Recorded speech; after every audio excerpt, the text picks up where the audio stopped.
Live across Australia and around the world on the SEN network. Welcome to the Ashes on SEN Test Cricket. Boland around the wickets. Oh, bowled him!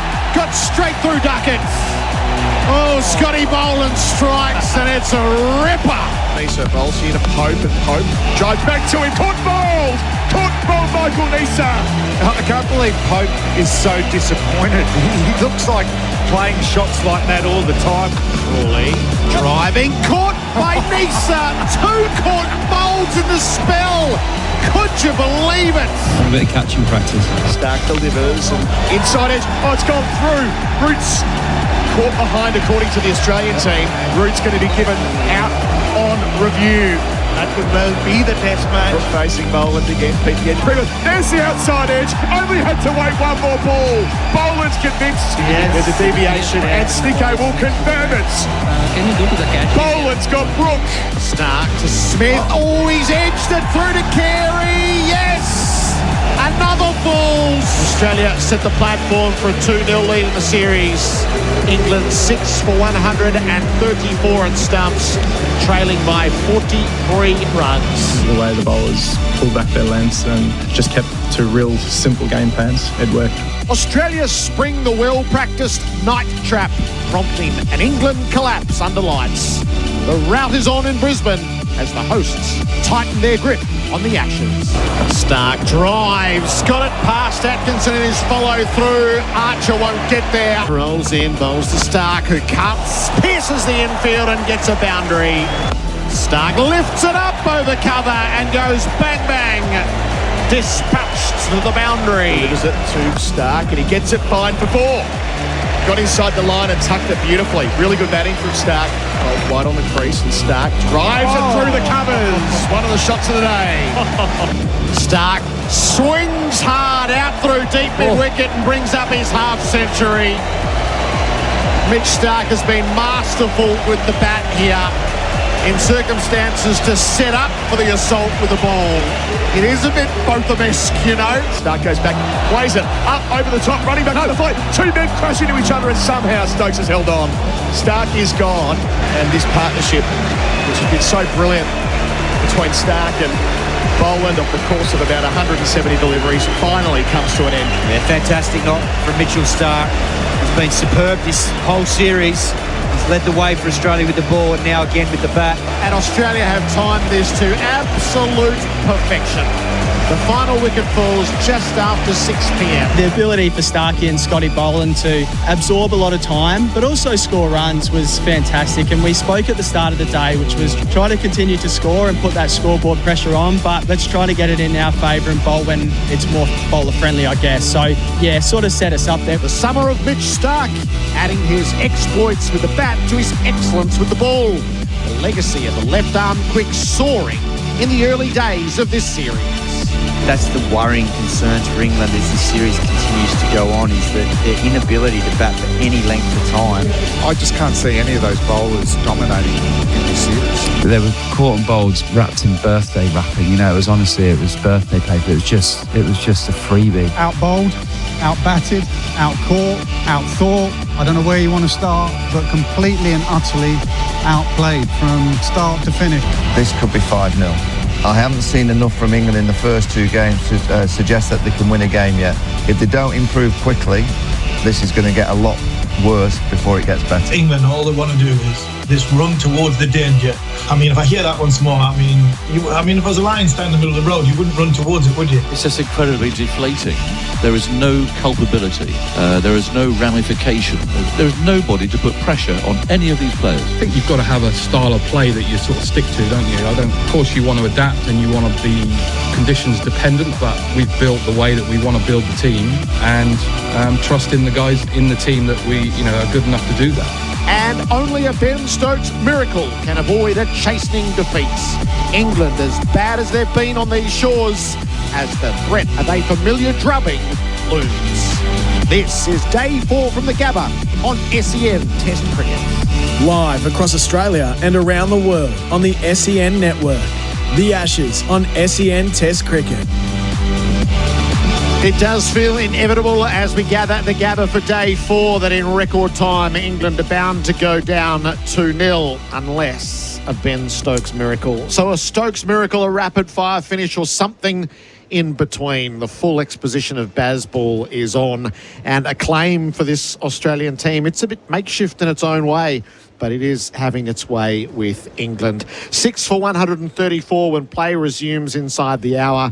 England still trailing by 43, and the indignity of an innings defeat in these circumstances still hovers. This is the Bunnings Build-Up, brought to you by Bunnings Trade. Gerard Whateley alongside Simon Katich. Hello to you, Cats. Good afternoon, Gerard, Flem, all our listeners. Damien, Fleming, welcome in.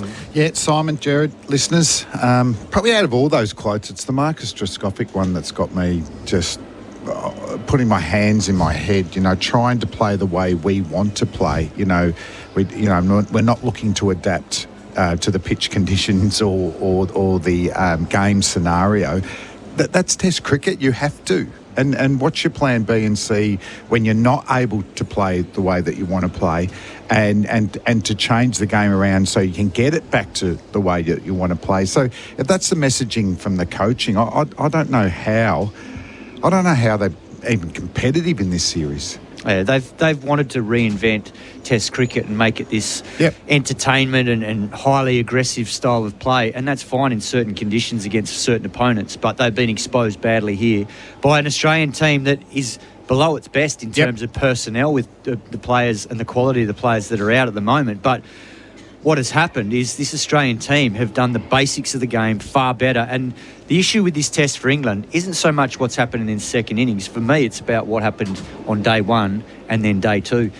First innings of test matches are crucial to get momentum and to take pressure off you as a team and put pressure back on the opposition. Well, they squandered that opportunity because they got bowled out for 334, and a number of their batters should look at that innings more probably so than the second, because the second, what happened last night can happen, and that's exactly why Australia played the way they did, to expose them to a pitch that had a little bit there under lights with the crack and with a fuller length. That was the pressure that exposed England's batting, but the damage was done for me on day 1 and 2.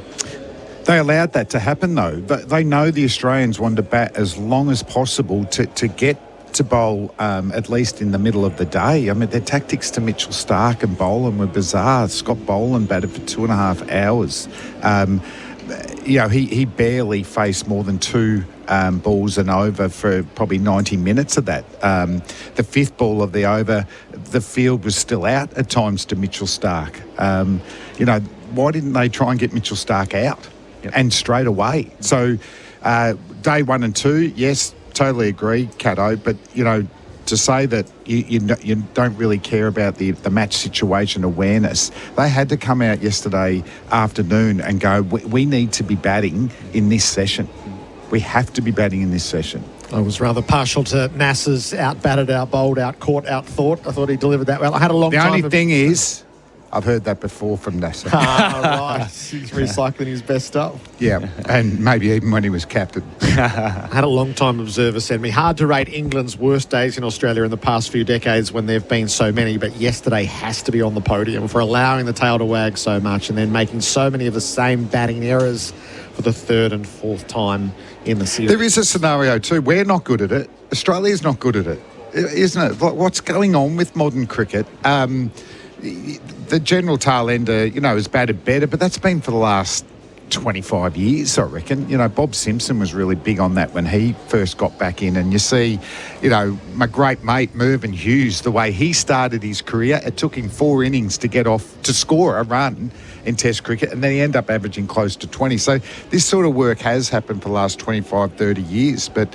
the inability of England and Australia to knock over the 9th and 10th wicket is bizarre with their tactics, isn't it? It is. Australia's bowling unit, and that's a lot of this is... Imagine if England get beaten by an innings with an attack that doesn't have Hazelwood, Cummins and Lyon in it. So Australia's with its 5th pick and its 7th pick seamers here. They combined together to do the business that had to be done last night. Yeah, it was interesting with the first innings. And going back to there's 3 millimetres of grass here, so it's not the usual swinging and green seaming Gabba. So there were times where particularly Neeser and Doggett, just looked like, wow, they're just below that Test class. And I thought, yeah, but wait till I compare them against Atkinson's record in Test cricket's insane. So is Cass. And they didn't look any better than Doggett, did they? And then loved Alex Carey's interview with us after the game. He did acknowledge Doggett's spell because we didn't start well. I think Starkey was fatigued. Ness looked like he was just charging in too much. But it wasn't until Doggett bowled those couple of overs and then Ness come back. The Nessa and Doggett bowling partnership, I reckon, just set up last night. And Doggett didn't get a wicket. But the great things these days, he was rewarded internally for that. Well, he showed them the way because he just brought that length back fractionally. It was still full, but it wasn't as full as it was before the break where they were pounding cover drives for fun. And so that then, there was a couple that I think Crawley sparred at and Duckett sparred at, and it just gives the rest of the bowlers an idea of, okay, that's the sign of what we have to keep doing. And that's the worrying thing from an England perspective is that they had the right length on day one when they nicked off Travis Head. He should have been out for 3. So they get a visual of what that length looks like and what the dismissal looks like, and then they go away from... I don't reckon they bowled one more ball in that same spot after the nick. And that's the worrying sign that no one out there, and that's where Stokes has a lot to answer for because, yes, he's had success with these guys in other series and stuff like that. But in Australia, since that second innings in Perth, he's been poor. Yeah. Tactically, and even the tactics yesterday, as you rightly say, to not think that you bring the field up to Mitchell Starc off jacks and see if he wants to hit a 6. Because when it's spun and bounced like that, back your bowler in. The only way he's going to get better as a bowler at this level is to back him in to knock guys over. And he'll get confidence if you give him that chance to do it. And he never did that. Mitch Starc and what he's doing here. So he's going to be player of the match for the second time through. So you can ink him in as the player of the series. He has something on the bill, doesn't he? What's he up to? 18 wickets. He's top scored in this innings for Australia. The big part of his legacy is going to live, one suspects, in this series. If I was his manager, let's do a testimonial year. Is it too late? Remember DK did one when I was growing up. I loved it. Just phenomenal. But sometimes you're pushed into the number one role and you can grow within that, just knowing you're the man and having that confidence and bowling the first over and I'm going to set the tone.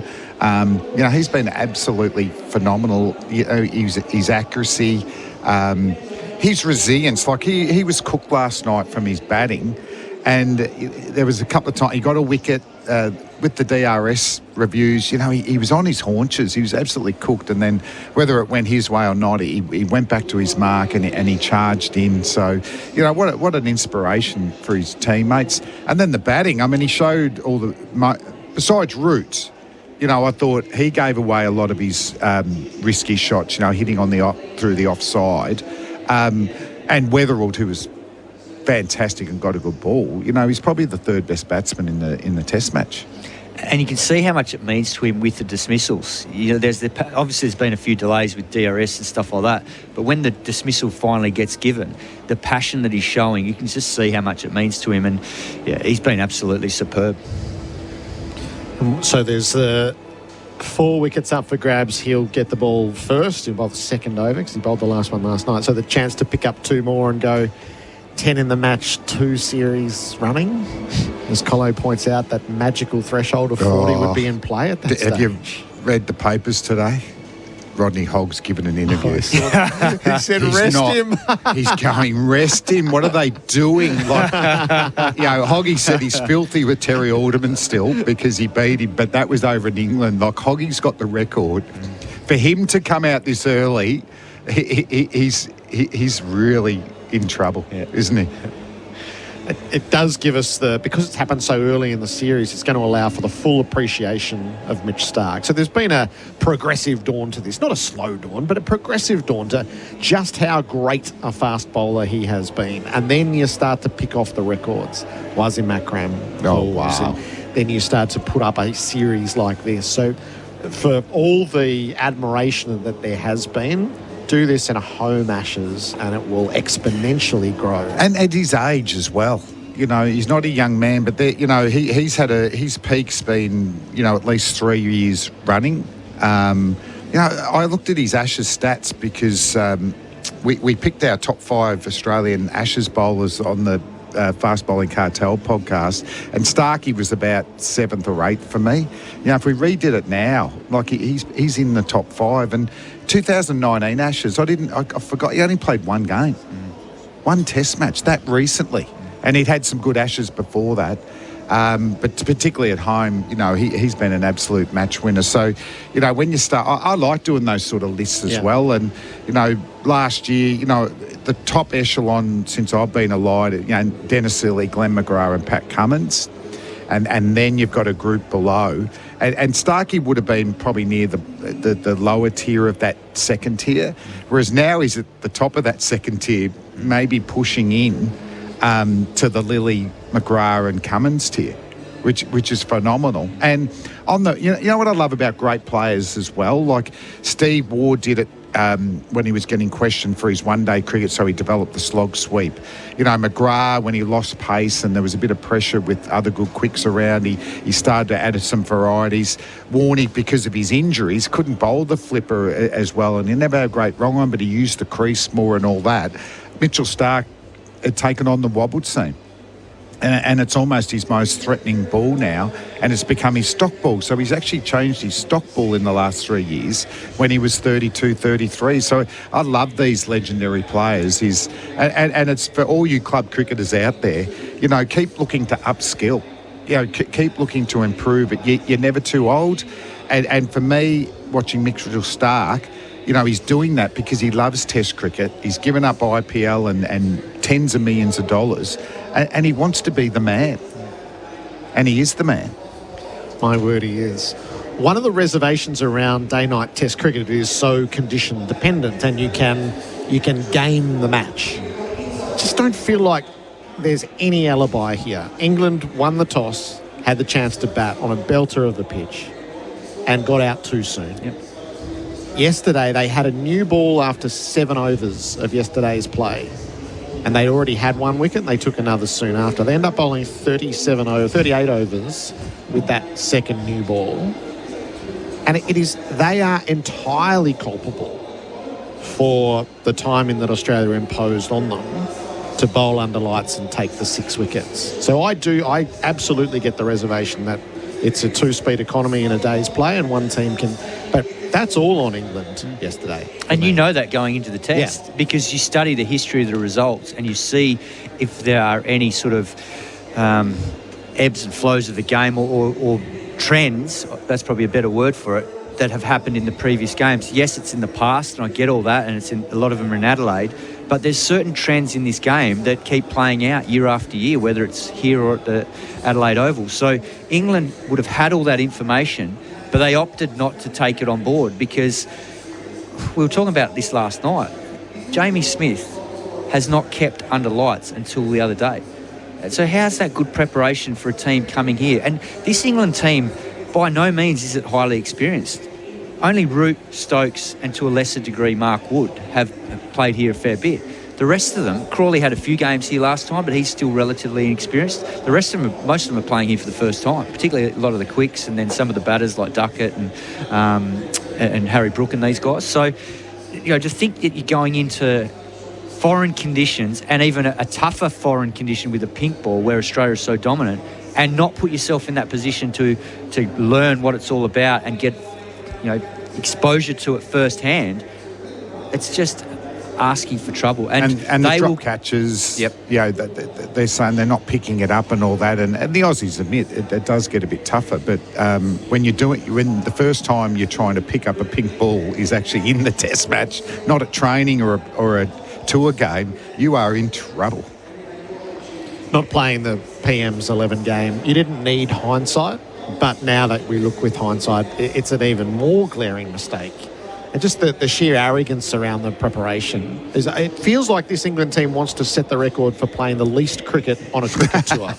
They seem absolutely determined. So they're going to holiday after this test match? It sounds like they're heading up to Noosa for another week, and there's no practice match in between here and Adelaide. And what you might diagnose is what this team chronically needs is cricket. Well, and I reckon it needs different leadership. Yeah. Because they're all saying the same thing. They're all singing from the same hymn sheet, and they're singing the wrong song because they're going to go 2-0 down. And it's been pretty obvious to everyone, even before the series started, that their preparation was going to be questionable, and it's playing out that way. Their game plan is questionable in these conditions. It's playing out that way. And so when you look at the results, they've wanted to reinvent Test cricket and be pioneers of this aggressive style of play under Bazball, whatever you want to call it. But they're reinventing failure. That's what they're reinventing. Yeah, it's going to be interesting, isn't it, the fallout? Because I just think they've been so tight, haven't they, McCullum and Stokes? I don't think this brand could happen with one not being there. So if one leaves, to both leave. And then what's the next go for the next England captain and coach? They're not going to continue this brand, are they? Not if... Because I think it's had impact, you'd know more than me, Cato, down to county level. Sorry, if your strike rate's not at least 75, so they're producing a generation of players who have got no technique, no ownership, no accountability, no plan B. Test cricket is a test that they're going to have to rebrand that into county cricket as well. Since when has strike rate won your test matches? It might win your T20 games, but it's not relevant in test cricket. But it is to get picked. Well, I know, and you're spot on. There's a number of very good players in England that aren't being looked at, and you look at this England batting lineup at the moment, you go, yeah, they might strike at 60 or 70 or 80, but they're getting out for 15 or 20. That doesn't win your test matches. It's funny, I'm going to mention some random names from England players, and they didn't win, but they did pretty well. Carberry in that Johnson series, batted tough and got hit everywhere. David Milan, who virtually didn't play a test match in England, pretty good, and those were good selections for Australian conditions, and they were tough lefties and dogged and knew their games really well. There's not one of them in this team. No. And that's what they're lacking. The only real players at the moment that you think who's going to dig in and maybe fight for a long period of time, and it's probably only Joe Root and Ben Stokes at the moment. But I think Stokes has gone too far the other way. Yeah, but he's had to, because they've been under so much pressure because of guys squandering opportunities at the top of the order. So if he's batting like that, and he's the Bazball with McCullum person, so why isn't that influencing the rest of the team, or why isn't he playing like them? I'm just confused. And he's the one that's he grabs the ball and bowls a lot of overs, so he's trying really hard. But I don't understand what impact's that having on the group. There's a reckoning coming for sure and certain. What'd you see in the pitch this morning or this afternoon? Still looks really good. So you'd want to come back on day 4 and feel like you can spend some time in the middle. They know that there's a crack that the Australians are going to aim for, particularly the right-handers at both ends, just outside off stump. And Ben Stokes has probably got one for Mitchell Starc that he's going to aim to, or Boland will aim to from around the wicket, the one that got Duckett. But you can still have a game plan to that. You can try and get outside the line, get forward as much as possible, because we've probably seen a few more balls go down and not carry rather than balls sort of flying through the surface. So that's got to be a game plan, and just try and get through spell after spell. All right, see you for the first ball. Simon Katich and Damien Fleming setting us up on the Ashes here on SEN Test Cricket. The Bunnings build-up brought to you by Specrite Merbau Decking. Stuart Broad is next.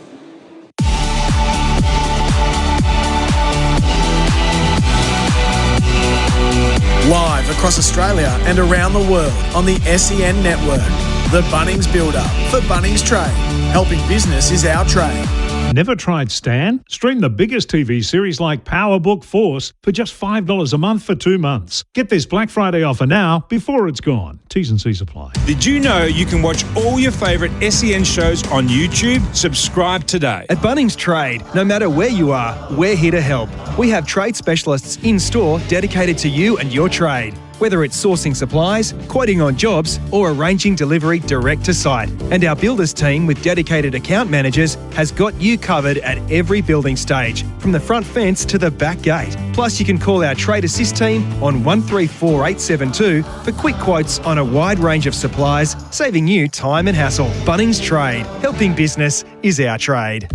Did you know that Cobram Estate extra virgin olive oil supports heart health when consuming 2 or more 15ml serves per day as part of a balanced diet?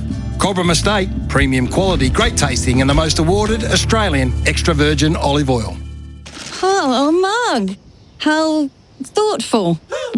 This Christmas, get a fragrance they'll love from Chemist Warehouse. Like Rabanne 1,100ml, just $89.99. Don't pay RRP $175. Try Victor and Rolf Spice Bomb 90ml, now $109.99. Don't pay $205. Or Yves Saint Laurent Black Opium 50ml for just $129.99. Don't pay $215. Don't miss the Christmas fragrance sale on now at Chemist Warehouse. Great savings every day.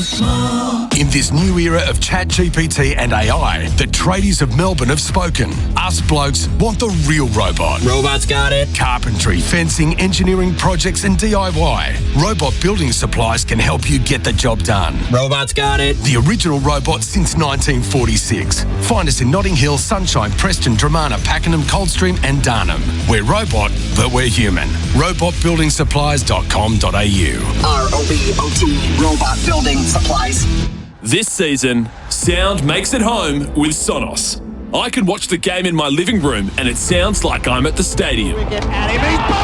When I'm in the kitchen, I group my Sonos soundbar with my kitchen speaker and don't miss a ball. Oh, and at dinner time, the game comes outside to the barbecue with me on my Sonos Move 2 portable speaker. Mate, I heard that bet on ball from here. Sound makes it home with Sonos. Visit sonos.com to learn more. Australia's best off-road caravans are kicking it up a gear. Actually, make that a few gears. Lotus Caravan's 2026 range launch is happening today. Loaded with features, packed with power, and then some. And luxe interiors the wife will love. Be one of the few to see next year's models and new floor plans. All new models have huge upgrade standard. First to order is first to get delivery. Lotus Caravan's 2026 range launch is happening today at Freestyle RVs, Cooper Street, Somerton. 52 weekends a year. That's all you've got. 104 days of freedom. 104 days to explore this beautiful country. Go on great adventures and follow wherever the impulse takes you.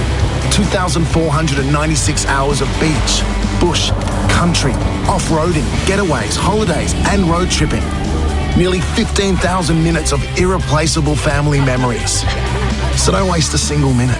Conquer your weekends in the Ford Everest. Don't get caught out by skills shortages. Build a great team with MEGT, Australia's apprenticeship experts. Offering local advice and ongoing support, they'll make sure your investment pays off. So speak to the experts at MEGT.com.au. Apprentice Connect Australia providers are an Australian government-funded initiative. Your machinery shouldn't sound like a drop catch. Keep it in top form with Sinopec Premium Lubricants. Whether you're running trucks, tractors or anything in between, visit Sinopec's new warehouse at 1 Rosebride Place, Truganina. Hit performance for 6 with Sinopec Premium Lubricants. Visit SinoPecOnline.com.au.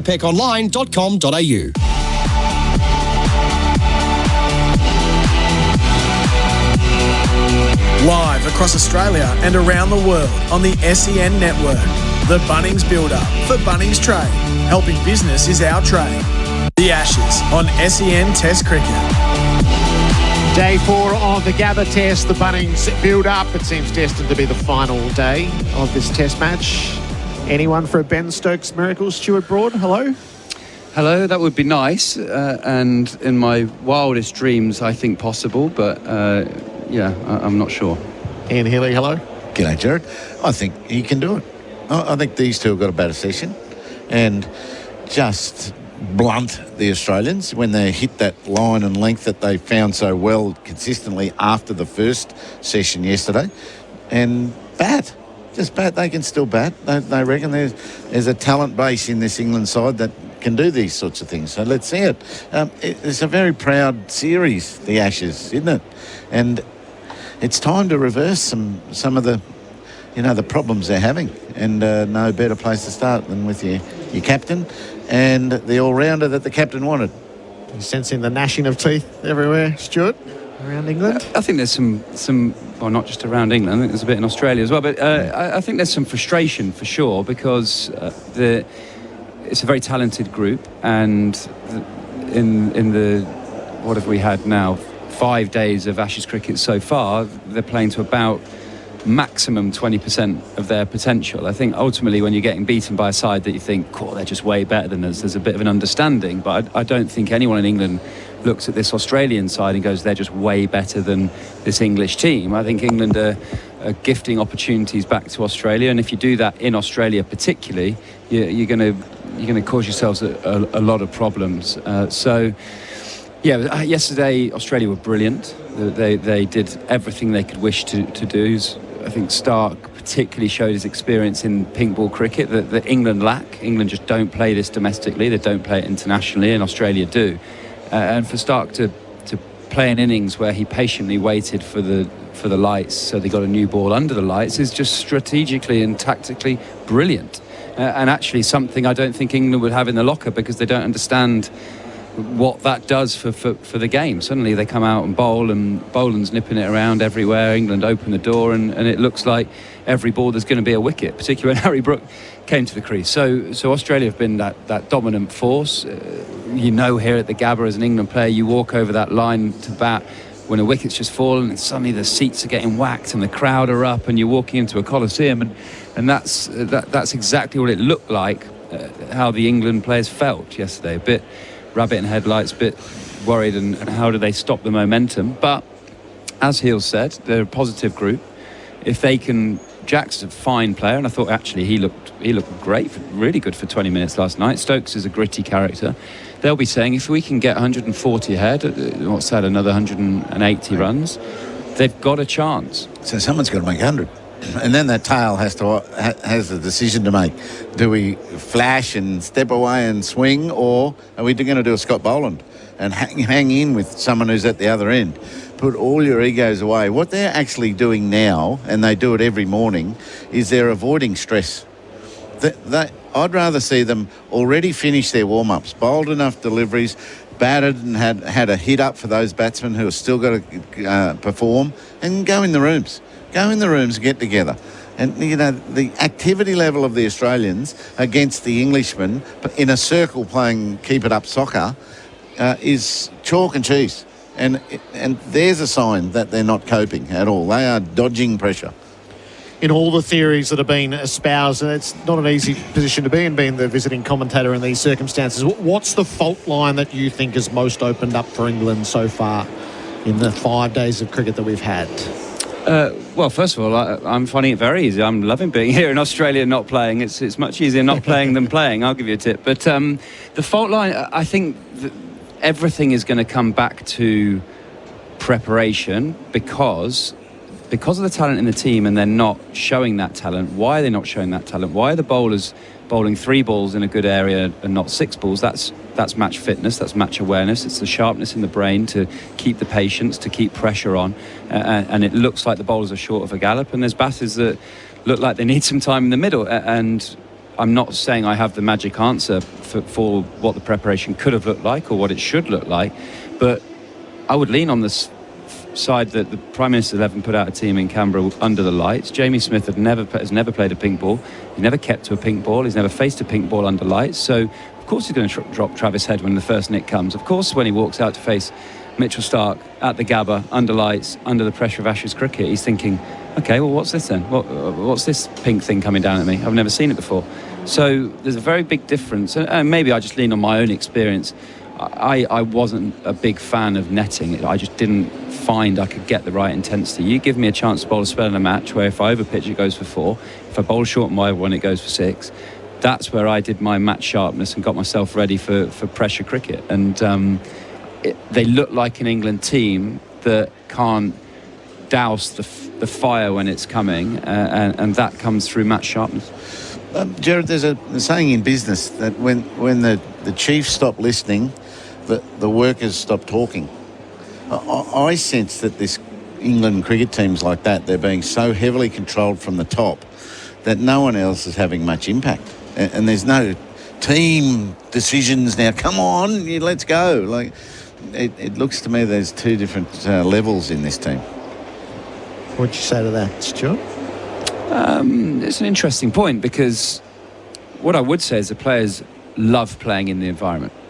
It's been hugely successful in a sense, not results on the field, but for people wanting to play Test match cricket, people wanting to watch Test match cricket in England. Ultimately, Test match cricket's in this sort of environment at the minute. It's much easier to go and play for the Delhi Bulls or Delhi Capitals in a T10 and earn more money than turning out at the Gabba in front of 45,000 screaming Australians.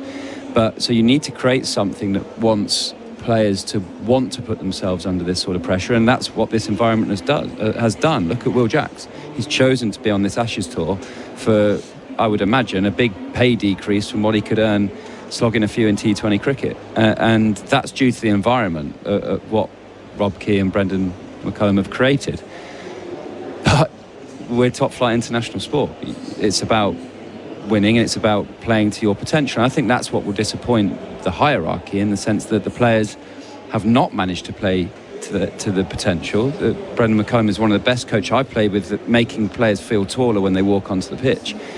They're not walking onto the pitch like they're feeling particularly tall at the moment. So he's got a lot of work to do in this gap, whatever they choose to do in this gap before Adelaide, because they are a group that they could win Adelaide somehow. They look way off the pace, but they could go and do something special at Adelaide, and that's a huge credit to the management. But the art of Test match cricket, the art of controlling pressure, and we saw particularly the bowling group of England yesterday look completely lost of ideas.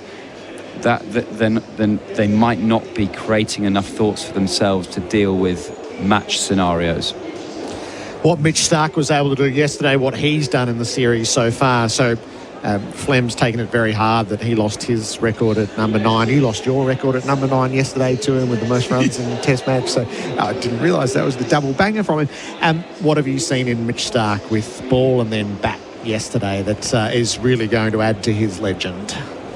Well, the credit I can give him is that he looks in the form of his life, and he looks the best I've seen him as a cricketer at 36 years old. So that mindset to continuous improvement. He walked past me this morning, we had a little chat. He looks like an Olympic athlete. He's a physical beast, and that's years gone by. At 36, we'd be questioning, saying, "Oh well, you can't have long left." He looks like he could play for another 5 years, to be fair to him. So, yeah, he's incredible. I respect him a huge amount as a cricketer, and ultimately he looks like he's thrived off the responsibility. He's created a different delivery in his bowling action in the last five years probably, and now he's mastered it, that is causing all batters around the world a huge problem with the angle across and then the one that he can swing back. And he looks in the battle, looks a true competitor. I've had times when I look at Starc and he gets wickets and he looks like he's not necessarily in the battle, or he's not necessarily celebrating or enjoying those wickets. But this Ashes series, he's pumped up, he's right on there. He knows that if he gets it wrong, his team probably don't do as well as they're doing, but he hasn't got it wrong. He's been absolutely 10 out of 10. The shocking ball has gone as well. Big wide one down leg that gives wicket keepers nightmares. Way outside off. That's not happening. I remember Mitch Johnson having a great summer, and he put his control and his maintenance of pace down to strong legs. So I think Starkey is quite strong at the moment, and he goes in and out of being lean and muscular. But he's given himself time to get muscular at the moment. You can see his arms, and I'll bet his core is rock solid, and that's giving him great balance, I reckon. He really hasn't had the foot problems that he normally does. He's got that many things in those shoes. Have you ever picked up his boots? No. You should do yourself a favour. There's 6 layers in there. There's a bit up there, and a bit of cork there, and a bit of rubber there, and they're so heavy. And he's got, I don't think he's found the secret yet, but he's a fully professional athlete, and it's coming good for him, that's for sure. All right, we love to play scenarios. Just reiterate the best case scenario, Stuart, as we'll catch it during the opening session. Give me England's best case scenario. Stokes, Jacks, hundreds, somehow. That England get 220 ahead. And just as Jofra Archer comes in at number 11, the pitch starts bouncing over the wicketkeeper's head and rolling along the floor, and it looks like an absolute minefield, and England come out and bowl and hit a length, and it pops all over the place, and Australia are 3 for 10. The Gabba goes quiet, and England get over the line. As I'm saying it, I don't believe it, but that was my best case scenario. That's what we asked for, good man. Once upon a time at the Gabba. No, I think Australia have to get at least 1 wicket in the first half an hour. That's their way they've got to approach it. Really work hard at this first partnership. Ian Healy, Stuart Broad. We'll talk to you shortly. This is the Bunnings Build-Up, brought to you by Siteco.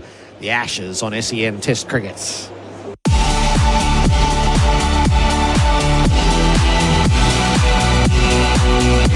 Live across Australia and around the world on the SEN network. The Bunnings Build-Up for Bunnings Trade. Helping business is our trade. Real people, real products, real fun. No matter who you are, Sexyland has something real sexy for everyone. With Australia's biggest range of sexy costumes, lingerie, couples toys and fun gifts and games for adults. Sexyland. 11 stores in Melbourne and Geelong, open till midnight 7 days a week. Or shop online for 2-hour delivery.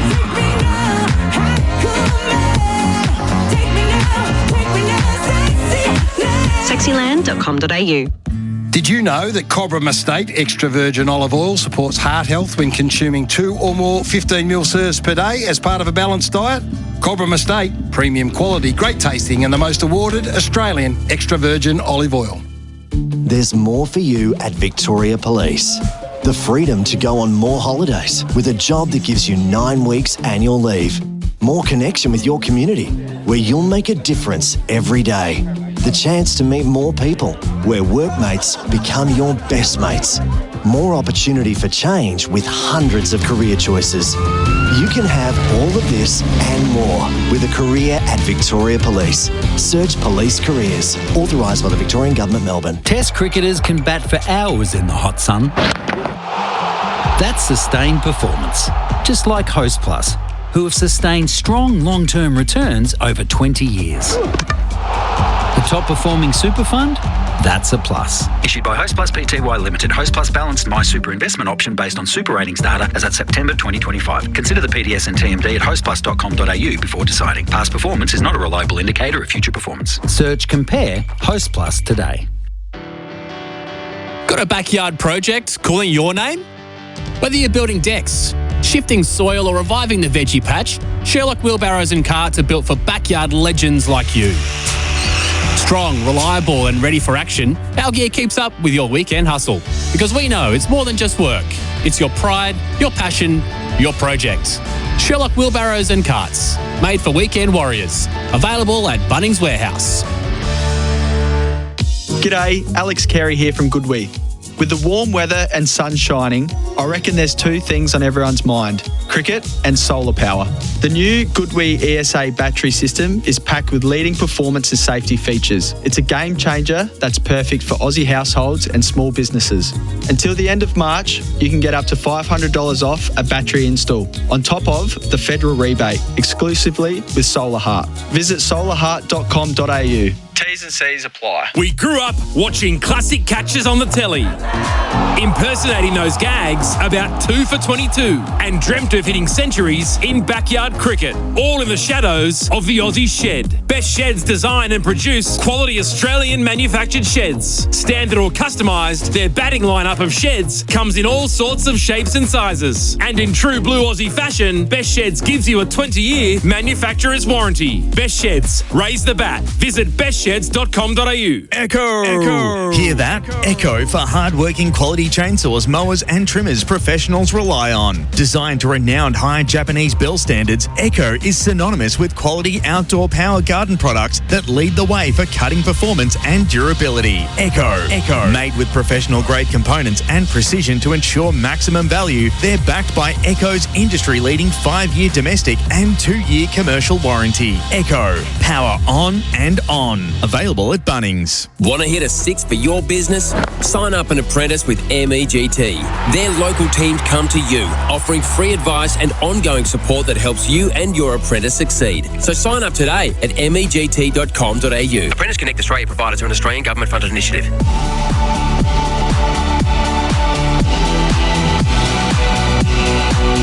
Live across Australia and around the world on the SEN network. The Bunnings Build-Up for Bunnings Trade. Helping business is our trade. The Ashes on SEN Test Cricket.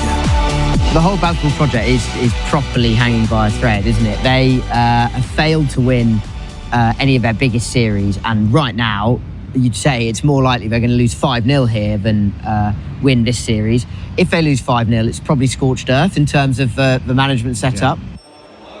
Will McPherson from The Telegraph perfectly summing up where we find ourselves after 5 days of cricket. We gather in prospect of day 4 here at the Gabba. This is the Bunnings Build-Up. Will, it's great to have you with us on SEN Test Cricket. Welcome. Thank you, Joe. Your sparring partner today shall be Bharat. Hello to you, Bharat. Hello, Gerard. I'm warmed up. I'm ready for a rant. What's your overall sense, Will, of where we find ourselves today? England are in clearly a very, very bleak spot. I think the wheels are coming off this tour slightly quicker than I thought they would. I mean, this is my 4th time I've been in Australia for an Ashes tour. I'm yet to see them win a game, so I'm pretty well versed in how these things work.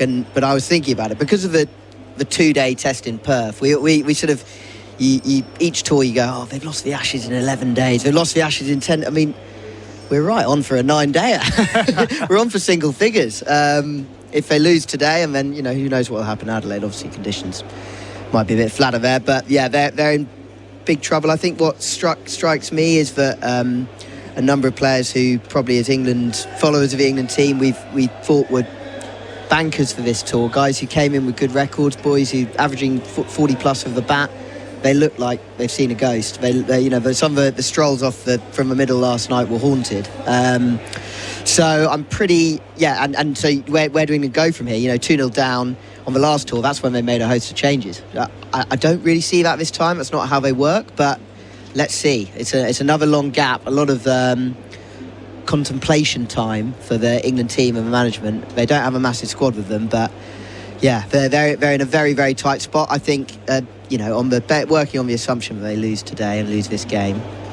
I think Brendan McCullum's got one game to prove that he's the right man to take England forward and remain coach after this tour. It's been great fun watching England and covering England for the last few years, but and he's done loads of good things, and I think in some respects he'll remember positively whatever happens on this tour. But in the biggest moments, in the biggest series, he talks about the brightest lights and the biggest pressure. Actually, his England team have wilted. They've drawn 2-2 at home to Australia and India, and they got pretty well beaten in India after winning the first test. They're on their way to a fair drubbing here, so it's been fun, but to go to the next level and actually win some proper series, I think maybe we'll be looking at someone else to do that job. It does feel like that, Bharat. We've rushed right to the end. Yeah. I didn't imagine we would be this far advanced at this point, but it's very hard to argue with any of that. No, very, very hard to argue. And yesterday was probably the first time I heard Will and all the other luminaries in the English media contingent really but at least question Brendan McCullum's position and role with this team. Because all along we've heard about players and, is Ollie Pope the right guy? Should he continue as vice captain? And it's more been a player-driven thing, but now it's the first time Brendan McCullum, Ben Stokes, even Robert Key's name are being discussed as. And what happens to them? I know both captain and coach have 2-year contracts or 2 more years left on their contracts. But because it's been that kind of performance as well from their batters in particular. I mean, you can sit and criticize their bowling and allowing Mitch Starc to do what he did, but it's the batting that's let them down. And whether you want to call it baseball or not, it was largely based around the batting. And the other change, Will, I'm hearing is in 2023, a lot of your colleagues were genuinely talking about if the rest of the world doesn't play Test cricket like this, Test cricket's going to die. This is going to take Test cricket to places never been seen before. I'm not hearing that at all this time. I'm not talking about it today, even in the lead up to this test. So something has definitely changed in the narrative. Well, one thing that has changed is that Australia have given England a pretty fierce taste of their own medicine, and they clearly haven't liked it. Since the moment Travis Head emerged late from the tunnel in Perth, from a race in Perth, and sprinted out to the middle, England have basically got nothing right in the field, and I think they've been pretty rattled by that. The new opening partnership of Head and Weatherall, which actually puts pressure back on. I think England loved bowling to Australia in 2023. I know they didn't. Australia actually racked up a lot of runs. They spent a lot of time in the field, but Brody could tell us. But the pressure wasn't being put back on England until they were 3 down and Travis Head walked out. Now it's right from the first ball. Yeah, this game.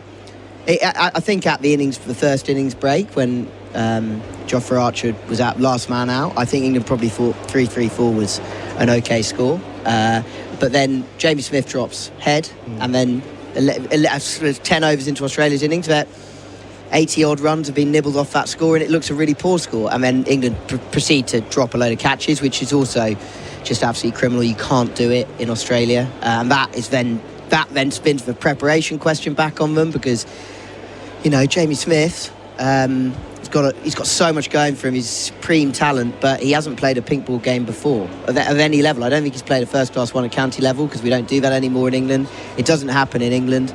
A handful of the players are playing their first day-night test, and the pink ball is different. But it moves, it moves differently. Your eyes work differently, and they weren't prepared for that. They declined the opportunity to go to Canberra. It's one thing. The climate's obviously different. The pitch is different, but why couldn't they play a game up here?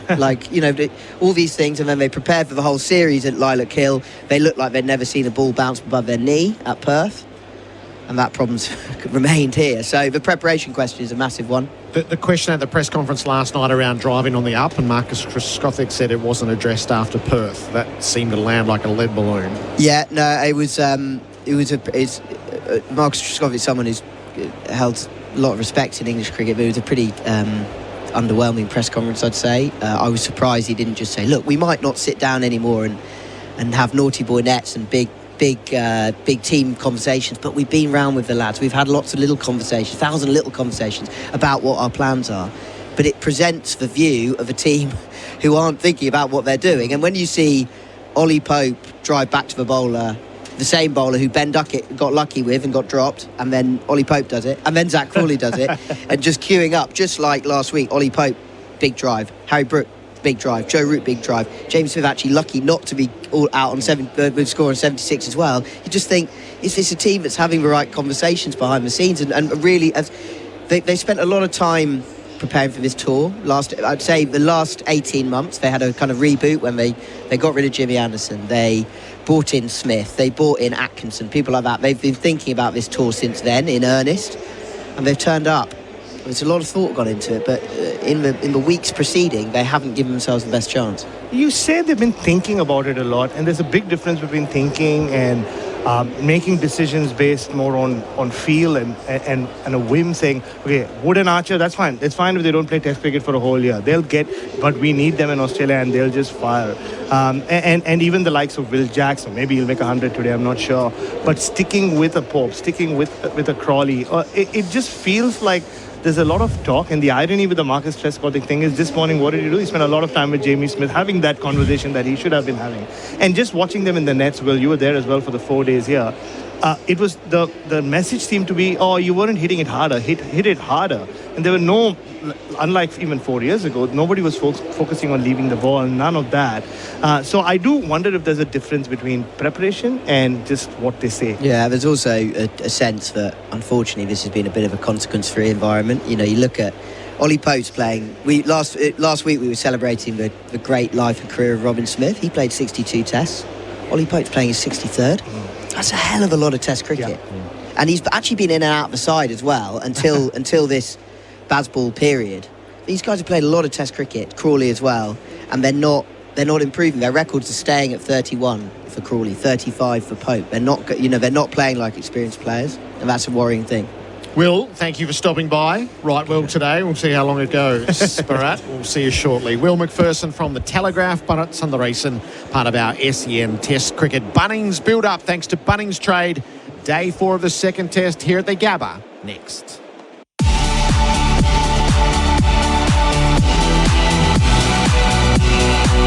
Live across Australia and around the world on the SEN network. The Bunnings Build-Up for Bunnings Trade. Helping business is our trade. Real people, real products, real fun.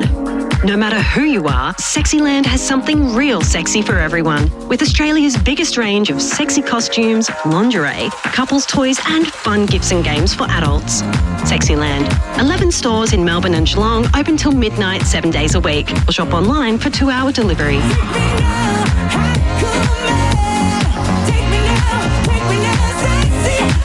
Sexyland.com.au. Real cricket fans watch a test match for 5 days straight. That's sustained performance, just like Host Plus, who have sustained strong long-term returns over 20 years. A top-performing super fund? That's a plus.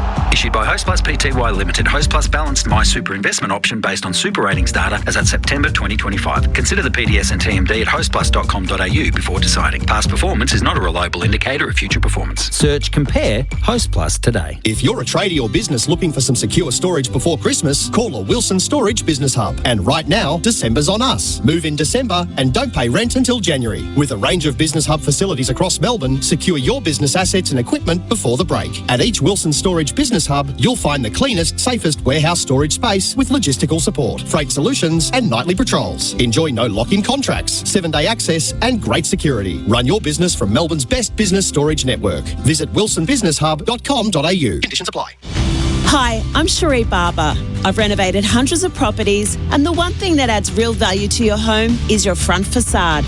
And your garage door plays a large part of this.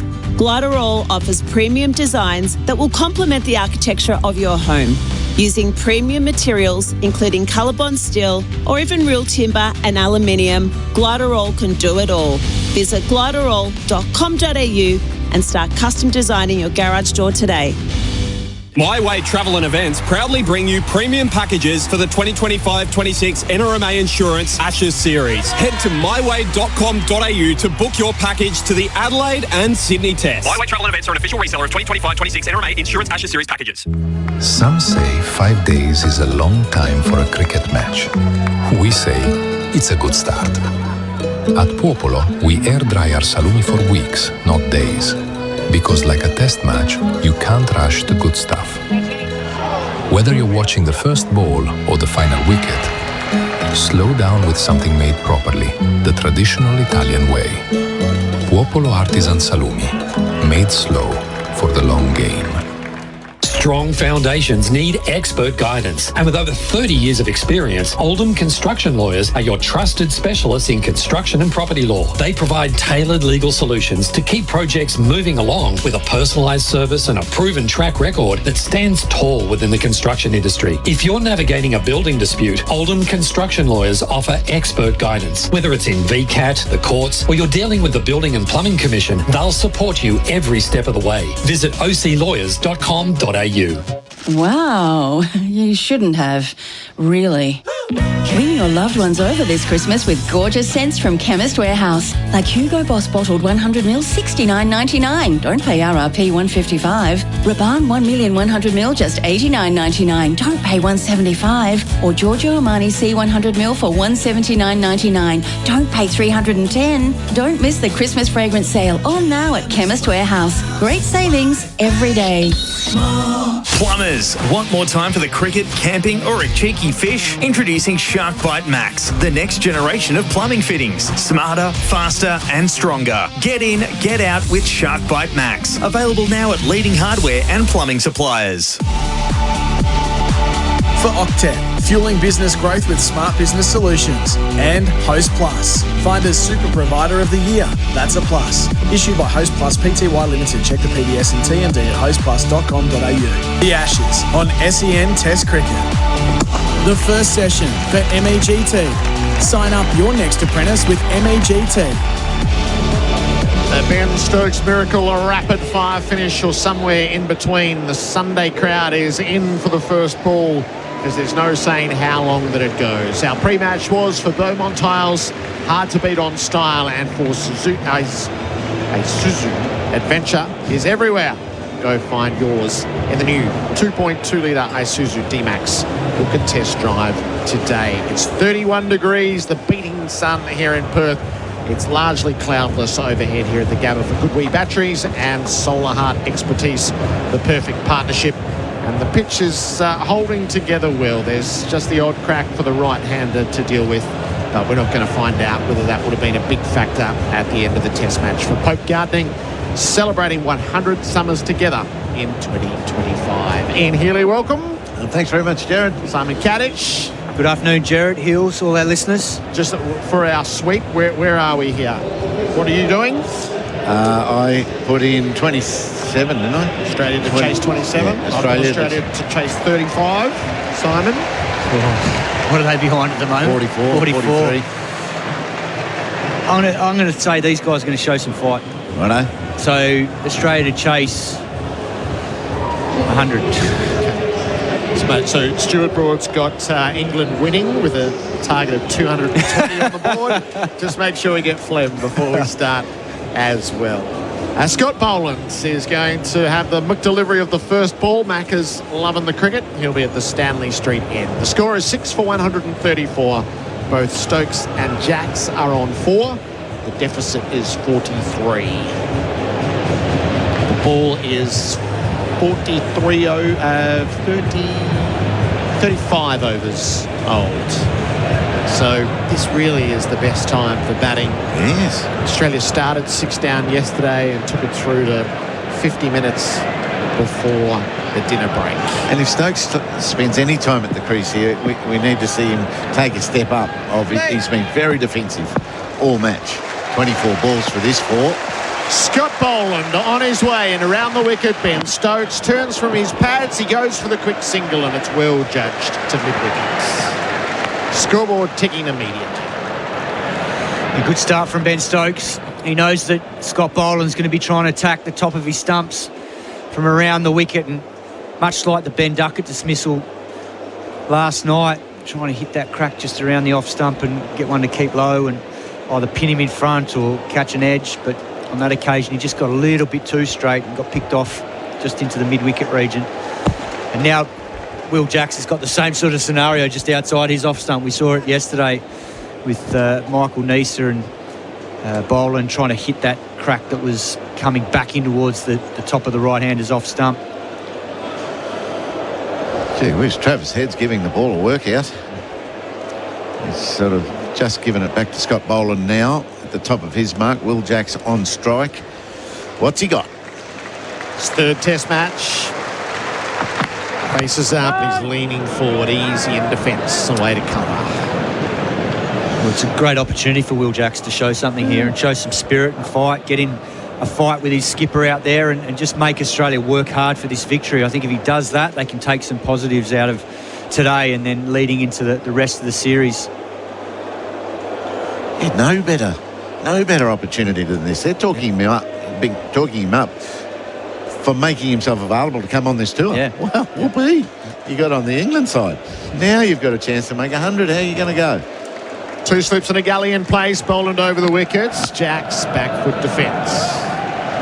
But that in itself, Hill, says a lot about the modern game, because someone like Will Jacks, who has done very, very well at T20 cricket, is in demand in all the different leagues around the world, and there's a number of them starting at the moment. Most obvious one being the ILT20 in the UAE. So he potentially would have been there or going to South Africa for their SA20, but the fact that he wants to play Test cricket for England is a good sign, much like Mitchell Stark's decision over a number of years to prioritise playing Test cricket for Australia. Into the furnace south the Gabba. Jacks turns from his pads. There was a single to mid-wicket that they didn't take. Well, there's a very strong icon that Australian cricket has got, and that's the baggy green. You know, it is such an attraction for cricketers of all abilities, dreaming or materialising. You know, getting your baggy green is very, very, very proud moments. Gee whiz, they got backward point, deep backward point on the rope. Now they've sent square leg 2/3 of the way back to the rope on the leg side. I wonder what type of delivery's coming. See what they might tempt Jacks with. He is a hitter in all forms of cricket. Boland to him and Jacks forward defending. I think it's just to keep the short ball in his mind or the back of his mind so that they can try and trap him on the crease, because that's where they feel like they've been able to pin a few of them on the crease at this end, the Stanley Street end. Yeah, just going back to Starkey Hills, I reckon what's happened for him, and it's funny how the game plays out, but it feels like the cricketing gods are rewarding him for all those sacrifices he's made over so many years. It's funny how the game will reward that sort of stuff. Last ball of the first over of day 4. Boland to Jacks, who leaves. So a sound start for England. The Toyota scoreboard Tundra available now. Visit a Toyota dealer today. 6 for 135. And a hint in the mode there of occupation as well it should be. Yeah, and that's all you can do. You start the day, you just try and win the battle, ball after ball, over after over. And as a pair, you keep talking about it. Okay, let's get through this set.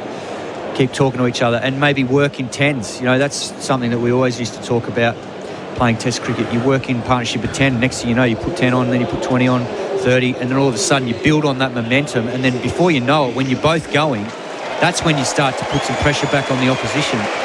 And that's something that they haven't really respected in this series so far. They haven't respected when they've got a partnership to make it a big partnership. And that's been their downfall. Mitch Starc down at the Vulture Street end. 2 for 48. To go with his 6 for 75. To go with his 10 wickets from Perth. To go with his top score in Australia's first innings. How you'd love him to get 2 more in this innings.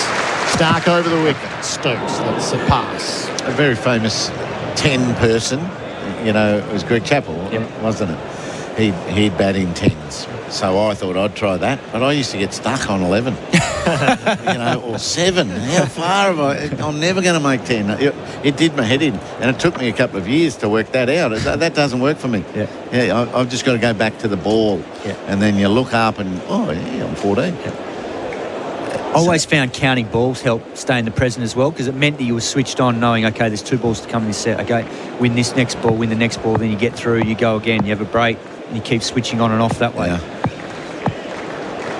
Starc gets into his early flow. And he bowls to Stokes, who leaves. Rising delivery outside the off stump. Quick whiz around from Starc, who didn't like the landing on the popping crease. And part of the battle, I reckon, for the young players now, particularly young batters, because they play so much white ball cricket and they are aggressive because that's the nature of the game, is that when they do score their runs, they score them so quickly that they feel like to get to 100, well, I've got to do it off, 70 or 80 balls, because some of them are doing it off 50 balls in T20 cricket. But ultimately in Test cricket, you can't always do that because your opponents are going to make it as hard as possible for you to score quickly. And that's where this England team have to have a shift in the way they go about constructing their innings. Starc to Stokes, squared up. Ball squirts away to the offside. Stokes has a suspicious look down the pitch. They might have even taken his glove very high on the bat. Unless it just came off the surface a little bit slower than he was expecting, and he's just rolled the wrists a little bit early. Yeah, all these teams have to just never forget that shot selections is as important as your defence. Yep. And then your attack, all the sorts of different shots. Shot selections out the window at the moment for England. Heavy tap of the England captain, upright with Starc into him. Stokes runs the ball to gully. He won't find a run. And just on the back of that, that's part of their battle, because their mindset is to score quickly and to put pressure on. Well, each ball that gets bowled might not be a scoring opportunity. No. And the problem is, if you're looking to score off every ball, that ball might well get you out if you're looking to score off it because it's in a dangerous area. So that's where I think the shift needs to come. They have to have the balance between, you still got to be looking to be proactive in scoring, but you can't score on every ball when the bowlers are like a Mitchell Starc and a Boland are bowling in good areas. Yeah, they're looking for easy runs, not just quick runs. Yeah. Stokes is on 5. Starc bowls to him. Stokes clips in the air, wide of mid-wickets. He'll get the opening boundary of the day. Lent on the length, sent it on its way. Safe as houses, Ben Stokes. Boundary for Azito, brushless power tools, do you. He moves to 9. And that's a great example of making the bowler come to you. Mitchell Starc angling the ball in. Yes, it went in the air for a period of time through mid-wicket, but it's a higher percentage shot from Ben Stokes compared to playing a cover drive now where there's 2 slips in the gully. And I reckon that's something that England need to take into account. They look a lot stronger when the ball's on the stumps. As soon as it's in the channel, they look vulnerable, and because they don't want to let the ball go. Starc on the follow-up. Stokes drives the half volley to mid-off. No run. 6 for 139. And that's after a couple of overs. On the Toyota scoreboard, Tundra available now. Visit a Toyota dealer today. Real people, real products, real fun. No matter who you are, Sexyland has something real sexy for everyone. With Australia's biggest range of sexy costumes, lingerie, couples toys and fun gifts and games for adults. Sexyland. 11 stores in Melbourne and Geelong, open till midnight 7 days a week. Or shop online for 2-hour delivery.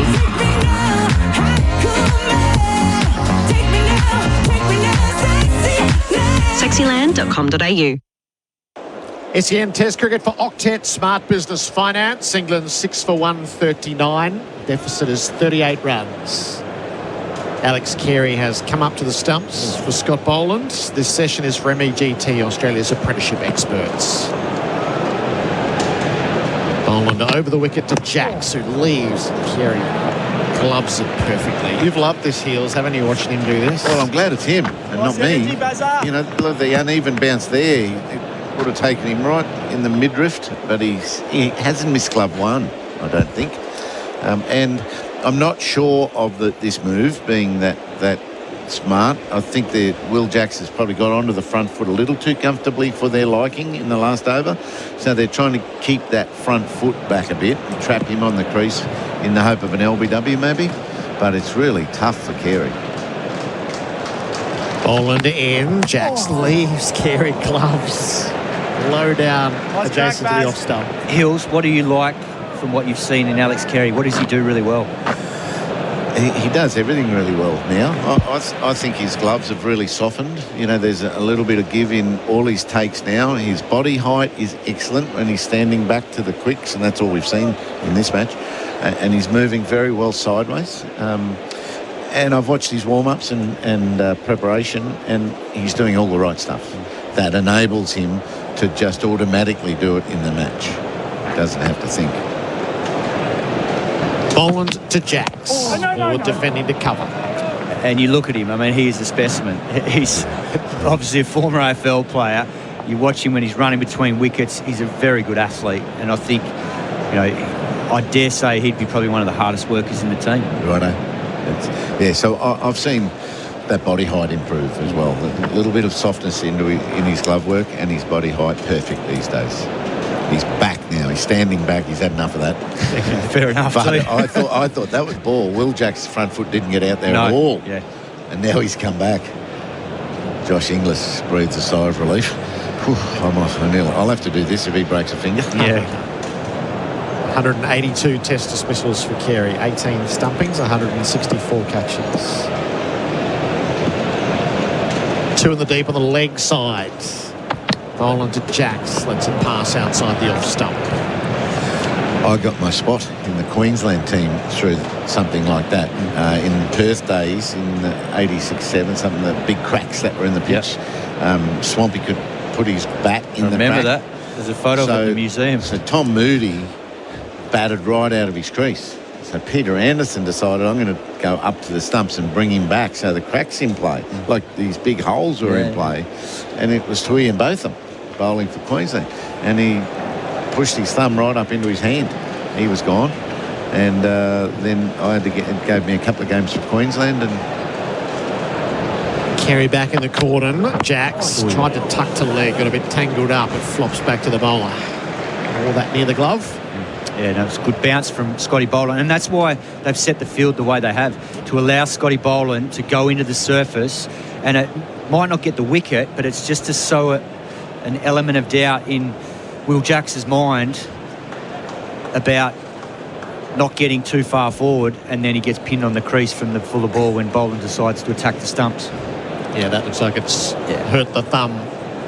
That was a good bump, wasn't it? It was a really good bump. He wasn't ready for it. You should be mentioning, mate, did you not think that was coming? Look at the field we've got. Stokes comes down to have a word with him. Settle his inexperienced teammates. Jacks 4 from the 19 deliveries in late last night. Just had to get through and did. Boland to him, and Jacks turns away to the open leg side, down to Stark at fine leg for a single. 6 for 140. That was the last ball of the over. Just that run from us. The Ashes on SEN for Henley Holmes. 1-800-64-64-64. 6 for 140. The The Ashes on SEN Test Cricket. Go Harvey Norman for a cool summer. Shop hot deals on air conditioners, fans, air purifiers and more in-store and online. And Henley Homes, hard to beat. Ask other builders, then come back to us. henley.com.au. It's time to stop paying your suppliers and pay.com.au it instead. You'll unlock rewards, improve cash flow and simplify your business payments. So pay.com.au it and start earning rewards today. The Ashes on SEN for 4 and 20, Australia's original fan foods. So far, so good for England through 3 overs, 6 for 140. That has reduced the deficit to 37 runs to make Australia bat again. Mitch Starc in from our Vulture Street end. Will Jacks has the strike and Jacks is forward pushing to mid-off. Simon Katich and Ian Healy for Eufy PoE Systems, professional grade security for complete home protection. The English Lions are playing a game. They're getting absolutely creamed at Allan Border Field. But there's one innings that matters here, Simon, that you've got an eye on. Yes, young Jacob Bethel, who has played 4 tests already for England in the New Zealand tour back in 24, where he got 260 runs at 52. He's currently 41 not out off 95 balls, so applying himself well there. He's in the squad. Yeah, it would feel like a very easy move from Pope to Bethel if they're 2-0 down. Jacks turns to the leg side, safely to mid-wicket, no run. Well, and the other part of it is he's left-hander, but he also bowls some slow left-arm orthodox. I think he got a wicket in that game. So if they feel like they need to have another bowling option to be able to, bowl 4 or 5 overs, just like Jacks did yesterday, it just gives them that option. If you've got someone like that in their top 6.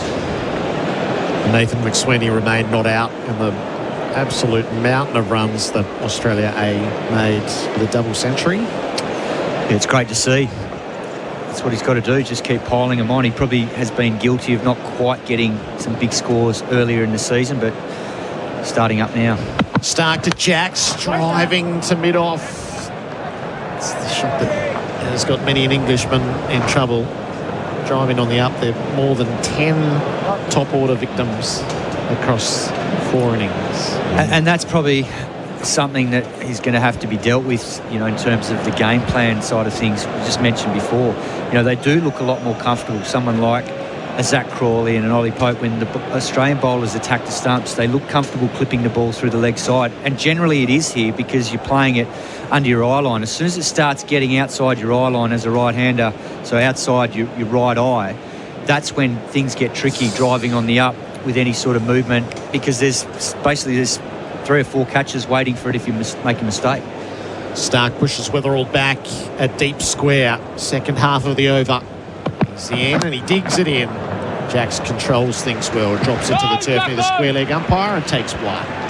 What I love from Will Jacks there, one, he rode the bounce really well, because that was a really well-directed bouncer from Mitchell Starc, got it up under his sort of rib cage, but he wanted 2 there. He wanted to come back for 2, and that to me indicates that he's got a positive mindset. He's not worried about taking strike. You always get an indicator of someone, their willingness to absorb pressure and are up for the fight if they're wanting to get back on strike. When guys don't, you see them just have a long one, they just want to get down the safety of the other end. You can't blame them for that. Like, we've all been there and done it, but I think that's a good sign mentally. And we've all acted, haven't we? Oh, definitely. I want to come back. I've turned really quickly. But he genuinely looked like he wanted to get back there. He did. He's going pretty well. Ben Stokes is on 9.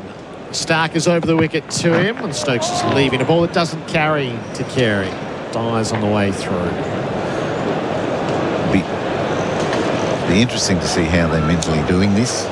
Do they take pleasure out of the fact they're nearly a third of the way through the hour, and there hasn't been a shudder or a moment, and the runs have come, the bad balls have been there at times, and they've weathered this early storm. So give yourself a pat on the back. Get to the bottom of the hour now, 2:30, and then kick on to the drinks. Don't worry about runs just yet. They'll happen. The way these guys play, runs will happen if they stay in. Last ball of Stark's over. Stokes forward defends out near green and takes the single wide of gully. Deficit is 35, 6 wickets down. The Toyota scoreboard, Tundra available now. Visit a Toyota dealer today. Australia. Do you not like money? Because if you're not with a low-fee super fund, you could be giving away money on high fees, instead of spending it on things you might actually want when you're retired, like more holidays, golf days, gals days, whatever days. Learn more about Vanguard Super today.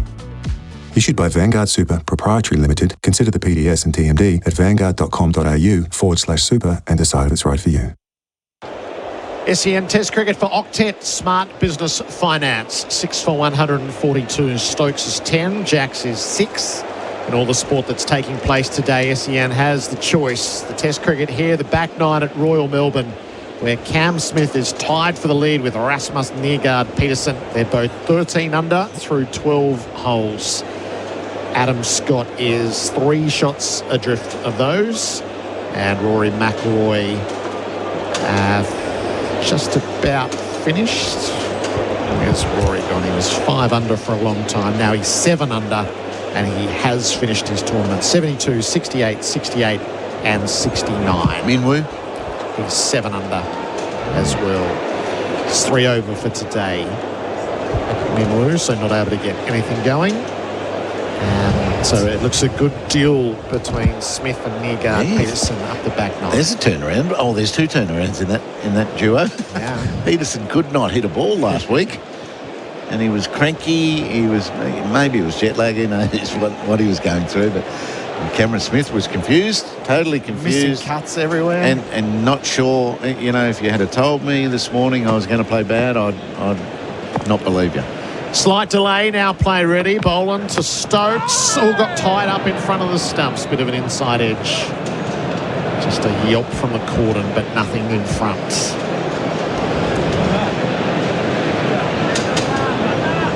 Hottest day of the Test match, 31. There are storms forecast for tonight, but they are tonight. Latest I saw was 10 o'clock. Oh, 10 o'clock, yeah. That's the new tonight. I don't like that backward point. If Scott Boland's anywhere near where he should be pitching the ball, you want Ben Stokes trying to play a catch-up. Don't take that shot away from him. 4 Ashes centuries to his name, Ben Stokes. He's playing forward and defending Boland. Only reason I think Steve Smith might have that backward point out is they might want Ben Stokes just to try and lay the ball off for a single there by seeing him back and potentially bring Alex Carey or the slips into play, or potentially get one to come back in off a closed face back onto the stumps through the gate.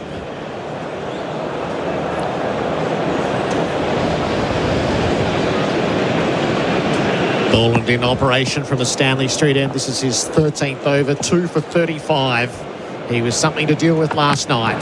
Stokes off the hip. Can't get a single at square. I completely agree with you, Hills. I think it's the difference in generation, because our thinking was always, let's keep this batter on strike. And if he plays a good shot and hits a 4, that's fine, because we're trying to get him out.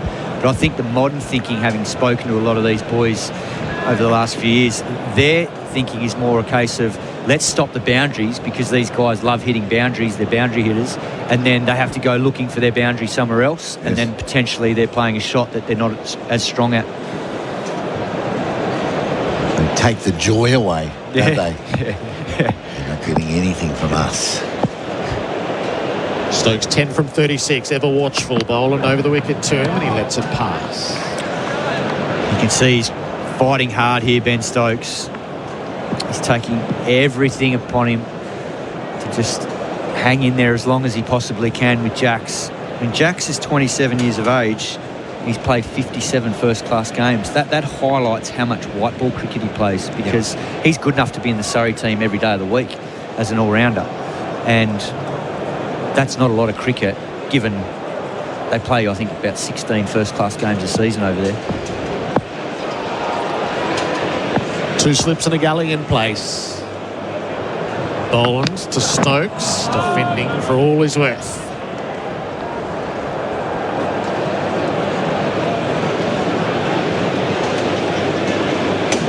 Carey's decided for the last ball he's going to don the helmets. Jackson And do you Stokes think- had a little chat. You think it was at the request of Scotty Boland? He sort of did. He pointed something out, didn't he? I wondered what he was doing, and then I saw Alex Carey turn around and go for the helmet. Now left-hander over the stumps on, not a perfectly even pitch. Oh, it's a new challenge. He's coming around the wicket. Is he going to go down leg side? Boland lets fly. Stokes down the leg side. Carey couldn't glove that, and it's down to the boundary for 4 byes. 6 for 146, and that will make the deficit 31. The Toyota scoreboard, Tundra available now. Visit a Toyota dealer today. Another wicket down, and no one wants to be caught out on a duck. Same goes for your four-wheel drive. Don't settle for second best. With Razorback 4x4 seat covers, you'll get perfect protection, comfort and style. They're tailor-made to fit like a glove and easy to clean after making a bit of a mess. Thousands of Aussies have already given them 5 stars, and unlike some covers, there's no ducks here. Protect your pride and joy. Check out razorback4x4.com.au today. SEN Test Cricket for Octet Smart Business Finance.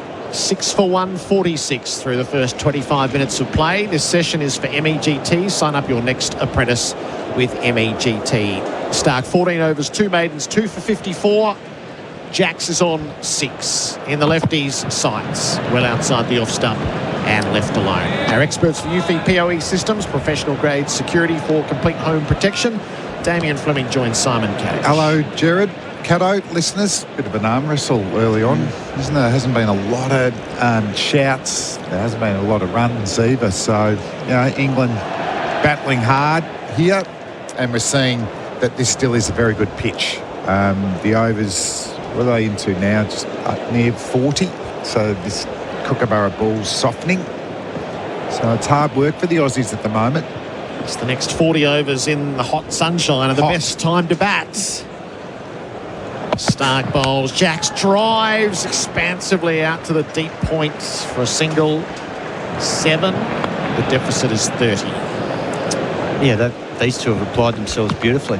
Just that first ball of the set, it was great from Will Jacks. Mitchell Stark, he knows he's trying to run the ball across him and get a nick through to Carey or the slips or the gully, Cameron Green, but he's controlled his hands, and then when he liked what he saw there, he really committed to the shot, which is exactly what you're going to do if you're going to drive the ball away from your body. But it was full enough to be able to hit, so you can tell that they've got a clear plan here, and Ben Stokes looks like he's just wanting to dig in and make Australia earn his wicket. Down to 1, slip and a gully. Smith's the floater. Labuschagne's come to a short mid-wicket. Beaten past the outside edge, Stokes. That's the one from the ball of the day, isn't it?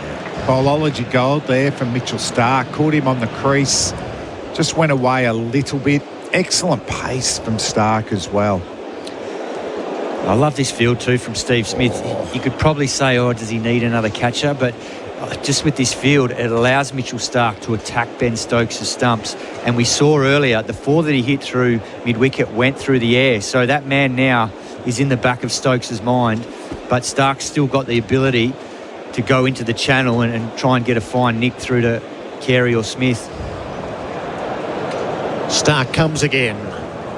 Stokes, everything behind it, drops it at his toes. It stays in the little crater of the front foot at the Stanley Street end. Yeah, very solid there after the play and miss, Ben Stokes. And what is noticeable there with that defensive shot is just how well he controls his hands in terms of the impact point, letting the ball come to him. And that's something that a lot of these top-order English batters have got to try and start to master against a new ball. A number of them, whether it's Crawley, whether it's Pope, Duckett at times, mastering being able to let the ball come to them and play the ball as late as possible and knock balls on the up and create gaps and the ability for the bowler to knock you over. Chemist Warehouse replay screen, good example of that. Stark to Stokes from his pads, and he finds a run past Labuschagne at mid-wicket. Labuschagne slides in and keeps it to 1. 6 for 148, Stokes moves to 11. The other thing I wonder whether the Australians have talked about, just with Jacks spinning the ball yesterday, Gerard, whether the fast bowlers will decide to bowl some slow balls and cutters. Yep. Because that's always an indicator back in the day when Warney started to really spin the ball a long way. You knew as a fast bowler your cutters would grip and move. Yes, in half an hour's time, Nathan Lyon would be bowling in these conditions. So bowl your cutters. Yep. Bowl your slow balls. Not selected in this test match. Last ball of Stark's over. Jacks to see it. Clips economically from his pads. Out to deep mid-wicket. Alcar, they don't come back for a second. Weatherall just did enough. Great stuff. Yeah. Good stuff from first Marnus and then Weatherall. 6 for 149. The Toyota scoreboard Tundra available now. Visit a Toyota dealer today. Adam Collins will come in for Bundaberg Ginger Beer, the great Australian brew. Nothing says Aussie summer like an ice-cold Bundaberg ginger beer. Coupled with backyard barbecues, sunshine, and your mates. Bundaberg ginger beer is a true blue brew, a quintessential classic. Craft brewed over 3 days using real Aussie ginger, and a traditional family recipe which has been perfected over 4 generations. Treat yourself this summer to the great Australian brew, Bundaberg Ginger Beer. SEN Test Cricket for Octet Smart Business Finance. Change of bowling from the Stanley Street end. Michael Nisa getting his first crack. RSEA safety trusted by tradies across Australia. Picked up 2 caught and bowls in a spell last night. And 3 opportunities. So rare to do that. I want him to get a 3rd. Well, 4th. He'd break the record, wouldn't he, Tom? Yeah. He got 4. So Nisa on the way here, bowls to Jacks. Starts the spell, deflects. Only 1 man in the cordon. Now it's a deep backward point. The ball rolls. Jacks 9. A mini milestone for England. 6 for 150. He's got great skills too, Michael Nees. I don't know if you just heard there, Colo, just talking about that. Once the Australians saw Jacks turning it yesterday, surely the Aussie quicks go, my cutters and my slower balls will grip into this pitch. And with the soft Kookaburra ball, it's not going to swing or seam. Still a pretty good batting pitch. Yeah. But if you've got that little added bonus that your slower ball might just sit in the crease a little bit, that brings in those short covers and short mid-wickets, even faster cutters, particularly to Stokes to turn away. So I'd really love to see the Australians use a few of their varieties here. You've been strong on that throughout the week, Flem. Take some of the modern game with the ball into the long format. We'll see. Nisa bowls here to Stokes and beats him straight away. Carey up to the pegs. Brilliant. High degree of difficulty going with the ball as it was moving off the seam at 130 clicks. It's probably there to hit, to be fair to Stokes. Just missed it. Seeing it back on the Chemist Warehouse replay screen. It just straightened off the seam, which is why Stokes missed it.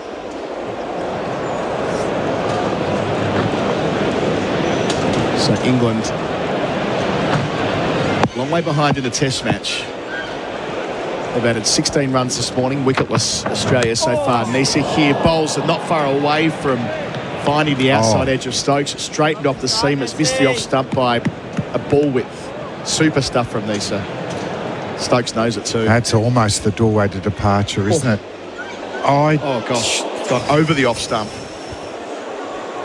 That is a seed. Chemist Warehouse replay screen. Wow. Even Stokes acknowledging that one. Ripper. Yep, another catcher in the slips. Fair enough. So Stokes beaten twice in 3 balls by Nisa. 11 from 44 so far. So it's Labuschagne, Smith and Green, the catchers behind Carey, who's up to the stumps. Round the wicket he goes, bowls here. Stokes gets a nice stride in and plays it out to wideish bit off. That's better. So 6 for 150. It's the kind of day where what I love about Test cricket, many things, is overnight.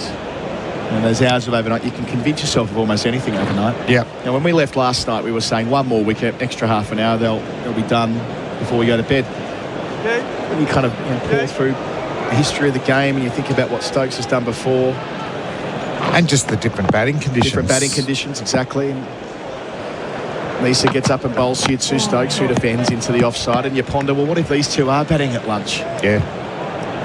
Looked at the 81 scorecard when Graham Dilley joined both of them. They were 7 for 135 in that torturous test for Australian fans. all those years ago before both of them got his 149. They were still miles behind in the game, 82 behind when Come on, lads. Dilly walked out. And, of course, when Botham was done, they had something to defend. Can they do that today? It would take a mighty effort. Bowls here again, and Stokes carves knees to the deep backward point for one. He's 12, 6 for 151 the score. Stokes has got muscle memory. We were there a couple of years ago at Lord's, Flem, when backs against the wall stuff when incredible 160. It completes the over. My apologies. That's all on the Tyre Power scoreboard, the Toyota scoreboard. Tundra available now. Visit a Toyota dealer today. The Ashes on SEN Test Cricket. Go Harvey Norman for a cool summer. Shop hot deals on air conditioners, fans, air purifiers and more in-store and online. And unlock the impossible in Point Cook. Secure your Henley House and Land package today.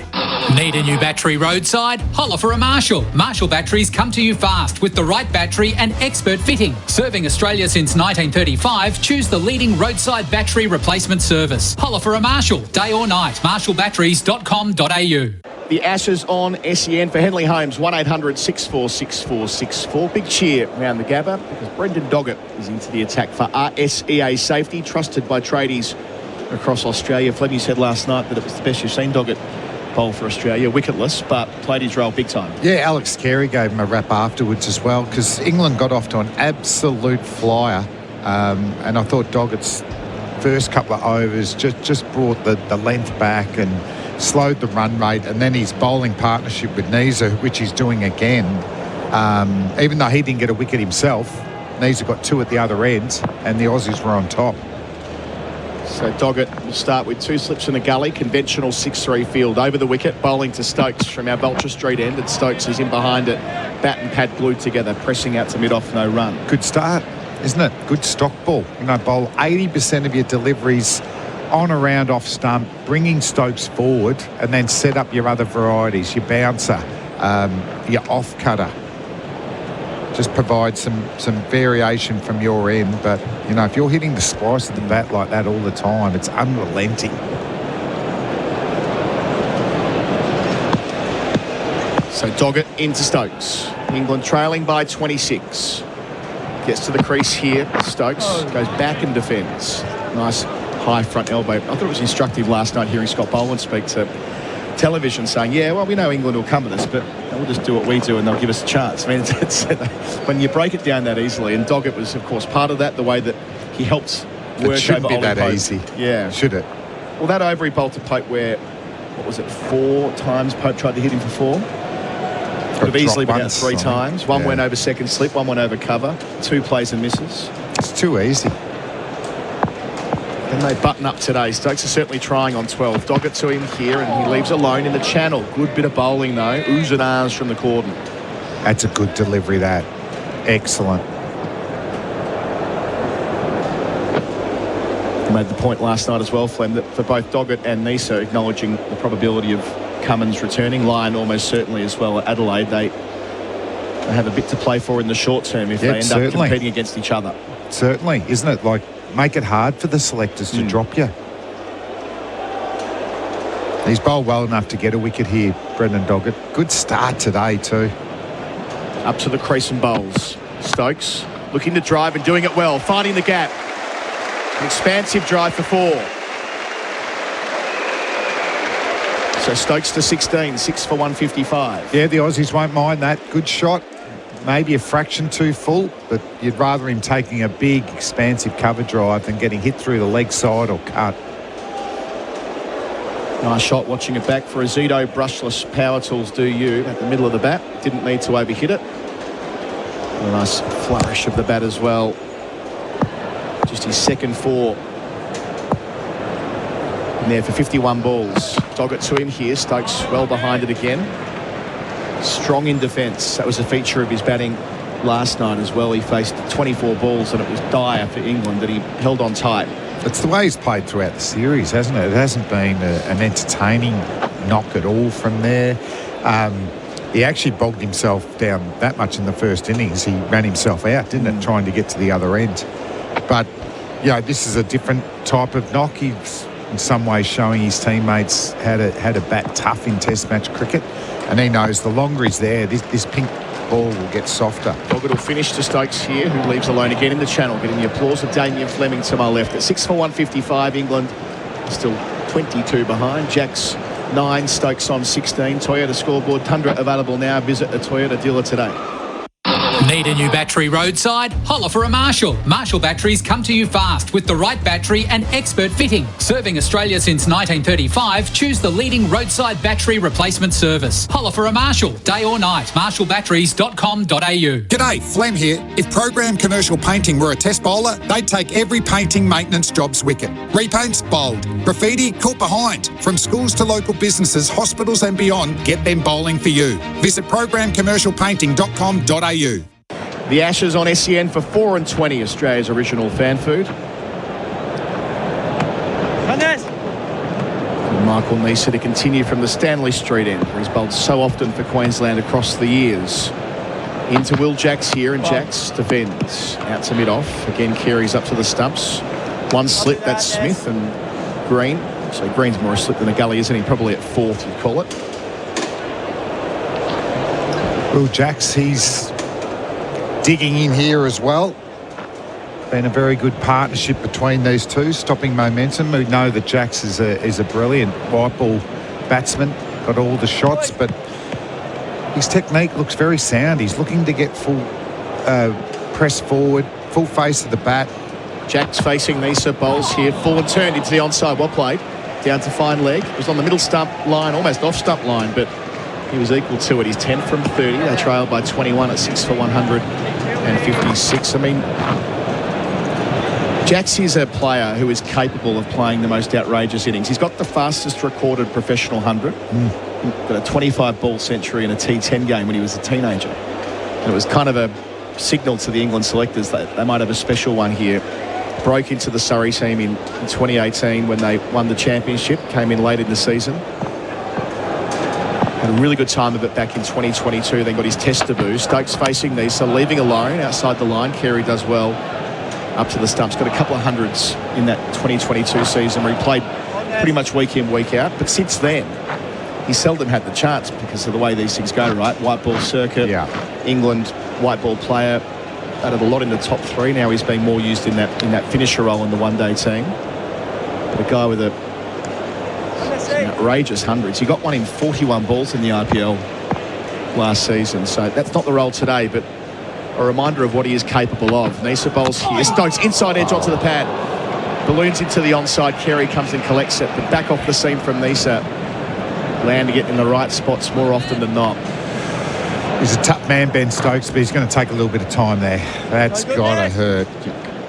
Neser's just hitting that avenue of apprehension, isn't it? Stokes not sure whether to go forward or back. Seeing the replay screen here. Chemist Warehouse replay screen. It's not for the first time, and it won't be for the last that Ben Stokes has plotted into his box. Does that quite a lot. Neser here, wider on the crease, Stokes back defending, opening the blade past Green, gets a run. Green went to his left and nearly got there, but a single takes him to 17, the captain. 6 for 157. Good bowling. He's just pegging him on the crease, aren't they? Stokes can't get forward. He's getting caught on the crease. Carey's there, and he's had a wonderful test match, so the batsman can't bat out of the crease. So if they go back and get hit dead in front, umpire's finger's going to go up, I would have thought. Catching cover now to Jacks. I don't mind this, particularly if he's bashing that good length and just with the odd change of pace. Saw Jacks turn his previous ball from about off stump down to fine leg with confidence. So Neser in the game, bowls here and he beats the edge. He tries to steer it past Cameron Green and can't quite. So good bowling from Neser to finish. He's got 2 for 31 at 6 for 157. England are behind by 20. Jacks 10, Stokes 17. Toyota scoreboard, Tundra available now. Visit a Toyota dealer today. Need a smarter way to manage business finance? Octet's innovative supply chain payments platform helps you power business transactions locally and overseas with a line of credit and flexible repayment terms. Visit octet.com, that's OCTET.com. Lending criteria and conditions may apply. When you buy Australian made, you're choosing more than a product. You're supporting a stronger economy and creating local jobs. So look for the Australian made green and gold kangaroo and buy Australian. Visit australianmade.com.au. Our first session is, as always, for MEGT, Australia's apprenticeship expert. Stuart Broad's jumped in as well. Brendan Doggett away from us, bowls here to Stokes, who works it into the onside, past the square leg umpire. The fielder in the deep, he's 18 with the single, 6 for 158. Broady with us for AIA. Protect what matters, do it for life with AIA. A steady start for England, just what they needed. Hello. It's been good Test cricket. I think Australia have bowled well. They've held length. It's not doing a particularly huge amount, but they've beaten the bat a couple of times. I was intrigued to see how these two English batters would go about it. I wondered if they'd do a bit of dancing down the track and slicing over cover and play with the tempo of a 50-over ODI. But actually they've gone, this pitch is fine to bat on at the moment. It looks great. Let's just play. Let's build a partnership. We're both good players, Stokes, Jacks. They're 30 from 70. 3 back for the short ball now for Jacks. Change in approach. Doggett delivers. Back of the length. Down the leg side. Turns it down the fine leg for at least one. Hand off the bat due to the extra bounce that Doggett generates. That takes Jacks to 11. 6 for 159. I can't help but feel, is it an English mentality that I prefer Root and Brook to still be out there at this stage, and then it's suddenly like, okay, well, there's a real chance in this game. That's an English mentality. Is it? Did you hear Vaughan last night, Stuart, saying that he thinks there's a case for Jacks batting 3 sooner rather than later, owing to his sound technique? Throwing it out there, I suppose that's in a world where Pope was dispensed with, but here is Doggett pulling out. I suppose that's a reinforcement that they like Jacks. The thing is here, though, Australia bowled really well. And even Doggett and Neeser are just making him uncomfortable at the moment. Yeah. But if they get through another half a dozen overs, they've got 30 overs of good batting. The pitch is good, and it's just going to get softer and softer. And we saw, it's one of those conversations, if Mitchell Stark and Scott Boland can do it, Ben Stokes and Will Jacks can. Yes. But Australia are bowling a huge amount of good deliveries here. Doggett delivers. Stokes drives to mid-off, no single. I think with Jacks, there's 3 short balls I've seen him look uncomfortable, just riding it that could pop in the air if there's a short leg, etc. You have to remember, so he won't have faced the likes of a Mitchell Stark who can bowl a short ball in county cricket, because you just don't get that style of bowler come over and put you to the test anymore. And the white ball cricket he plays, you don't face any short pitch bowling. So he's playing test match cricket right now. Probably one of the first innings in his life where he could get exposed to 140 clicks at his head. Doggett up, bowls to Stokes, who does the same thing, driving to Travis Head at mid-off where there won't be a single. So you've got a problem solve in a live scenario, really. But, he looks a nice player, doesn't he? What's he, 11 off 32? He's looked calm. The ball's fine in the middle of the bat, even if he's defending. So England will be thinking, okay, it's the trail by 18. Realistically, you have to get 150 ahead to stand a chance to be able to create pressure and do anything. But if you could bat till the twilight, get the new ball, you never know. Oh, exactly. That's what they'd be aiming for. Doggett up, bowls here. Stokes short, sways into the gloves of Carey. 1 left in the over. Just look at that short ball. It was blamonging to Carey, wasn't it? So, soft kookaburra ball. What's blamonging mean? He uses that word quite a bit. Explain. Yeah, blamonge. It doesn't come out as quick as you think. Instead of it going at full speed, it just blamonges out. But is it a real word? Well, I've just made it up. I think I've had some dessert, isn't it? Blancmange. This is what bowlology does. I've had some blancmange on a cheese cracker with a glass of red before, but I don't think. So what does that mean? Made up cheese. Pink pudding, isn't it? Here's a Doggett to finish, and it's let go outside the line of the off stump. 2 runs from the over at 6 for 159. Toyota scoreboard, Tundra available now. Visit a Toyota dealer today. England behind by 18. At Capital.com, we know markets don't wait. They bounce, crash and soar, sometimes before the first innings is over. Markets move fast, so should you. Capital.com, a trading platform without delays. Refer to Capital.com Australia's PDS and TMD. AFSL 513393. Build with Mimosa Homes, Melbourne's premier new home builder. Offering fixed price contracts and backed by a 50-year structural warranty, Mimosa Homes, designed for life, built to last. Visit one of their 50-plus display homes across Metro Melbourne and Geelong. mimosahomes.com.au. SEN at Test Cricket for Octet Smart Business Finance. Tommy Morris has brought up a blancmange on his screen. Yeah, it is what I thought. My Welsh grandmother used to make it when I was a kid. The pink thing, isn't it? Sort of wobbles around. Well, I didn't know it was pink, but that fits in with the pink ball lodging, doesn't it? And it's wobbling around. Yeah. It can be pink. There's also white and a caramel looking flavour. Not red, though. I don't see any red there, Flem. That's an opportunity in the markets. I'm concerned we're losing listeners at the moment, gents. I'm not so concerned. Alrighty then. Short leg, Nisa into Will Jacks, delivers here and plays it to short leg. Oh gosh, that hasn't carried, my apologies, into the turf for a moment. I thought that was in and out of Head's hands, but watching it a second time, it was into the turf. Nisa's worked himself into this test match. He bowled really well last night. But so far today, he's just making the two English batsmen uncomfortable because he's just nailed them on the crease. And there's just a little bit of hold, a little bit of extra bounce. Been excellent. Travis Head plays along with the crowd catch there, throws it up in the air. Nisa bowls and Jacks goes back and leaves the ball on length. Tommy will come to you for, as always, a Cobram Estate, Australian extra virgin olive oil. So I'm watching Jacob Bethel very closely here at Allan Border Field. He's 55 not out from 115 balls. The timing is fascinating. It's his first class 50 in 12 months since he made 76 at Hamilton against New Zealand. So he's 55 not out. They're a fair way behind England Lions. 265 runs with 7 wickets remaining, but it's the individual side of things that has a direct impact on these Ashes. Thank you, Tommy. Nisa up, bowling the Jacks on 11, defends from the crease. Yeah, that really lifted my spirits last night after a tough day at the Gabba, seeing England capitulate like they did. I just had a little nip onto the internet. See how the young Lions getting on. And they were 166 all out first innings. Australia 588 declared and lost a few early again. So that quickly got removed from my brain. So where did you go after that? Nottingham Forest lost 3-0. Here's Nisa bowling here, and Jacks gets big on him, and he rides it down to fine leg, but one hand off the bat for the second time in a couple of overs with that short ball you're referring to, Brody and Flem, 6 for 160. It just looks like it's rearing off a length when Jacks is playing it, isn't it?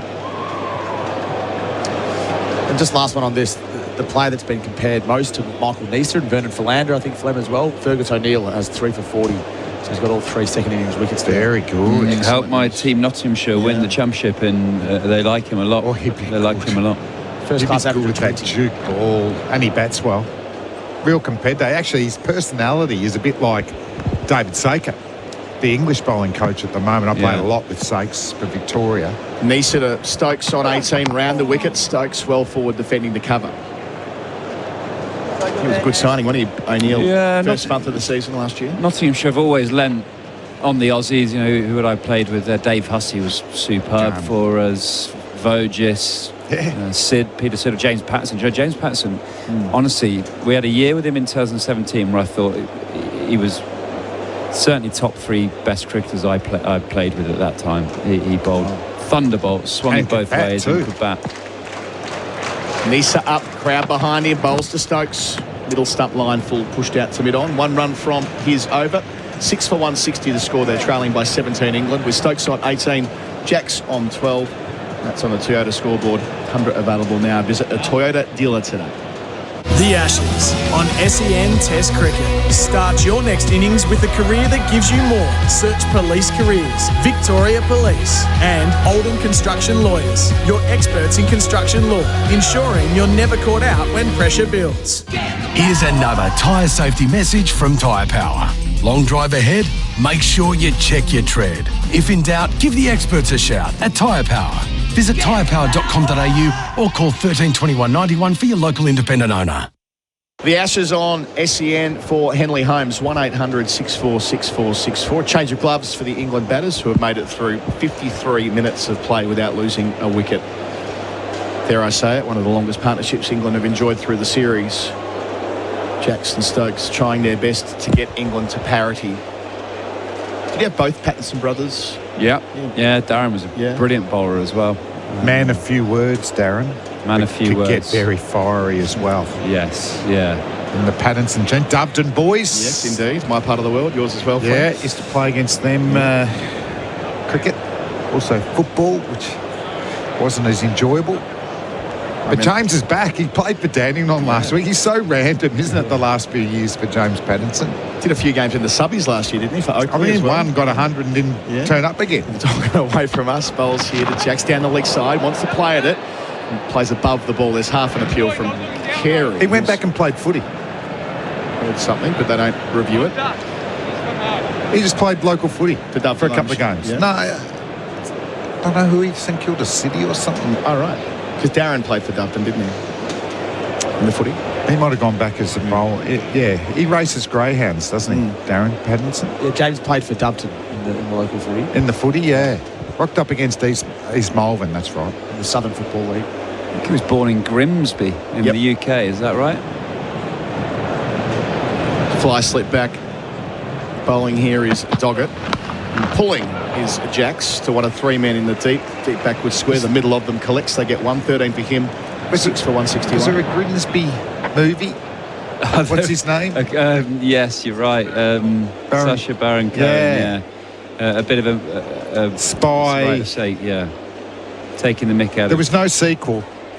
No, I don't think it was. Rotten Tomatoes I don't think it was a classic. Kind in their ratings. Yeah. Ali G was my favourite. I loved Ali G. Did Forrest ever, when you had your trip down the leagues, a year when you were with Grimsby, perhaps? Might have crossed over in League One, perhaps? No, not from memory. I've never been to Grimsby. Okay. What a cool name. It sounds I haven't got many plans to. Okay.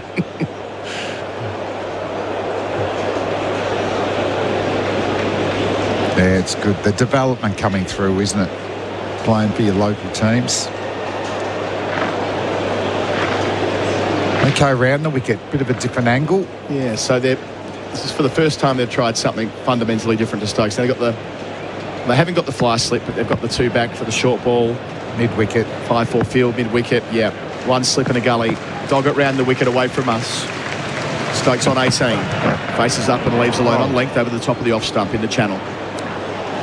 I think they've bowled really well. It's been really good discipline from Jackson Stokes. So we've actually got some real tough test cricket so far today. A real grind. I'm enjoying it. I mean, they must have made a decision to have done it this way, Brody. I mean, that's hardly a bad thing that they've decided to dig in and try and get the Aussies to bake the way they baked yesterday. Yeah. And just respecting the bowling, because they've not given them too many freebies. They don't need to create anything just yet. Up here is Doggett, bowls to Stokes, who plays through the onside for the inside portion of the bat. It goes out to square leg for one. 6 for 162. Both the tempos might change if they lose one of the partners. Once the lower order come in, then both these guys have got the ability to find the boundaries. So actually, I was just thinking there, I wonder if it's not been many hours in this test series where both teams have fired, as in the bowling's good and the batting's good. That's what I said, good test match cricket. Good test match haven't cricket. said that a lot, have No. It's been going one way or the other and so fast, whereas this is sort of a traditional scoring rate. And they are wrestling for momentum. For the game, it's obviously weighted to Australia, but for the day, England is well and truly still in here. Mid-wicket, deepish for Doggett, goes in now. Takes on the short ball, anything on it. He missed it, ends up with Carey. Carey again thought he might have heard something, This but is a good tactic from Australia. Will Jacks won't have faced any of this. So they've got the long leg, a deep backward square, 15 metres inside the rope, the deep forward square leg. Then Mitchell Starc, who's perhaps 2/3 from the boundary, or 2/3 to the boundary rather, at mid-wicket, plus a square leg, plus a short leg. So, but as a quick colo, you notice straight away his first instinct was to take it on. Yep. And Stokes has gone down to have a chat to him. Yeah, a long chat, Flem. He had a long chat with him there. I think we'll know what he said to him after seeing this next ball. Fly slip as well. 3-6 field. Doggett bowls. Jacks leaves it alone to complete the over. Good cricket. 6 for 162. Tyre Power scoreboard save on Toyo Tyres. They trail by 15 with Jacks 13 and Stokes 19. Thinking about moving, packing or downsizing? Then get a move on before Christmas with Wilson Storage. Because right now, December's on us. Move in December and don't pay rent until January. With the cleanest, safest facilities across Melbourne and beyond, get everything that's important to you safely stored and locked away. Enjoy no lock-in contracts, 7-day access, and our friendly top-rated team. Don't forget, you can order boxes and packing materials online. Simply click and collect, or we can deliver to you the same day with Box on the Run. For the best self-storage Melbourne has to offer, visit wilsonstorage.com.au. Conditions apply. Coming up is the final over of the first hour of this session. For MEGT, sign up your next apprentice with MEGT. Michael Neser, one of 4 Australian quicks used this afternoon. Back to a conventional 6-3 for him. 2 slips and a gully. They're all behind Alex Carey up to the stumps. Neser, Stanley Street, end of Stokes. Wide on the crease, round the wicket, pushes out to cover where there won't be a single. Josh Inglis loves that. Sprinting in, trying to make things happen as ever. 7-8 there, 7-8 there. If they can just get to parity and get in the black and build something this afternoon, then there might be interest under lights. That would be the best case scenario. Definitely. Best case scenario. It's not they could bat long enough just for get bowled out an hour to bowl tonight. Neser up, bowls to Stokes, who defends. I mean, yesterday Australia tough batting, wouldn't it? They were bowled out at 6:03, which was almost bang on for the awkward half an hour, which admittedly England handled quite well. But if England gets to there, well, you're entitled to believe in the miracle, but they're still a ways away from that. Conservative start, at least getting some overs into the Aussie quicks, Broady, which isn't for nothing. Yeah, and interested to see how these bowlers come back for second and third spells. Neser up to Stokes bowls here. Stokes, middle stump line, drives out to mid-off, no run. It's good pitch to bat on though, doesn't it? There's also, I wonder if there's a bit of Stokes as a leader going, I want to show my team that you can play in a different style, or you can actually battle it out, or you can not gift your wicket away. And he's certainly done this all series, I reckon. But what's he saying to the team? He's the captain. Do you know what I mean? Trescothick comes in after the game going, we just want to get our game going. But you don't always get your game going, do you? Up here, Neser to the captain, Stokes, who leaves not far away from the off stump. Left on length. Came back off the seam. Skillful bowling. What I would say, guys, that you often talk about selection, and this group has been together now for 18 months building for this series. There's been a lot of trust put in certain players. Crawley, an example at the top of the order, has been given a lot of licence, really, for this series. Not that many options underneath to make changes. There's no spare opener in the squad. Neser up, bowls here. Stokes goes back, rides the bounce, the backward point, no run. Just talked about Bethel as a potential replacement for Pope. He's just scored his second half century in a year. That's not great numbers, is it? Stuart Law would be thinking, I'd have got a gig back in the day, wouldn't he? So it's, I wonder if the selectors will go, well, this was our top 7 2.5 weeks ago that we thought gave us the best chance. Yes, they've not delivered, but is it still our best top 7 2 games in? Probably is. It happened 34 from 92, this pair. Neser to Stokes. Oh, inside edge onto the pad, a ball where it had to play at. Angling back towards the woodwork. Well handled. A maiden to complete the first hour of play. Michael Neser has 2 for 32. No wickets for Australia. England moving from 6 for 134 to 6 for 162. They're trailing by 15. Jacks is 13. Stokes is 19. Drinks coming out onto the ground for Bundaberg Ginger Beer, the great Australian brew. And all of our numbers are on the Tyre Power scoreboard, save on Toyo Tyres. After the break, it'll be Gerard Whateley coming in for me. At Capital.com, we know markets don't wait. They bounce, crash and soar, sometimes before the first innings is over. Markets move fast, so should you. Capital.com, a trading platform without delays. Refer to Capital.com Australia's PDS and TMD, AFSL 513393. Imagine homes so well designed and so luxurious, they'll be setting the standard for decades. Homes with prices your bank will love and your friends will envy. The Henley Mainview Collection. The difference is everywhere.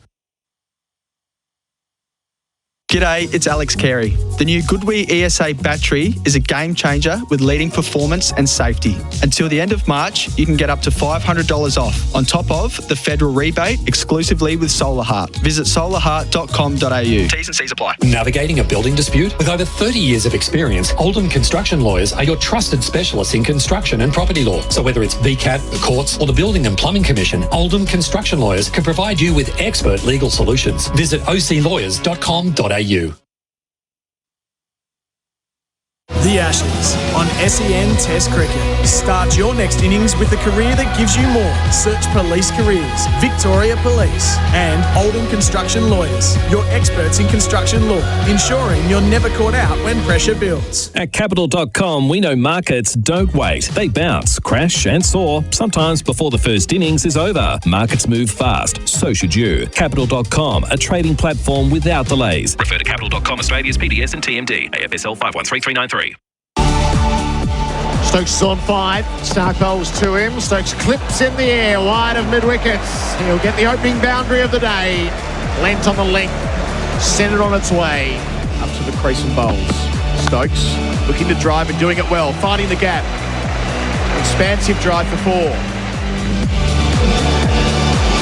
First hour of the day's play, England have whittled the deficit down to 15, 6 for 162. So without loss of wicket, the drinks break here for Bundaberg Ginger Beer. Treat yourself this summer with an ice-cold Bundaberg Ginger Beer, the great Australian brew. We're going to stay close to the last couple of holes of the Australian Open here.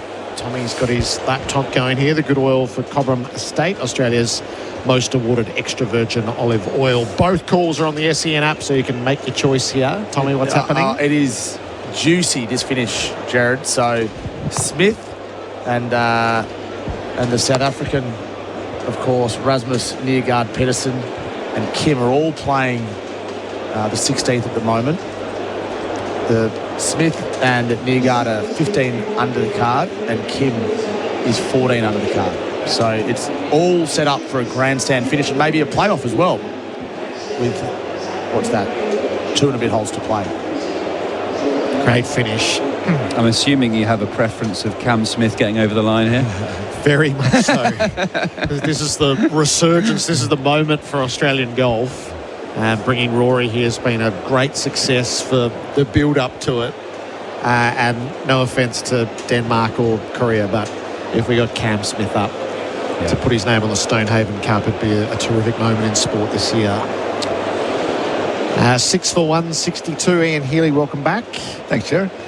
The golf world is certainly watching Royal Melbourne too. Lots of golfers are sort of thinking, I wish I had made the decision to go down there this year. So next year might even be bigger. UFI POE Systems, professional grade security for complete home protection. So, Stuart Broad, you've got both of these to double figures. Now the next step is triple figures. They're on their way. Yeah, that feels quite a long way away with 13 and 19 respectively. But yes, we can think positively of triple figures. It's a good hour. Hopefully they feel satisfaction with another one to go. But let's take it step by step. This is the little period for Jacks, the bouncers with the field set. Brenda Doggett being used as the enforcer in this scenario. Digs it in, swing down the leg side. Jacks misses. Just with technically how he's playing this, my worry is not so much the top edge to fine leg. Of course, that could happen. It's the little glove through to the keeper down the leg side. It just looks like he's getting a bit tucked up. If I was Doggett here, I'd be looking to bowl the short ball, maybe cross seam, nipping back towards Jacks, giving him no room, trying to tuck him up, and it looks like he could get a little feather off the glove down to Alex Carey, diving down the leg side. And with Alex Carey's game so far, he won't drop it if that glove comes. So the floating slip, the keeper bat pads. A hook just over the top of Carey, almost on cue, and was brought into being by Stuart Broad. Enough on it to parry it past Carey and gets a single down to fine leg, 6-for-163. And like no the ball bounce signal, there. so it wouldn't have No mattered. ball as well. Yeah. Oh, how bad would that have been? But I think we might be able to afford a leg slip if that's the case too. If you think that's a potential to Carey, if it just goes wide of Carey, maybe we can afford a fielder there. Particularly Hills with a lead, and Jack's, this partnership feels a big one to break. Actually, the deep square leg, you don't mind him taking the shot on. So you could lose the deep square leg to give him a gap that he might fancy.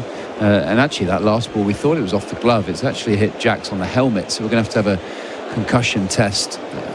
Wait for the doctor or the physio to run out. Maybe a change of helmet when they check whether it's damaged it and bruised it. But, yeah, doctor's on his way. Just had the drinks break, and we'll have another pause here. The Chemist Warehouse replay screens. Watching it bump off the helmet. I thought we were going to have a summer together, Stuart, where you would school me on Nottingham Forest. I follow Ange Postecoglou around the world, wherever he plays. My merchandise never even arrived before he was out of the job. What did you make of the 39 days of Ange Postecoglou at your football club? It was a tough one. To be honest, Nottingham Forest, I don't know how many football fans we've got on the show, but Nottingham Forest had a lot of success last year, got into Europe by having no possession, being a counter-attacking team. So sit back, almost the least amount of possession in the Premier League. And when they turn over the ball, they would hit with pace and score. We actually had Chris Wood, who's a New Zealand footballer striker, probably had the best season he's ever had in the Premier League, scoring our goals. And Ange came in, and his style of play is the complete opposite of that. And he, unfortunately for him, he came in not in pre-season. He came in after the season had started. And we're in the Europa League, so we play on a Thursday night, we play on a Sunday in the Premier League. So you're flying to Europe and flying back. So you're getting one training session a week to try and establish your principles on a changing room to then play in the Premier League on a Sunday. I'd say that's virtually impossible. The only thing Ange could have potentially have done is harboured his approach for the squad he had and grown his principles over a longer period of time, instead of going, this is how we're going to play from now. And the players looked like they just couldn't quite settle into that. So yeah, I think he lasted 39 days. To me, I went to watch the team in Europe for the first time in 28 years, went to Seville to watch Real Betis. We got a point. So I'll always thank Ange for giving me a bit of, we scored 2 goals and had a bit of a celebration and a nice lunch in Seville. But yeah, I felt like he couldn't have not taken the job, because it's a great job to get with a team in Europe, but he had no chance really. Doomed to fail, and the supporter base was still wedded to the previous manager as well, because you'd enjoyed that time. Weird ownership. Well, yeah, Nuno went to West Ham, had a falling out with the sort of hierarchy. So yeah, Premier League football management is a pretty precarious game. You don't get much time. I don't think Andrew will get another job in the Premier League straight away. I think he'll probably have to go to Europe somewhere. All clear to resume here. Doggett bowls to Stokes, who sways out of the way. So you'll end up probably supporting a German team or something along those lines in the next couple of years. Been through Japan and Scotland and Spurs, which was a peculiar experience, and then ever so briefly Nottingham. So we'll see where he lands next. He's had some injuries at Spurs, didn't he? Yeah. And they got hammered in the middle of the season. But a lot of that to do was the intensity of the training he was asking them to do as well. So hamstrings were pinging left, right and centre. Doggett over the wicket, bowls. Stokes stays out of it. He's probably listening to this going, what a load of nonsense this guy's talking. But because he plays such a high intensity style of play, even training has to be at that sort of high intensity, and it puts the players' muscles in doubt a little bit. But yeah, obviously you go and win a trophy. Spurs are one of those teams, I don't know if you have it over here with the Aussie rules or whatever, but one of those teams that just don't win trophies. And he managed to do it. So yeah, that's pretty impressive, and Spurs fans will always look back at that Europa League win against Manchester United with a lot of joy, I'm sure. Stokes is on 19 at 6 for 164. Doggett's coming around the wicket to him. Oh, he swishes his bat inside the line. That's it passed through to Carey. And I'm told you've got an AFL team, Stuart. You're a Bulldogs fan. When I came over to play for Hoppers Crossing in 2003 or 4, I lived with the Said family, and said he was the sort of ground staff at the ground, but also worked throughout the week. And he was a big Bulldogs fan, and he was going through a lot of pain at that time with the Bulldogs. Every time, I don't think they were doing particularly well, but there's a lot of merchandise and memorabilia in the household. So I followed them around that time, and they went on and won 2016, wasn't it? Stokes up under the armpit with a short leg in place. That's the perfect bumper from Doggett. Stokes did well to get it down to his toes. Merv Hughes has probably still got Chris Grant's ID card in his wallet. He's a Bulldogs favourite. Merv just has a show ID. It's Chris Grant. He's got a big Bulldogs belt buckle. Loves it. He's probably even got a Bulldogs wallet. It's been a stretched out over between a no ball, and Jack's been hit on the helmet. This is the last ball of it. Stokes backs away, clubs the ball through the infield.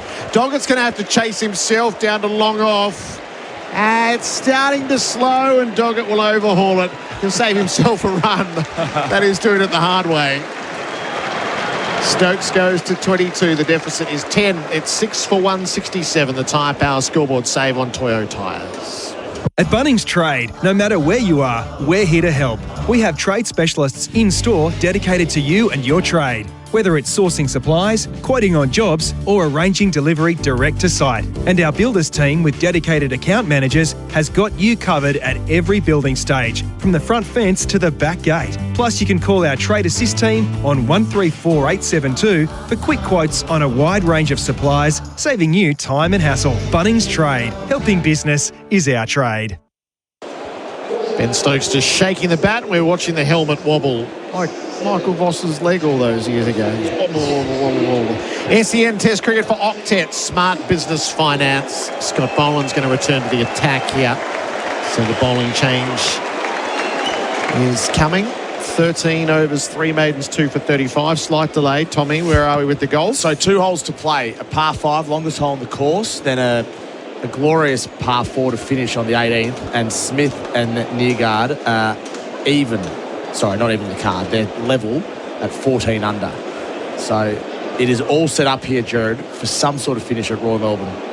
Any birdie putts getting missed, Tom? No, in fact, in the last hole, Nearguard and Kim both did very well to actually save par on the par 3. They were clutch, up and down for Kim. But into the wind, this par 5 will test them all. There's definitely birdie in the last couple of holes, though, following the trend of the day. Yeah. So somebody can win it here. 2 days ago, Cam Smith hit driver on the par 5 17th. So driver off the fairway. England trailing by 10. Stokes has the new bats. Boland to him. Tucked up in defence. Drops it down at his toes again. So the bowling has been high quality, Ian Healy. It's asking excellent questions, and so far England determinedly hanging on. Yes. Making a mockery of Bazball. I know this is the way to do it. Quality batsmanship, quality clusters of balls that Neza and Boland have delivered. Stark was down a little bit. It sort of felt like he was bowling with a softish ball. So I think his next spell might be a little more sprightly. Hot Sunday afternoon, good time for batting. Stokes defends Boland. The ball is in its 50th over, so 30 from here.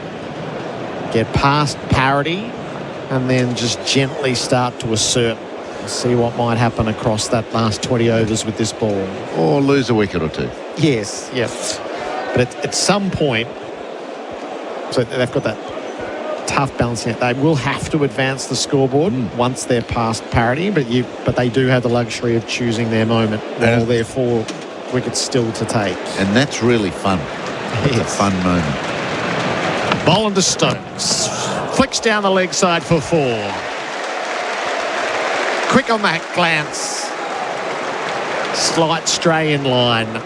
Stokes doesn't miss out. He goes to 26. Deficit is 6. Yes, and once you get through that deficit and then play a little frustrating tickle down the leg side for 4, you can feel the opposition change. They go, they get a little more desperate, and the partnership's really well set, and I've got a lot of trust in my partner, and off we go. It's all, the chore has gone out of batting.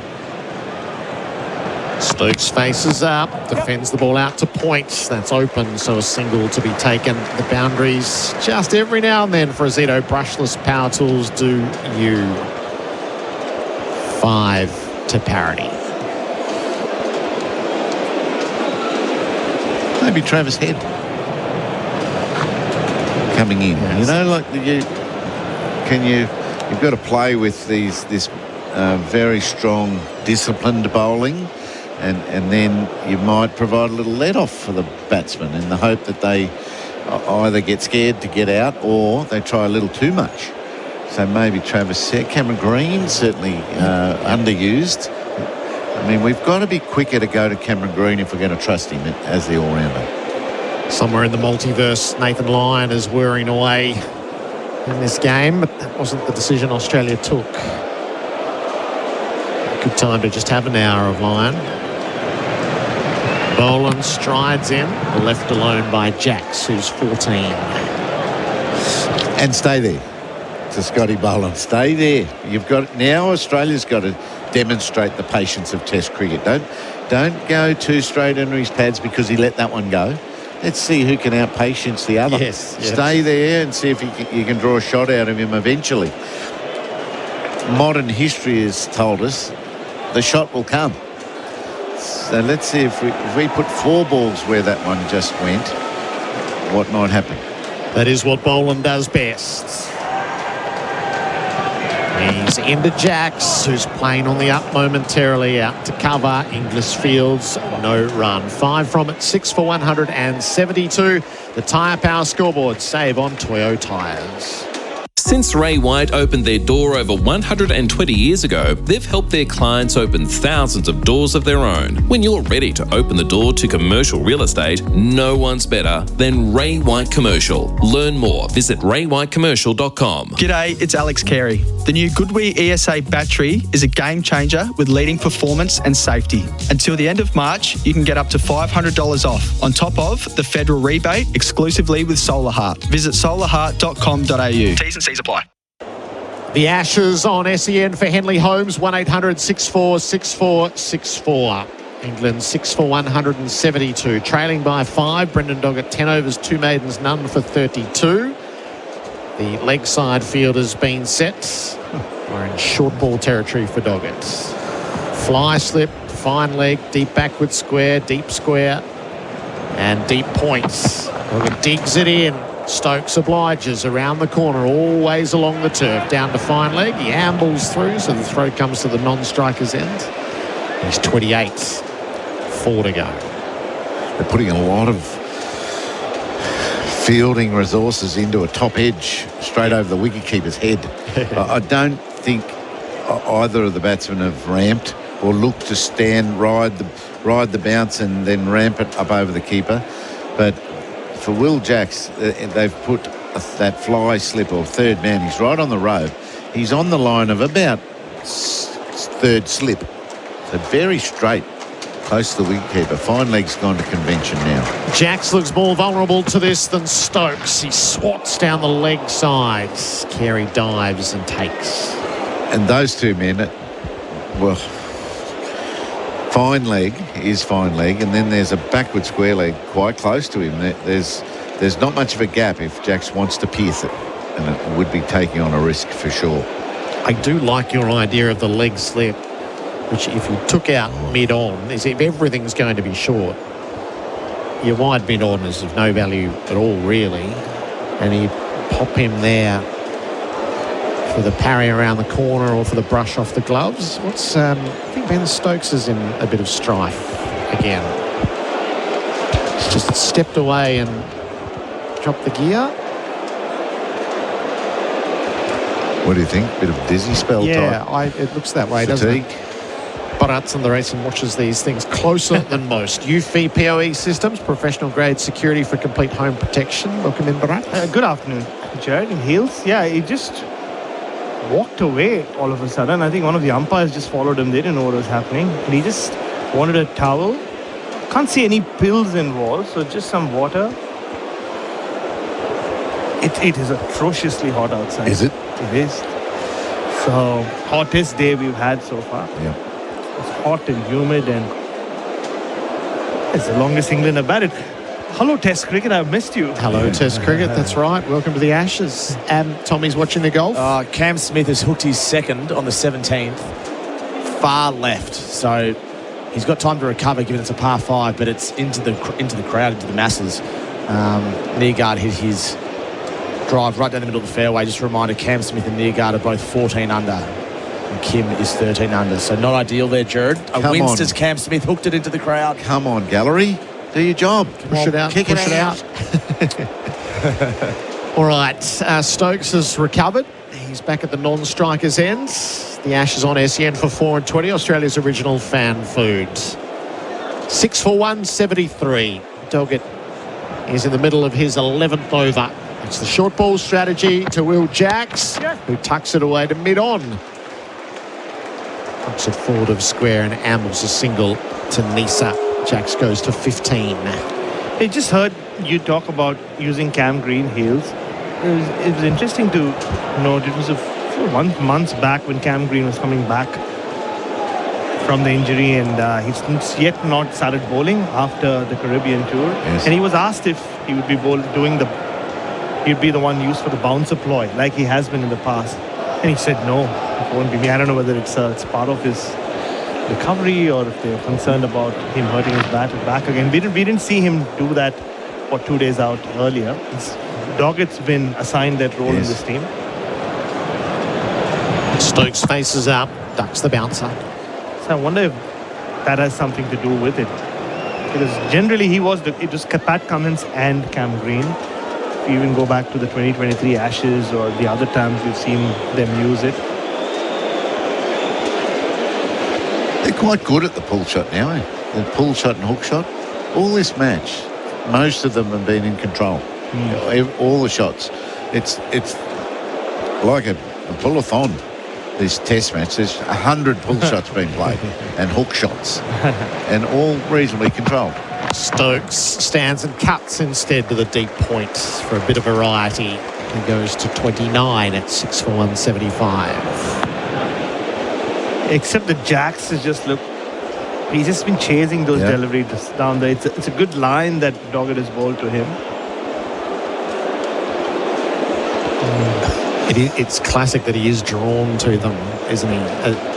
For where we are in the period of occupation, he would do well to leave those ones alone. And if he does feather one through to Carey, he'll kick himself from here to Christmas. Would you like me to explain what he's feeling? That was me to a T. Compulsive. Yeah. Obsessive. Doggett bowls to him, tucks around the corner to the deep fine leg for a single. 4 singles from the over. 6 for 176. 1 run the diff. The Tyre Power scoreboard. Save on Toyo tyres. Engines feeling like they've been bowled out? Step up to the crease with Sinopec Premium Lubricants, delivering smooth performance that hits for 6. Visit them at 1 Rosebride Place, Truganina, or sinopeconline.com.au. Sinopec Premium Lubricants. Keep your engines in winning form. It's time to stop paying your suppliers and pay.com.au it instead. You'll unlock rewards, improve cash flow, and simplify your business payments. So pay.com.au it and start earning rewards today. This opening session on day 4 for MEGT. Sign up your next apprentice with MEGT. 1 run is the difference at the moment. Tom Morris, our roadside reporter for Marshall Batteries. Holler from Marshall Batteries, our greenside reporter right now. I feel like I'm out in Royal Melbourne, Gerard. Cam Smith's probably 25 metres away from the pin. He's got to chip it on. This is his 3rd on a par 5, the 17th. So he's got a job ahead of him. Whereas Nergard, who is also 14 under the card, well, he's a lock to get a birdie because he's only just off the green. He's a chance to eagle this 17th. So Smith has a job ahead of him. Scott Boland with the job ahead of him. Bowls to Will Jacks. Beat him on the outside edge. That's the one. That's a lovely delivery. Again, that's 3 balls in a row. The last 2 of last over and that one. and he's beaten a defensive shot. Tom, Cam Smith's second must have been pretty good. To get just off the green. Or was it his fourth? Nearguard's second. But it's Cam Smith hitting 4 on. This is his third, but he's a fair way off the green. He's got 25 metres, or probably more than that, probably 50 metres. Yeah, but the trouble he was in the gallery and all that. Yeah, they all, as you said, they all moved, and now there's a ball that's magically appeared. On a tee. This is a big shot. Boland from the Stanley Street ends. Bowls, Jacks, defends, rode the bounce. So the next batters in are Atkinson, Cass and Archer for Bendix Brakes. Put your foot down with confidence. Bendix Brakes. They are not occupiers. No, they're the Bash brothers, Gerard. They're just going to go one way. And it'll depend on which one of these two gets out as to how England approach it. Ben Stokes, you never know. He just like to play the long game. He doesn't mind delaying the assault. Jacks is about to see his 50th ball. And he's forward defending to cover, no run. You can already see Jacks is not used to playing long innings like this. He had maybe in first-class cricket. But he's just beginning to start feeling for deliveries that he wasn't maybe half an hour ago. And I think it's contributed by good bowling. Good patient bowling. Both teams holding their nerve, just. Also looks like Cam Green might be coming on. I wouldn't be surprised if he gives Travis Head a couple of overs. Let's see Jacks get some turn yesterday. Marnus has probably asked 10 times to bowl. Boland over the wickets. Jacks forward defending. Yeah, I think that's the first thing Marnus would have thought of when Steve was announced as stand-in captain. Oh, here's my chance. Because with Pat Cummins, it never worked. Not Greeny. Not Greeny. I'm better than him. Yeah. It's closer to him as well now at first slip. Yeah. And Stokes just came down and had a chat with him. I think he feels like Jackson's just getting a little restless. He wants to run hot for Ream, steady, hot and strong. He's buried his true nature pretty well through the first 90 minutes of play. Jack's back foot defence. Blunting what's coming from Boland. It's been brilliant bowling from Australia today. Yes, England have shown a lot of patience. They've given them nothing away, which is what we didn't see from England. There would be that short and wide delivery or the half volley. This has just been professional bowling from Australia in conditions where they're not getting much out of this pitch or the ball. If they hold these disciplines, they will inevitably take this wicket. England trailing by 1 run. Last ball of the Boland over. Jacks is forward and nudging it down the line of the offside. Still trailing by 1 England. The tyre power scoreboard save on Toyo tyres 6 for 176. Adam Collins coming in for Bundaberg Ginger Beer, the great Australian brew. The Ashes on SEN Test Cricket. Go Harvey Norman for a cool summer. Shop hot deals on air conditioners, fans, air purifiers and more in-store and online. And Henley Homes, hard to beat. Ask other builders, then come back to us. Henley.com.au. At Capital.com, we know markets don't wait. They bounce, crash and soar, sometimes before the first innings is over. Markets move fast, so should you. Capital.com, a trading platform without delays. Refer to Capital.com Australia's PDS and TMD. AFSL 513393. SEN at Test Cricket for Octet Smart Business Finance. England trailing by just 1 run. Change bowler Cameron Green getting his first opportunity of the innings. So England have added 42 wicketless runs today. Ian Healy with me, Bharat, Sundaresan, Tommy as well, who'll keep telling us what's going on in the Gulf for Marshall Batteries mobile and store service. Hello, you've got to get a wicket. A Marshall battery. 1 slip. Then there's a 4th slip. 2 back as well for the short ball. Into Stokes, Green in here, delivers and he plays back and deflects into the offside, no run. Green picked up Stokes at Sydney 4 years ago, Baz. He did. But already you see he's replaced Doggett, who's primarily using the bouncer ploy. But that's gone now. It's more traditional field. Yes, they have two men back, but that's for the surprise bouncer. I do wonder, Bharat, whether just the very fact that they've had now 90 wicketless minutes and they actually are getting overs into the legs of the Australians. As Green approaches and bowls to Stokes, who plays and misses. Green falls over, all happening. Misses the edge just. That moved away off the seam. Lovely bowling. He nearly went head first there. Yeah, but it's a good point though. But I mean, will it provide pause for thought, I suppose, is my question. We've been following this team very closely for 3.5 years, and really nothing has changed the way they've gone about it. But, I mean, you know, time is a valuable commodity in cricket, and they're showing it here. And it's generally been Ben Stokes, hasn't it, Adam? Like, he doesn't always bash ball. He has his own ways. Yeah. There have been moments of nuance, not too often. Green bowls here, round the wicket, inside part of the bat. Nearly comes back towards Stokes' stumps, but gets on the angle out to the gully region. Tommy's got his hand up. Just remembering, Will McPherson reminded me that Green bowled Ben Stokes and the bail didn't come off. Didn't come off, that's right. Yes, it was one of those bewildering moments that we see from time to time. While we've got you, Tommy, what's the latest? Gerard has missed an eagle putt by half a centimetre on 17. So he'll tap in for birdie, which will take him to 15 under. Cam Green has a putt for birdie, about a 10-foot putt. Cam Smith. 3 dots. Bowls here. Stokes back more confidently. No run pushing out to point where Inglis will field. Great anticipation by Inglis too. Yeah. He was very quick to see Stokes on the back foot. Then it's not an attacking shot. In he came. Like he started running way before the shot was played. Interesting with how Inglis has become already such a dynamic outfielder. I know there's a working assumption that when Alex Carey at some point in the future was to finish, with Inglis being a few years his junior, that he would take the gloves. But I mean, if Inglis offers this kind of value in the field, that may not be as clear cut. 2 left here. Green up, bowling to Stokes, who goes back and plays it to the gully where Michael Nice is doing a job at the moment. No run. It's a good start from Cam Green though. Every delivery this over has asked a question. Really good. Yeah, with the English thing as well, call over that Usman Khawaja's fitness improving every day. Sorry to interrupt. Cam Smith has just holed a birdie putt on 17 to go 15 under the card, and they're going to the last all square, Smith and Gerard. That was an unbelievable up and down. He was in so much trouble. And we're going to a playoff, I reckon.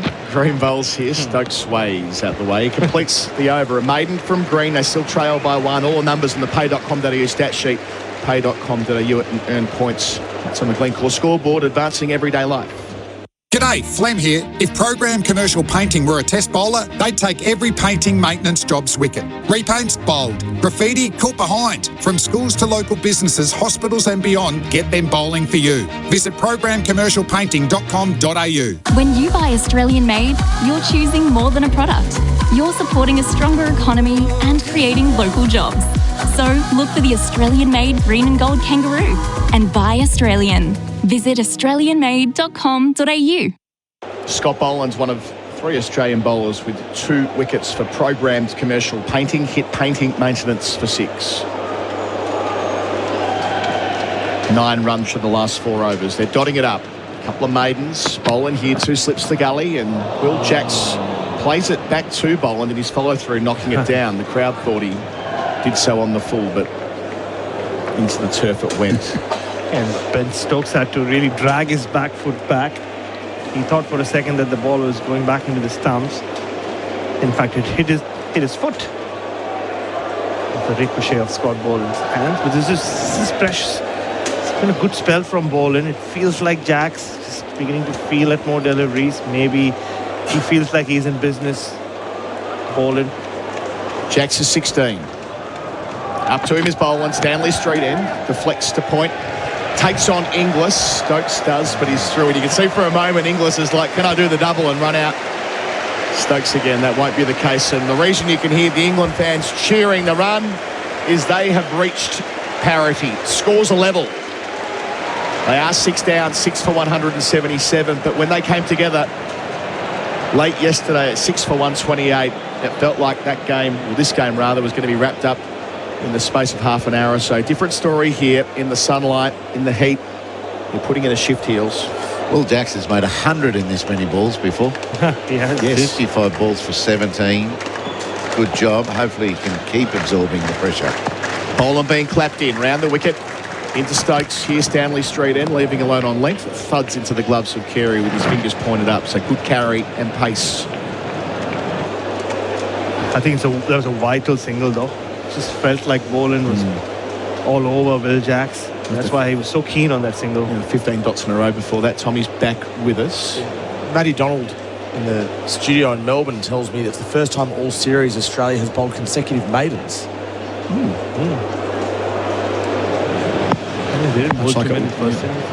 Does he need to get a life? I know. At all. I like it. That's a good number. Pay.com.au stat sheet. Boland in here. It rises on Stokes, who deflects it into the onside with one hand off the bat. Pay.com.au and points. Thank you, Matty, in the studio. I like that, Heels. Two maidens on the trot. He sits there and scores. Unearthed in a little dungeon. Yeah, he does. You should see his score sheets while he's panelling and pulling everything together in Melbourne. He scores the whole test as well. Unreal. He's a gun. He's a gun. The only thing I could ask of him is I'd like him to start doing the linear score sheets and really go to the next level. But it's wagon wheels. Wagon wheels. It's time if he's good enough. Here's Boland. Passes up past Sarkat. Bowls here. Stokes in behind at a ball. It doesn't quite get up, which at the bottom fifth of the blade doesn't go far beyond the batter. Scores level. Queensland's most famous scorer is a lady called Judy Harris. She would knit as well. Get the wagon wheels done, all sorts of score sheets, and then do a little cable stitch in between balls. Maybe we should get Tommy scoring. He's doing the stats and facts. Pay.com.au score sheet for Tommy. Pay.com.au and points. We can teach him linear. This would be all part of the process. Colour coded. Yeah. You get a special sponsor just for that. Yeah. Okay. Tommy's wagon wheel. If someone's listening in the commercial team, let's do it. Boland to finish around the wicket. Two Stokes here. Squares him up. Well bowled. Out to cover the ball. Trickles. Another probing over from the Victorian. Scores a level at the Gabba. 6 for 177. Stokes 29, Jacks 17. On the Glencore scoreboard, advancing everyday life. Looking for a reliable stormwater solution that is resistant to corrosive ground conditions? Manufactured in Australia, Iplex Black Max pipes and fittings stand the test of time. Your drainage solutions demand exceptional hydraulic and structural performance, and Iplex Black Max pipes and fittings are your #1 stormwater solution. For performance, durability and resistance to corrosion, choose Iplex Black Max pipes and fittings, the reliable solution. Visit nutrientwaterstore.com.au. With Nutrient Water. SEN Test Cricket for Octet Smart Business Finance. Tommy looking over his shoulder to the statistician in the BBC box who's got all the coloured pens going, Andy Zaltzman, and went to his stand-up show in Brisbane the night before the test. I'm just watching him go about his business. Oh, he's something else. Yeah, it's another level. Unbelievable. I can't do that. One of the best. Yes, you can. Green away from us bowls to Jacks, who plays straight on the half volley length. Back to Green, who gets down low in his follow-through and cuts it off. Golf update, please. Yeah, Cam Smith has nailed his drive down the middle of 18, and now it's up to Gerard to follow suit. They're both 15 under on the last hole of the Australian Open at Royal Melbourne. Miss it. We're with the Australian. For Australia made by Australia, support Australians. And Gerard has done the same, so they'll both be middle of the fairway, par 4. Slip gully. We've got two back on the leg side and a deep point for Green. Scores level. Green bowls wide of the crease. Pulling is Jacks and doesn't quite get much of it. Doggett races around from mid-on. There'll be another cheer from the England fans. There are plenty of them in. They made a lot of noise and they're in the black. I don't think we saw that coming. They're 1 run in the lead, England, and this partnership has also moved to an even 50. What a crucial partnership it's been. They've been out there for 132 balls. It'll be one of the slowest 50-run stands in the McCullum-Stokes regime, but just at the point when this was about to go right off the cliff, the captain and the new man have stood up, Heels. Certainly have. Can they keep going? Can they really make a game of this? Screen up, bowls to Stokes. Stokes beaten outside the line. Green thought he nicked it, but he didn't. It was a tempter, and it came just off the seam after angling in. Lovely bowling. Do you get Stark into the attack? Yeah. Just for 2 overs from the Stanley Street end. Hasn't been his most used end, but he may be worth a little dash, as long as he's feeling fine. That was the fullest delivery Green has bowled in this 2 overs, and already he had Stokes just driving at it. Doing well, Cam Green. Good rhythm. Up in the high 130s kilometres an hour, Cam Green. Point of difference. Up to Stokes, bowls here, leaves on length, thuds into the gloves. Just in one word, Tommy, if there are those like me, the three people who don't understand the relevance of the significance of the Australian Open, like where does it fit in the bigger scheme of things? It's become more significant recently in Australia because they've given it more prominence. But no, it's not one of the majors, but it's significant for our country and our people. And if we get Rory McIlroy and others along, then it's got added weight. I think that's probably the best way to put it.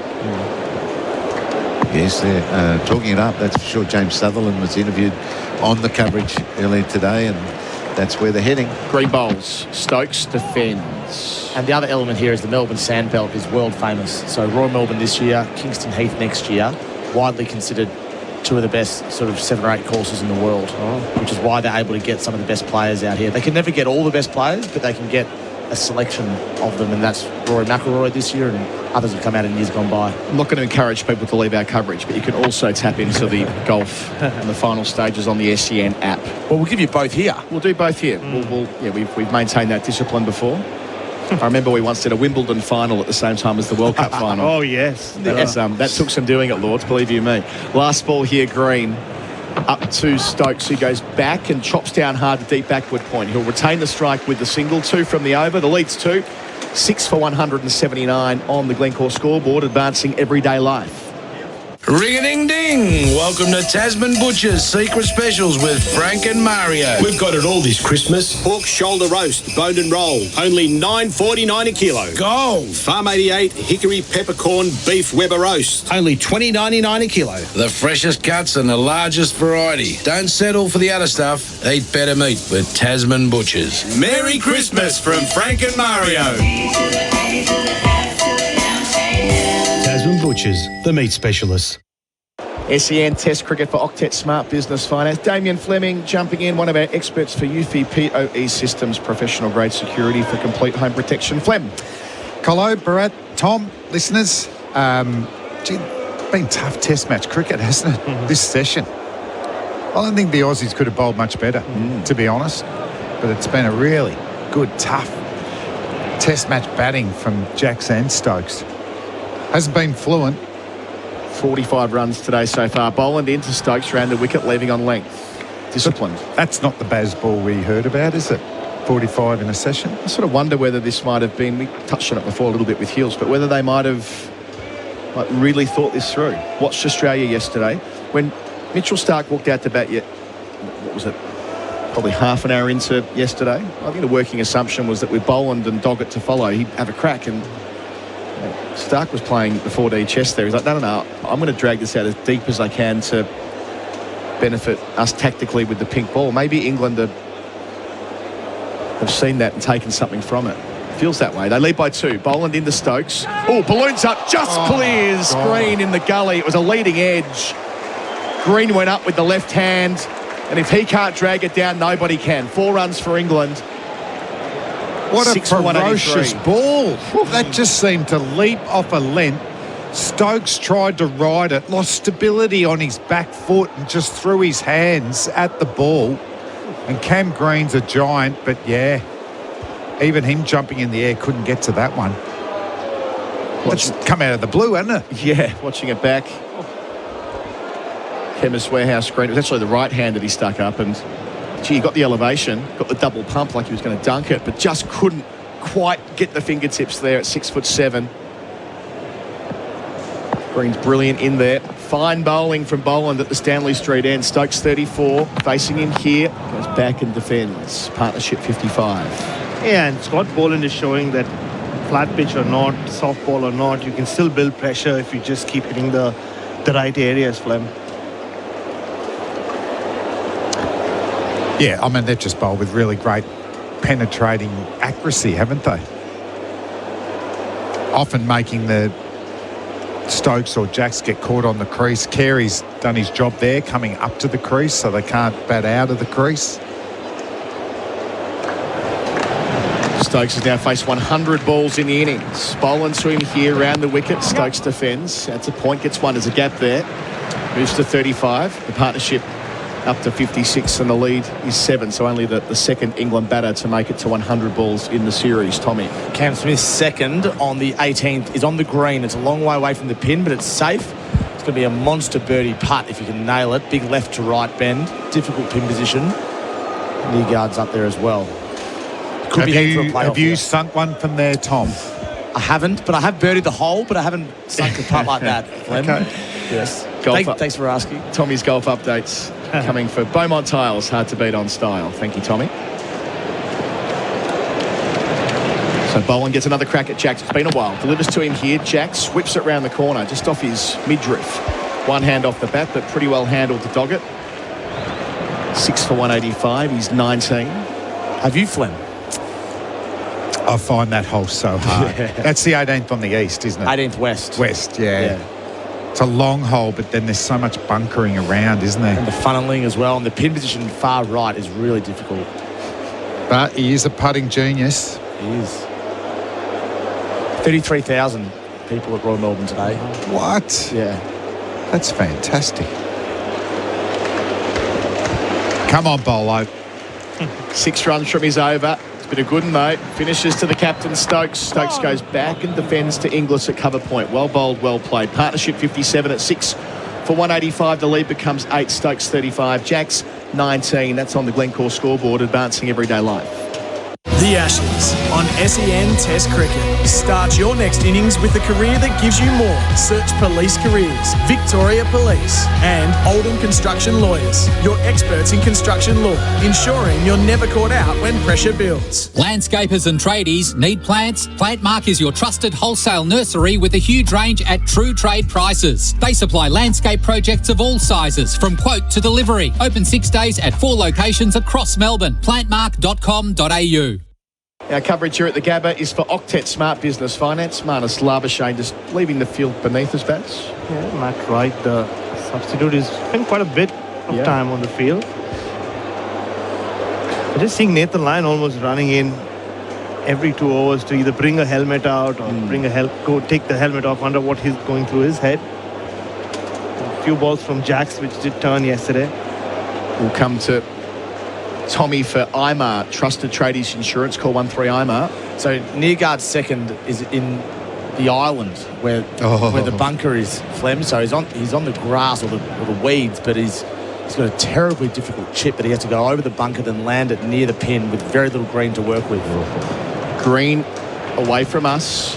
Bowls to Jax on 19, wide of the crease, and he cuts it hard to deep point where there's a sweeper. So Jax reaches the 20s from his 59th ball, leads 9.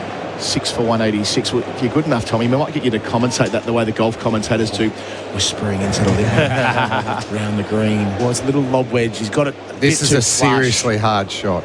And he's done well to land that on the green near the pin, but that's going to roll all the way down, and he'll have probably a 15-metre, maybe 10-metre putt for par. Advantage Cam Smith. That chip was running hot for Ream, steady, hot and strong. It suggests if Cam Smith can 2-putt, he is odds on to be the Australian Open champion.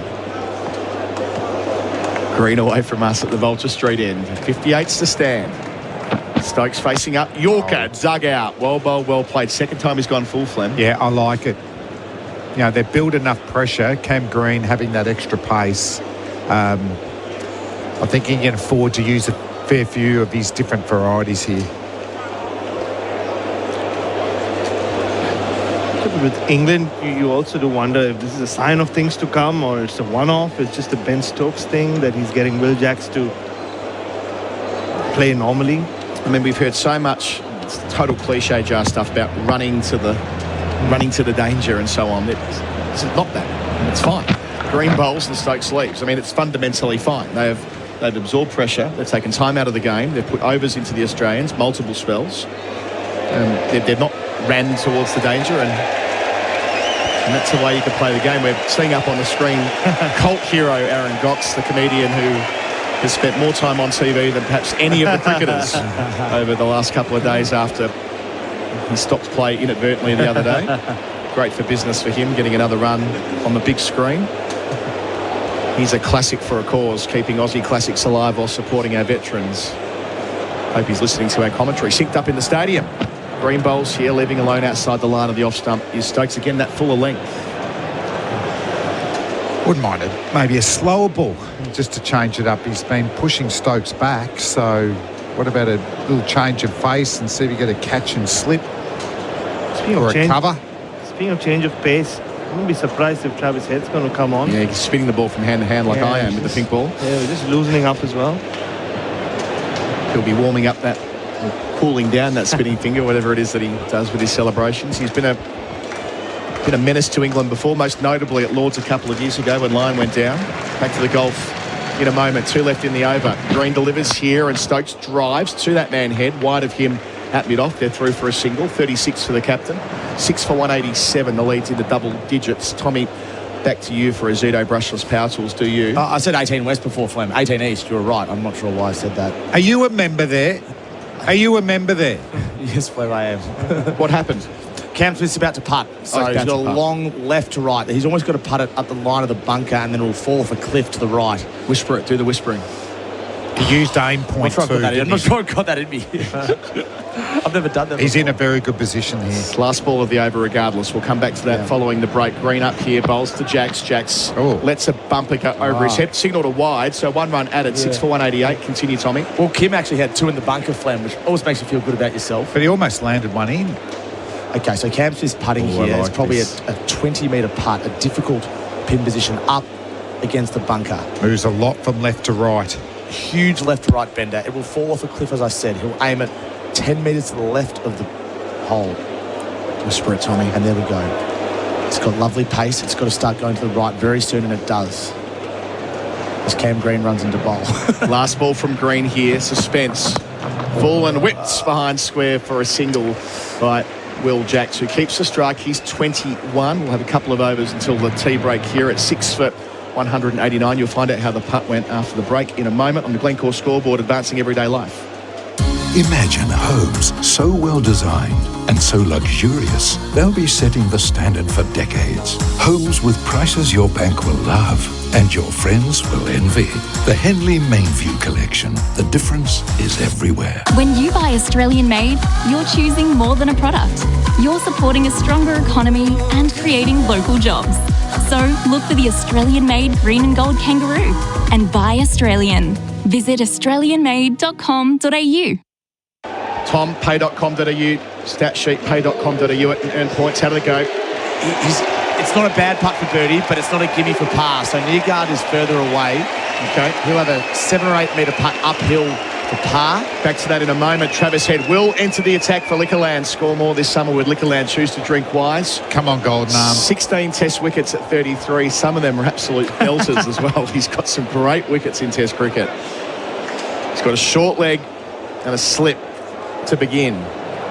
One man back at deep square leg, another at deep point. Stanley Street end. Here's Travis Head. It's not quite a half track at a start, but not a lot of venom in it. Collected by... He's nailed it. Gerard's nailed his putt for par, meaning Cam Smith to force a playoff must hold his putt. He would expect to hold his putt. Head delivers here, going back Sorry. as Jacks to a ball that's hard spun towards the middle stump, and he thrusts his bat down and makes sure it won't get through. Good defence. It's like he shortened his run-up here, Head. He cannot get a shorter run-up than that. They might get 3 in before the long break. Head bowls here. He's turned down to long on. Well played by Will Jacks, who'll advance to 22, 6 for 190. Tell us more. So the putt needs to be made. Cam Smith would expect to hold this putt, but it's not a gimme. That's an amazing up and down, Tom. Incredible stuff. Most of us amateurs would hit into the bunker. And he's gone up and down out of the rough. From the island.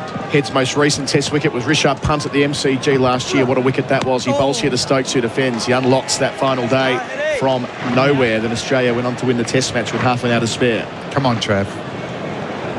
So 2 left in the over.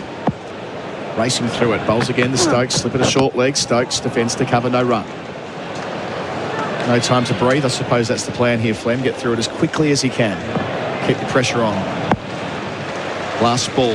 Travis Head. 1 run from the over. That's shorter and flatter. And kept out by Stokes to backward point. Ends the over. 1 run from it. 6 for 190. Lead is 13. 22 for Jacks. 36 for Stokes. That's all on the pay.com.au score sheet. Pay.com.au and earn points. The new Grinch Grinch Happy Meal is now at Macca's. There are 12 Grinch toys to collect, only at Macca's for a limited time. Trademark and copyright 2025 Dr. Zeus, available 10:30 a.m. till midnight for a limited time at participating Macca's. Landscapers and tradies need plants? Plantmark is your trusted wholesale nursery with a huge range at true trade prices. They supply landscape projects of all sizes, from quote to delivery. Open 6 days at 4 locations across Melbourne. Plantmark.com.au. We have a final result at Melbourne for RWC Ray White's commercial property specialists. Tom. Well, Rasmus Nygaard Pedersen is the Australian Open champion for 2025. Cam Smith missed his putt, meaning that Nygaard wins on 15 under the card. Thank you. 3 putt to lose it. Wow. And another bowling change, double change. It's going to be Marnus Labuschagne, who, after marking his run, has decided to do that thing where he's stepping it out a few extra metres. It's like watching a grade bowler. He's not done the spray painting of the mark, so he's got to use an old-fashioned white marker given to him by the umpire for some medium pace with Alex Carey up to the stumps. Yeah, I think he must have been in Steve Smith's ear for the last 90 minutes and finally got his rare Marnus. So Labuschagne starting with a 5-4, 2 back on the leg side, 2 in the cordon. The Queensland captain bowling here to Will Jacks, back of the length. Gets it fine. There'll be runs here. Smith has to run after it from slip, but it'll get to fine leg after they've rotated for 2. Labuschagne's got 13 test wickets. Takes Jacks to 24, 6 for 192. The lead's 15. But we'd rather see his leggies at this stage. You know, it's another medium pace sort of thing. Get in a bat pad and rip your leggies, and who cares if there's a couple of half trackers or a full tosser? You know, how will they play it? Labuschagne bowls and Jacks defends. A better delivery, full and straight, stumps in play. Yeah, I'd rather see the leg spinners. Gosh, he's only bowling at 116 kilometres an hour. I reference that because, as we saw last year, he can bowl about 130. Yeah. No, he can't. I mean, the guns have said this is his right speed. That was wrong last year. Okay. Damien Fleming. He's not hitting 120.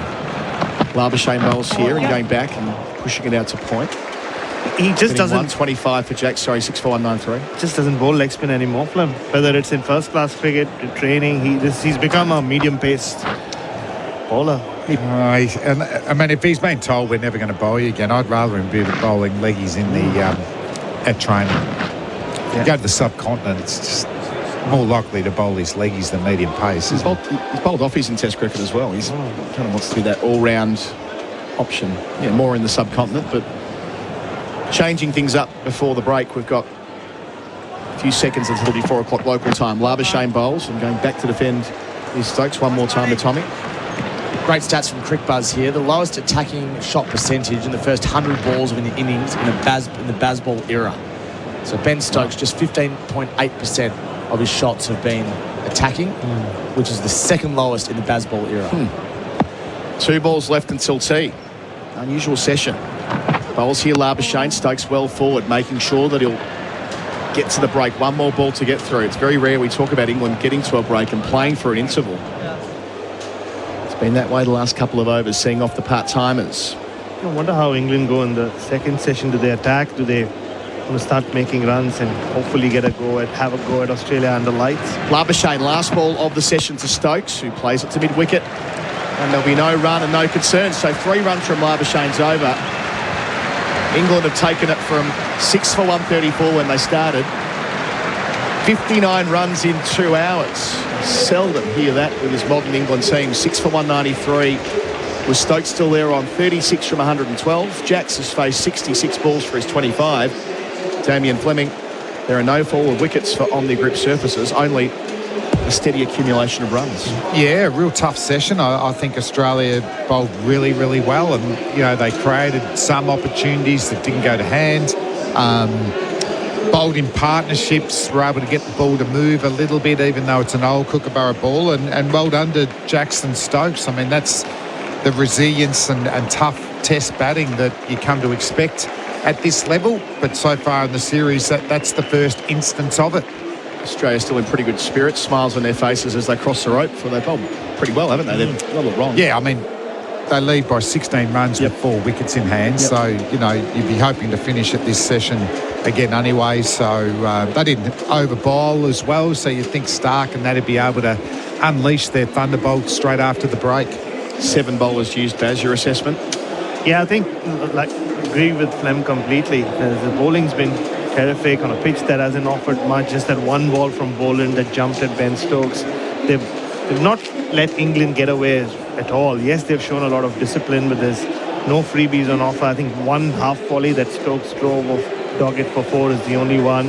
So the game's not gone anywhere from an Australian sense, and Mitchell Starc didn't bowl too much. So if they can strike early, Australia will feel they can still finish this game off. Still 21 overs to go for that second new ball. Thank you, Flem. Thank you, Baz. We'll go to the tea break here at the Gabba on afternoon for England, 6 for 193. They've got themselves into a position where Will Jack's on 25 and Ben Stokes on 36, where they, as my scorecard ticks over here, they lead by 18 runs as we go to the long break. On the other side of our break here, Gerard Whateley will be in conversation with Ian Healy. The Ashes on SEN for Octet, fueling business growth with smart business solutions. And Host Plus, Finder's Super Provider of the Year. That's a plus. Issued by Host Plus Pty Limited. Check the PDS and TMD at hostplus.com.au. This interruption in play is proudly brought to you by Macca's new Grinch meal. Here to ruin the festive season with your choice of a Big Mac, Chicken Big Mac or 10-piece nugs. A frozen sour drink with pearls that pop and turn it green. Plus, you'll get one of 4 collectible gifts. Ruining the season never tasted so good. So whether you're a Grinch yourself or a big festive fan, you'll love Macca's new Grinch meal. Get yours today. Available for a limited time at participating Macca's. G'day, Alex Carey here from Goodwee. With the warm weather and sun shining, I reckon there's 2 things on everyone's mind: cricket and solar power. The new Goodwee ESA battery system is packed with leading performance and safety features. It's a game changer that's perfect for Aussie households and small businesses. Until the end of March, you can get up to $500 off a battery install, on top of the federal rebate, exclusively with Solar Heart. Visit solarheart.com.au. T's and C's apply. There's more for you at Victoria Police. The freedom to go on more holidays with a job that gives you 9 weeks annual leave. More connection with your community, where you'll make a difference every day. The chance to meet more people, where workmates become your best mates. More opportunity for change with hundreds of career choices. You can have all of this and more with a career at Victoria Police. Search Police Careers. Authorised by the Victorian Government, Melbourne. What's better than winning the match? Winning the series. Host Plus has been named Finder's Super Provider of the Year, judged on strong performance, low fees and great investment options. That's a plus. Awards and ratings are only one factor to consider. Issued by Host Plus Pty Limited. Past performance is not a reliable indicator of future performance. Consider the PDS and TMD on our website before deciding. Search Compare Host Plus today. For 100 summers, Pope has been in the backyards of Aussie homes, keeping lawns lush and gardens thriving. And just like backyard cricket helps grow our future Ashes stars, we're celebrating how Pope has helped grow gardens for generations. From hoses, sprinklers, reels and carts to tap timers and irrigation, Pope's got the gear to keep your patch going strong. Pope, celebrating 100 summers together. Available at selected hardware and garden stores. Find out more at gardeningwithpope.com.au. When sprains, pains, and strains happen, who's there to help? Chemist Warehouse has you covered, from strength and training to relief, recovery and everything in between. With the right products and the right support, we'll help you get back in the game. Chemist Warehouse. Always here, always ready. Darren's days of digging blind are over. Ever since he blindly dug into that internet cable and took out an entire neighbourhood. Ever since his insurance declined to cover the repair costs. And ever since he saw that he was millimetres away from also striking a high voltage electricity cable. Don't be like Darren. Always search before you dig online before every job to avoid striking buried pipes and cables. Search before you dig online every time. And never dig blind. Are you a qualified tradie? Because you just need to show your licence at Air Conditioning Warehouse Sales to get super low trade prices on Australia's biggest brand air conditioners, like Fujitsu, Panasonic and Mitsubishi. Plus, we have a huge range of splits, ducted and spare parts that's all in stock and ready to go. So you can grab one or a dozen. Air Conditioning Warehouse Sales, 7 Westwood Drive, Ravenhall. Or jump online at airwaresales.com.au. For Octet, fueling business growth with smart business solutions. And Host Plus, find as Super Provider of the Year. That's a plus. Issued by Host Plus Pty Limited. Check the PDS and TMD at hostplus.com.au. The Ashes on SEN Test Cricket. Bowling to Stokes. Flicks down the leg side for 4. Quick on that glance. Slight stray in line. Green bowls wide of the crease. Pulling is Jackson. Doesn't quite get much of it. Doggett races around from mid-on. There'll be another cheer from the England fans. There are plenty of them in. They made a lot of noise and they're in the black. They're 1 run in the lead. Feels that way. They lead by 2. Boland into Stokes. Oh, balloons up. Just clears Green in the gully. It was a leading edge. Green went up with the left hand. And if he can't drag it down, nobody can. The Tea Break for Robot Building Supplies. Robots got it and deliver. robotbuildingsupplies.com.au. And Macca's. This interruption is proudly brought to you by Macca's New Grinch Meal. The nuance and the nous we've all been waiting to see from England rather than the dogmatic approach so far. A session of none for 59. Stokes and Jacks navigate 2 hours of heat and high quality bowling. And England are in the black. 16 run leaders. 6 for 193. It's the tea break for Robot Building Supplies, helping you get the right product for the job at a better price. And Macca's loving the cricket. Ian Healy, that's deeply intriguing. Yes, it is. Very few false shots. That one that went over Green's outstretched long hand was one of very few.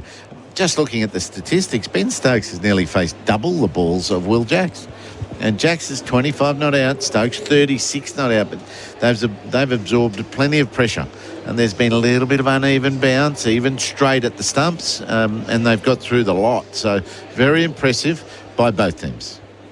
That was the only way to do it for England, wasn't it? They now have 21 overs in the sunshine to force the scoreboard.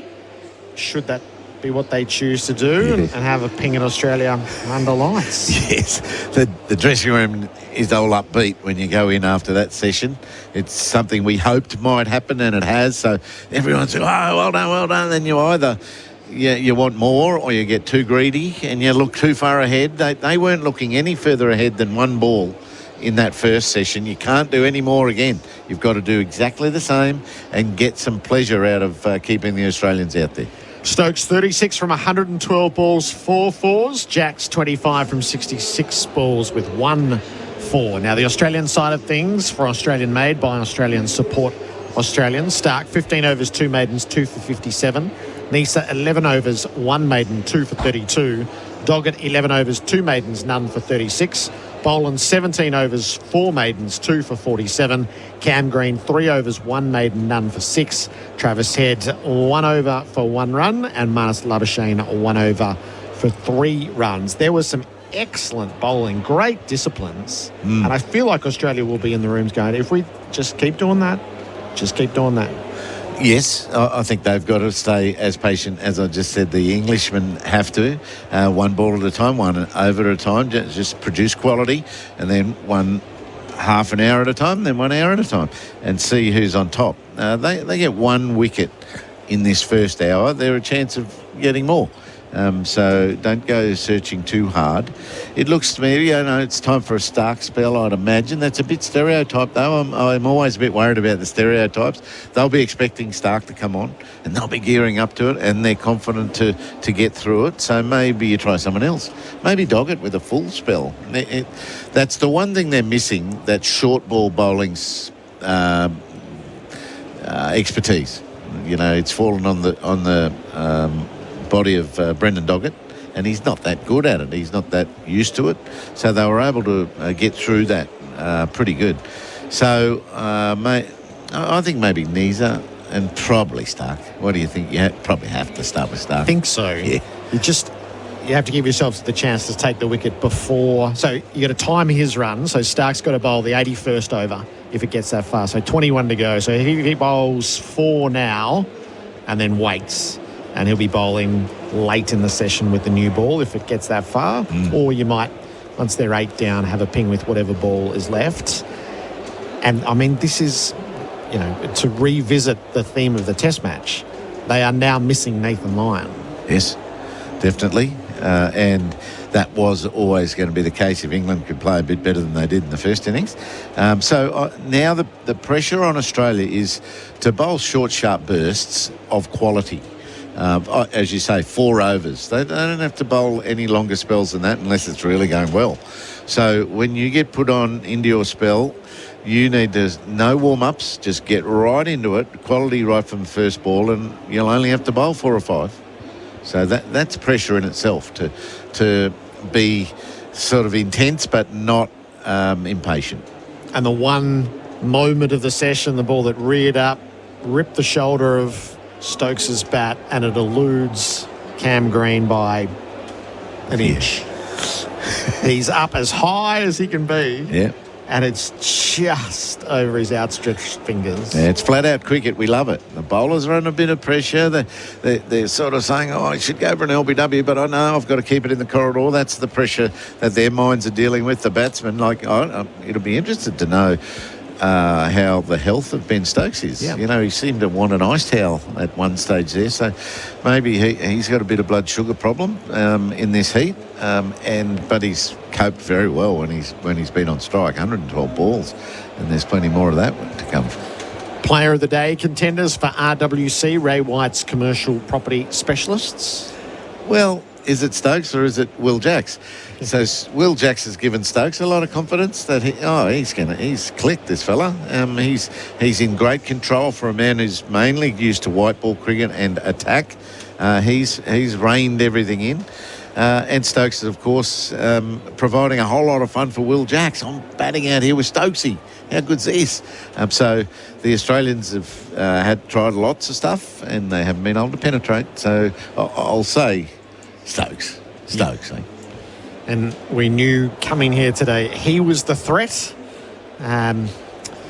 He'll make the strategic choice when he moves, and we've seen this before when he moves from covering up to attacking, and he has done that ruthlessly with Australia before. Remember that over, that Hazelwood over, that he decided this is it and took it for 22?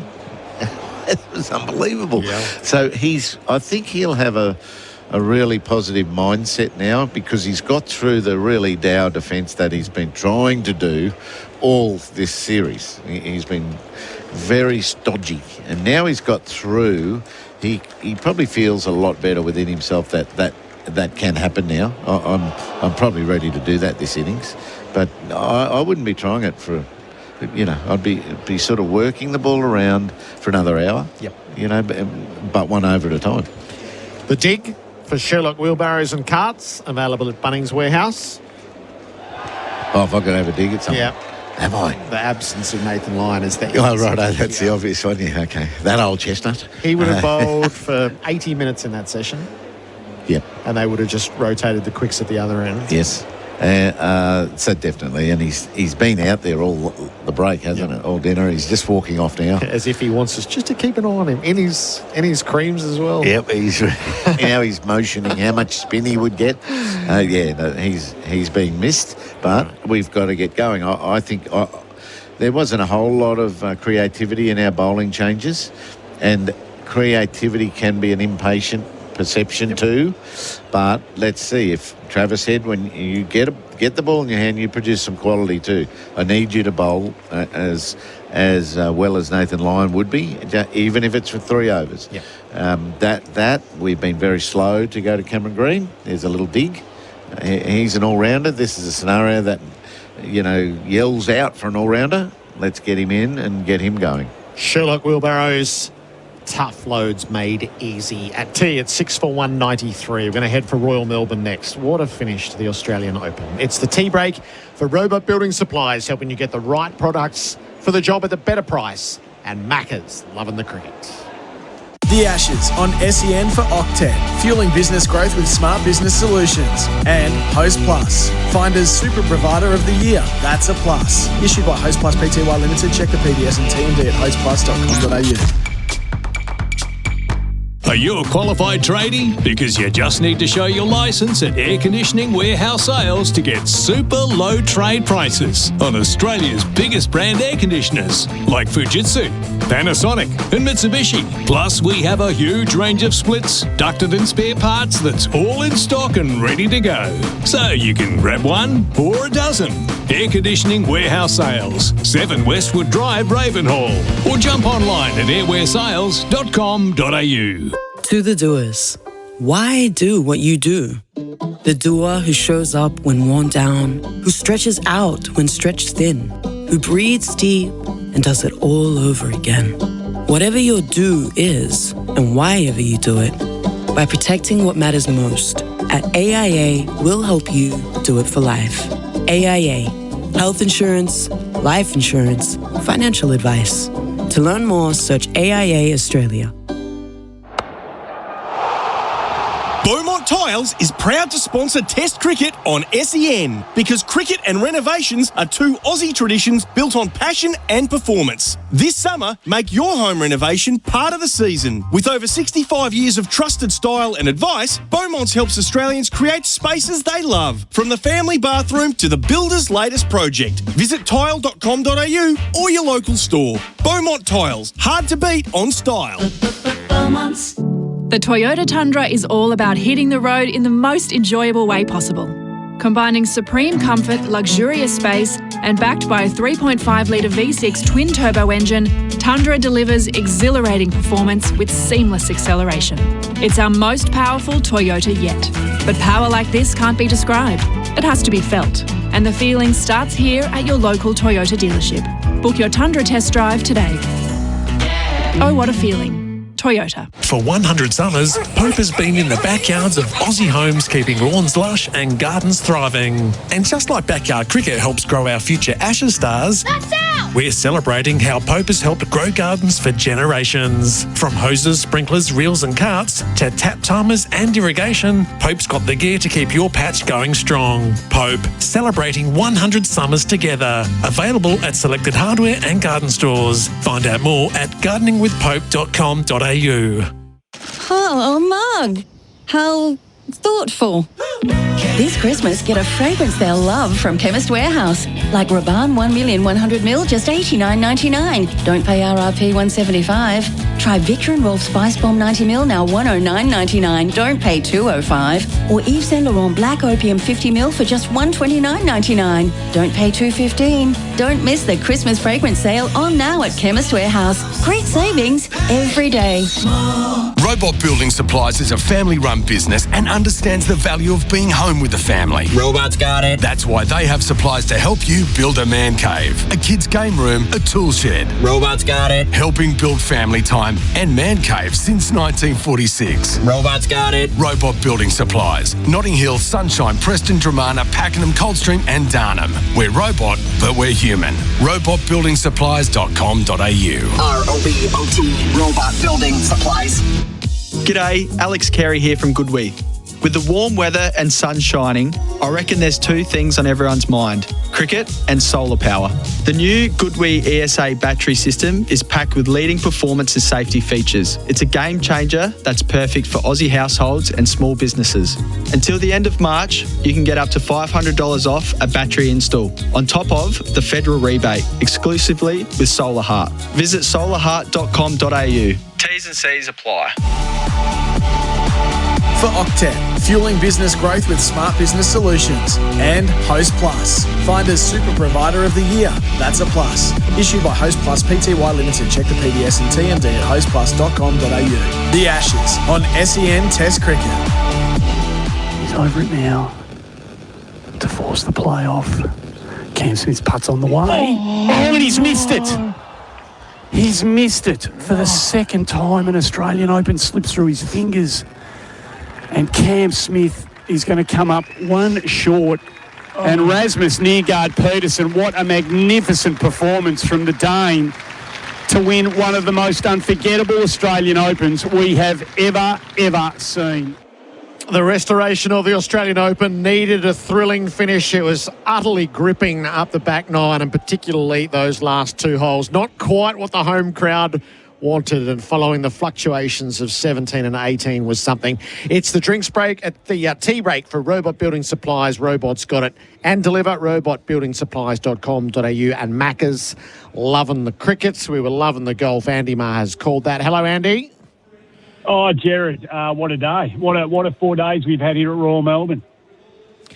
Just put us inside the drama and the tension of 17-18. So it was building all day. It felt early on in the round.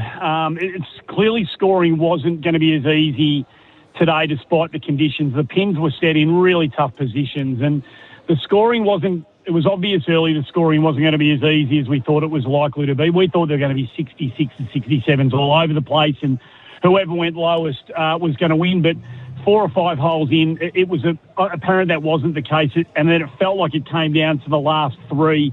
So Kim could never find the magic today. He just couldn't go with the other 2. There was only ever a shot or 2 in it. And then it felt like it was very much Cam Smith and Rasmus Nørgaard-Petersen. Then it comes down to 17 and the most extraordinary pair of 4s up the par 5 that you'd ever wish to see. Nørgaard-Petersen, desperately unlucky, hit a magnificent second shot into about 13 feet. His eagle putt looked in the whole way. It had a look at the bottom of the cup, didn't drop. Cam Smith had hit his second into the crowd. He'd played this incredible pitch. We know it's a short game. And then they come up 18 and Nørgaard-Petersen sticks his second onto Dunk Island, which is that bit of wasteland in between that huge bunker complex down the right-hand side. He cannot get up and down.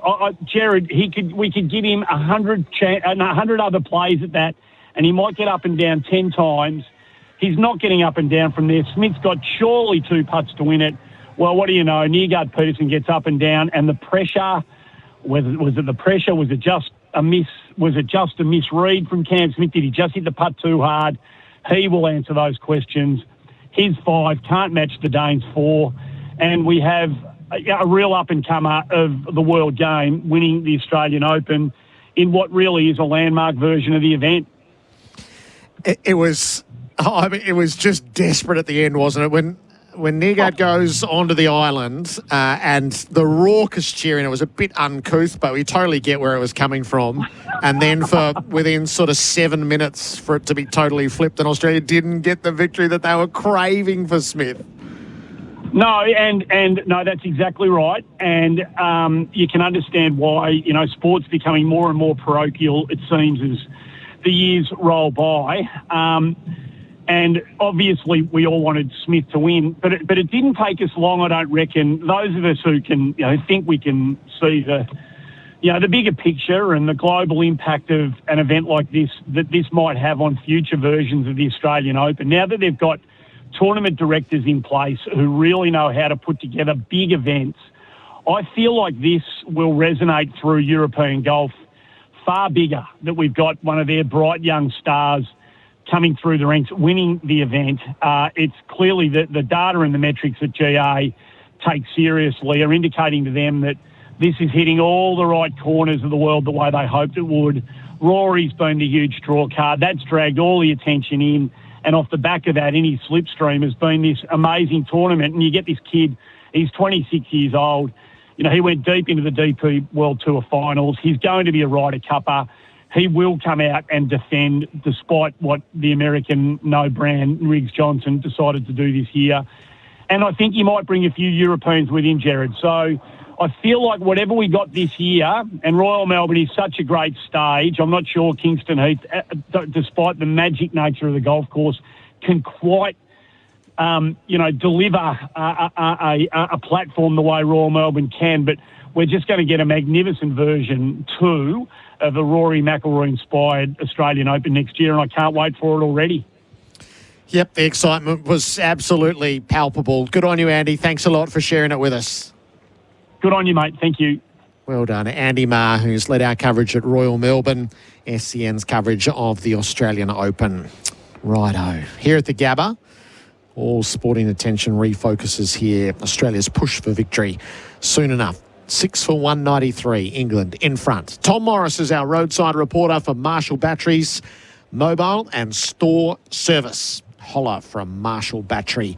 He's down at the Liquorland Lounge with one of Australia's blind cricketers, Ned Brewer-Mager. What a privilege it is to be speaking to Ned Brewer-Mager today, the captain of the Victorian blind team. You're in the Australian blind team as well, the cricket team. You play footy at Hawthorn, you work at Hawthorn. You really are a leader in this space, and well, it's just a privilege to be talking to you. Tell us about yourself, first of all. Oh, yeah, well, my name's Ned. Yeah, obviously very lucky to have the opportunities I've had within blind cricket and blind sports as a whole. So, yeah, blind cricket's a sport for people visually impaired. So anyone who plays at less than 10% vision. So I guess a bit of my story, I lost a lot of sight really quickly, about 80% in about a week. And blind cricket was a real amazing opportunity for me to be able to travel the world and meet a whole bunch of people, understand what it's like to go through the challenge that we do, and yeah, play a bit of cricket and sport. So it's awesome. If you don't mind me asking, how did you lose your vision in such a short amount of time, and how did that affect you in the short, medium and long term? Yeah, so I've got a condition called retinitis pigmentosa. Essentially what that is tunnel vision. So I guess the average person will have about 180 degrees of a visual field, so that's your peripheral side out to the sides of your eyes and up and down. I've got about 4 degrees now, so always had the condition, but didn't really notice any changes until I was about 19, when I lost a huge chunk, so about 80% in 5 days. So, which was, a really challenging time, but, sport really helped me get through it. Yeah, of course, and sport is a great way to bring people together as well. You know, like, I imagine everyone has slightly different vision as well in the team. Can you tell us what actually is blind cricket and how's it played? Yep, so, you're spot on. Blind cricket is a sport for anyone who has less than 10% vision, but within that, people who are totally blind, people who have low partial sight, as well as partially sighted. Probably the big difference between blind cricket and standard cricket is the ball is a hard white plastic with metal ball bearings. So it's audible. So when it's rolled along the floor, you can actually hear it. And that's for anyone who can't really see the ball very well, they can hear it. So besides that, there isn't too many other adaptations. It's really, a lot more communication, a lot more audible cues. And, we still hit the ball and try to score as many runs as we can. So what sort of player are you then? An all-rounder, bat and bowl, and a bit of fielding as well, but I love my batting, so I try to keep up with that, but moving a bit into bowling a bit more these days, so yeah, that's a bit of fun, yeah. Tell us about the Australian blind team. How have you gone in recent years and what's next? Yeah, so, it's been awesome. We've had amazing opportunities to travel around the world. We sort of, it's fitting that we're here at the Ashes because we, about a year ago, won the Ashes 5-0 against the Poms for our version of it, so an amazing opportunity for us. Moving forward, we're sort of into a space of looking for a bit more funding and to be able to get us back into international matches and World Cups and stuff like that. Cricket Australia have been great, but looking forward to raising a bit more money and getting us back on track and some more tours. What a privilege it must be to be in this the Gabba deck. Oh, it's unbelievable. We all love cricket. Cricket brings us all together as blind cricketers, so to be able to be here and watch our heroes as much as anyone else in such an amazing spot here, and it's quite amazing. So, absolutely privileged to be here. And awesome atmosphere, which is a massive thing for our community. A lot of people might think for a blind team coming down and watching the cricket, it might be a bit hard, but the atmosphere itself is what actually brings a lot of us down. So, we love our cricket just like anyone else, so absolutely privileged to be here. How much funding do you need, and how do you go about getting that funding? It's a good question. Probably... I actually don't know necessarily the amounts, but normally it's 70 to 80 grand for a tour overseas, and per team or per person? Per team. We sort of moved a bit into a mold of being able to fundraise now. So in any different ways, so it might be sausage sizzles or grants or whatever, or any which way that can help.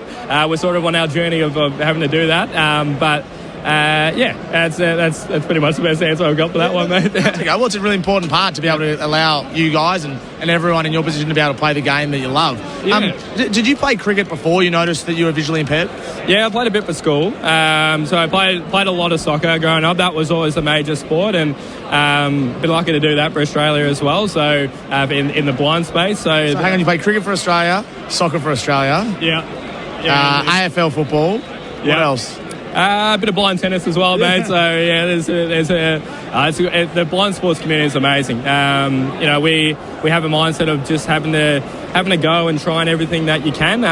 You dish up a lot of challenges in life, and it can be really isolating at times. So the community that we have built and that we have in blind sports is amazing. So we definitely encourage everyone to give it a go, and that's definitely what I've done. Yeah, it's unbelievable, and you must get great support from family and friends and things like that as well. Last one from me. What's next? When's the next time you're playing for Australia? Hopefully soon. We're as I said, we're still definitely in a fundraising part of it, but looking to hopefully try and get a tour overseas next year at some point. And then, to be honest, the sky's the limit. So really, we'll try and work with a whole bunch of different countries and organisations to try and get us on a tour next year. All about raising some money for it as well. So awesome. Well, at SEN we support you, and I'm sure you'll have plenty of other support as well. Thanks so much for your time, and good luck for what's next. You're an inspiration to so many. Oh, thanks, Tom. Appreciate that, mate. That's awesome. Ned Brewer-Mega joining us from the Gabba deck, talking about his amazing sporting career, not just in cricket but also in football, in soccer, and in tennis. The people you meet in the Liquorland Lounge for Marshall batteries. Holler for a Marshall battery. Tom Morris there with Ned Brewer-Mega. Ream is steady, hot and strong, but you can take the heat out of summer in a corporate box at the Ashes. Hurry, register now for your chance to win at iCanWin.com.au. The middle session of day 4 coming up. England 6 for 193. The Ashes on SEN for Octet, fueling business growth with smart business solutions. And Host Plus, Finder's Super Provider of the Year. That's a plus. Issued by Host Plus Pty Limited. Check the PDS and TMD at hostplus.com.au. Wow, you shouldn't have, really. Win your loved ones over this Christmas with gorgeous scents from Chemist Warehouse. Like Hugo Boss bottled 100ml, $69.99. Don't pay RRP $155. Rabanne 1 100ml, just $89.99. Don't pay $175. Or Giorgio Armani C 100ml for $179.99. Don't pay $310. Don't miss the Christmas fragrance sale on now at Chemist Warehouse. Great savings every day. For on-the-go cover, go BizCover, Australia's #1 online business insurance service with over 280,000 small business customers. Join thousands of small businesses who've switched to BizCover for easier, hassle-free insurance. Simply compare quotes, buy online and get instant cover. Looking for insurance for the first time? BizCover is insurance made easy. From tradies to professionals, allied health, retail and hospitality, even small businesses looking to save. Shop and compare quotes for different types of cover in one go at bizcover.com.au. Are you a qualified tradie? Because you just need to show your licence at Air Conditioning Warehouse Sales to get super low trade prices on Australia's biggest brand air conditioners like Fujitsu, Panasonic and Mitsubishi. Plus, we have a huge range of splits, ducted and spare parts that's all in stock and ready to go. So you can grab one or a dozen. Air Conditioning Warehouse Sales, 7 Westwood Drive, Ravenhall.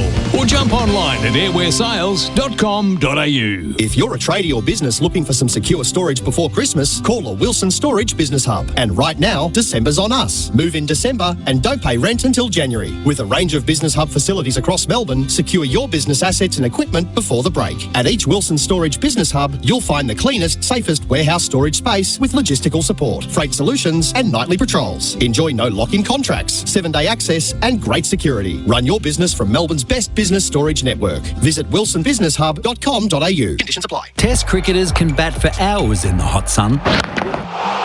That's sustained performance, just like Host Plus, who have sustained strong long-term returns over 20 years. The top-performing super fund? That's a plus. Issued by Host Plus Pty Limited. Host Plus balanced My Super investment option based on super ratings data as at September 2025. Consider the PDS and TMD at hostplus.com.au before deciding. Past performance is not a reliable indicator of future performance. Search Compare Host Plus today. Strong foundations need expert guidance. And with over 30 years of experience, Oldham Construction Lawyers are your trusted specialists in construction and property law. They provide tailored legal solutions to keep projects moving along with a personalised service and a proven track record that stands tall within the construction industry. If you're navigating a building dispute, Oldham Construction Lawyers offer expert guidance. Whether it's in VCAT, the courts, or you're dealing with the Building and Plumbing Commission, they'll support you every step of the way. Visit oclawyers.com.au. Secure your home with the Eufy PoE system. Its revolutionary dual-camera design delivers 24/7 monitoring with fixed wide-angle views plus automatic tracking. No blind spots, no missed details. Just reliable protection for true peace of mind. Visit eufy.com/au. Summer's here, and that means one thing.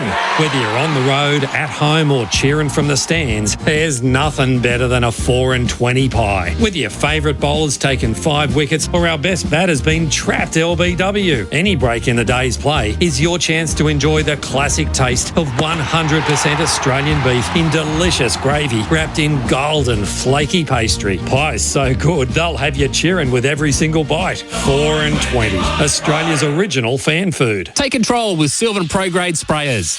Tough, reliable and made for serious spraying. Vite and seals, reinforced hoses, multiple nozzles plus a 5-year warranty for peace of mind. Sylvan Pro Grade sprayers. Built for the job by Sylvan, the spraying specialists. Available at Bunnings Warehouse.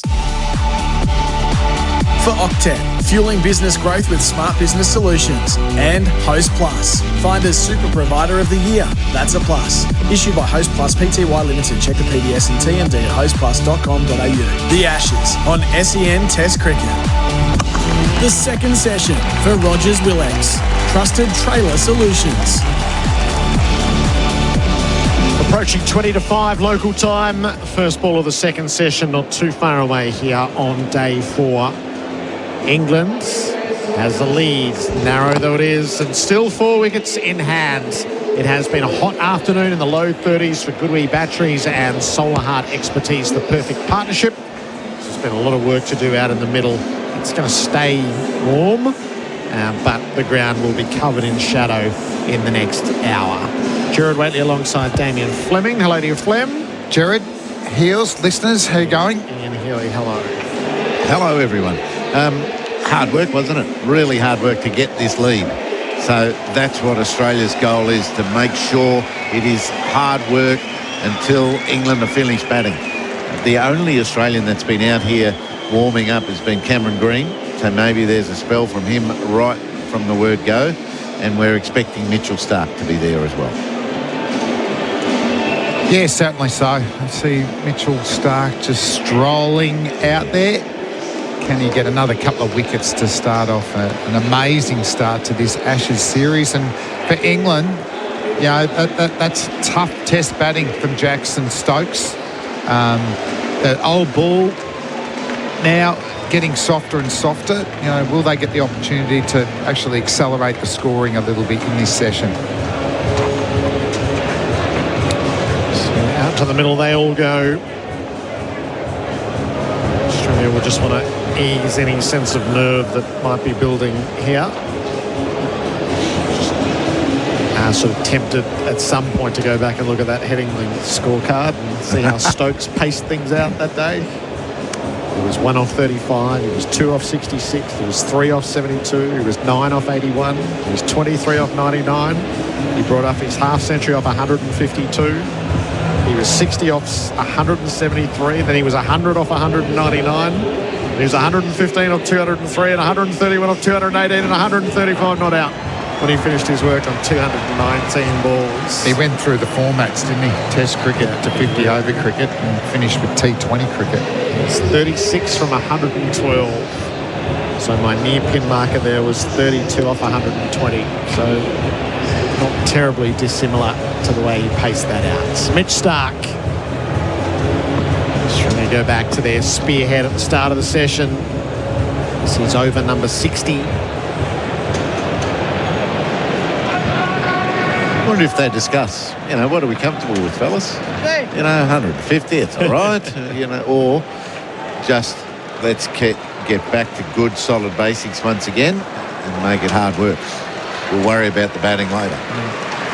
There are competing interests. The light, the ball.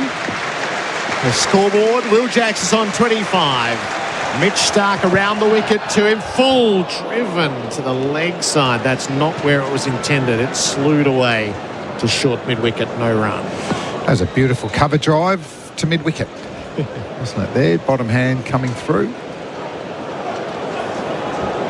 Nice big loud clapping as Starkey ran in. Just about to say, the crowd are still with us. Yeah.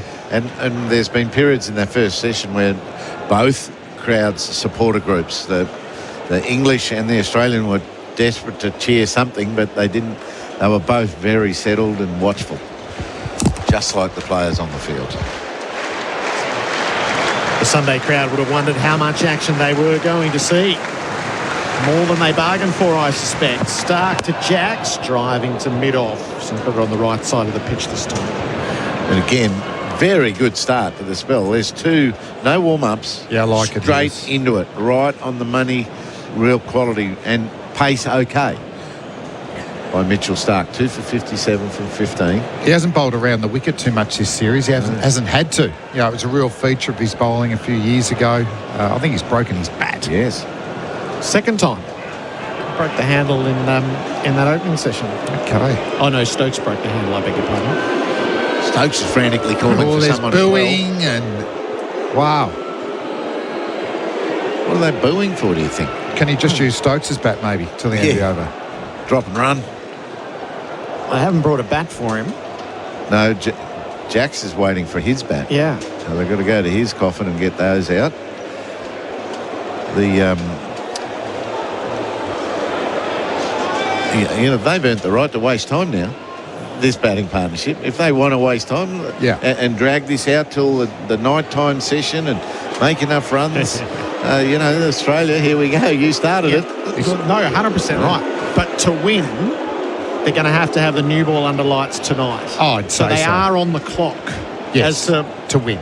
To make runs. To put a total up there to bowl at. Because as we saw last night, those 2.5 hours... 6 wickets, that's your path to victory. But you've got to hurry up and get some runs on the board to be able to do that. So what have they got? 3 hours? Yeah. 2 hours, 40, 30 maybe. And this is the time, isn't it, with the old ball? Because the Australians will get the new ball later in this session.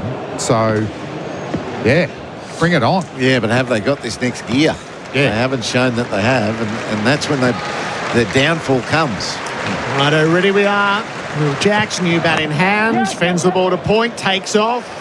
We're hustling around as Inglis shies and misses. First run of the session, 6 for 194. SEN Test cricket for Octet, Smart Business Finance. Because the Australians bowled so well.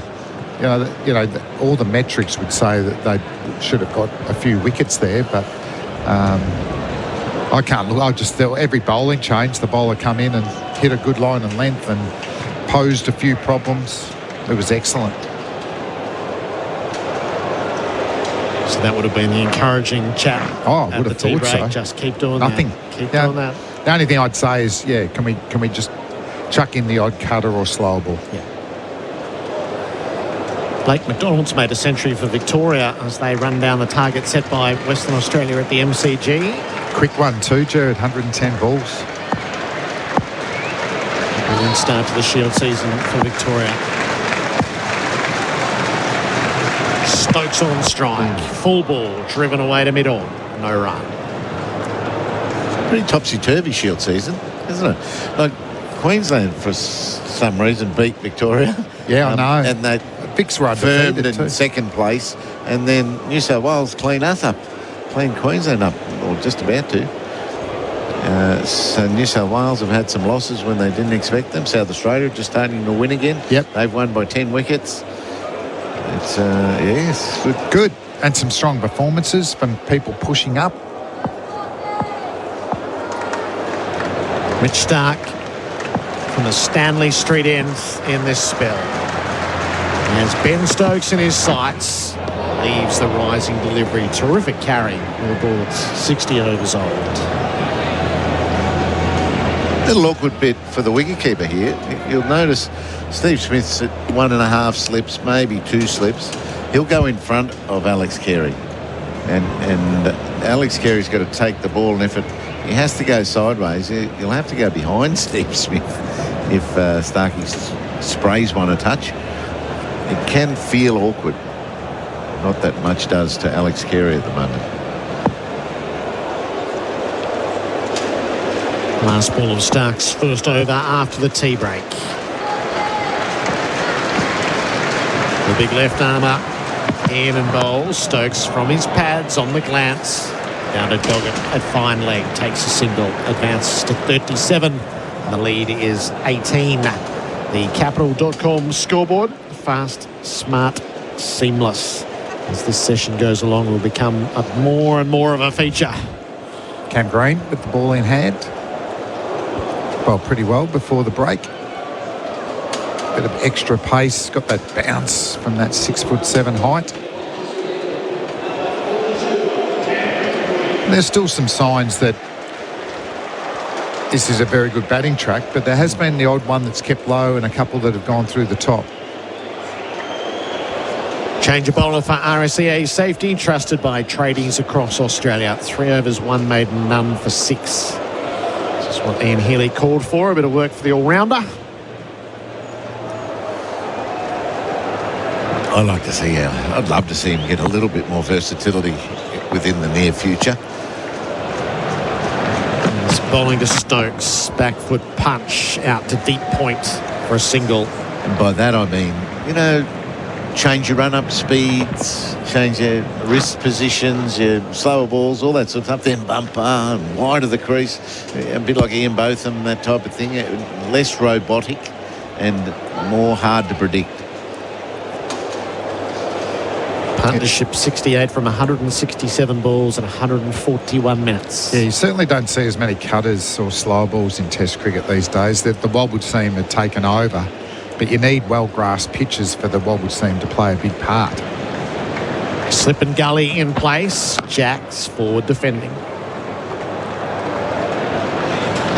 He's right over in front of off-stump too, Will Jacks. He's probably taken an off-stump line, a guard, and he walks to it. His feet just shuffle across the crease to be right in front of the stumps at the time of delivery.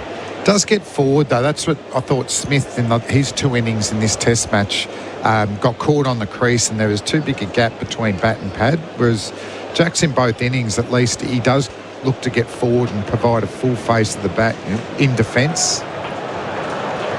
Green to him. Jacks clips the Yorker away.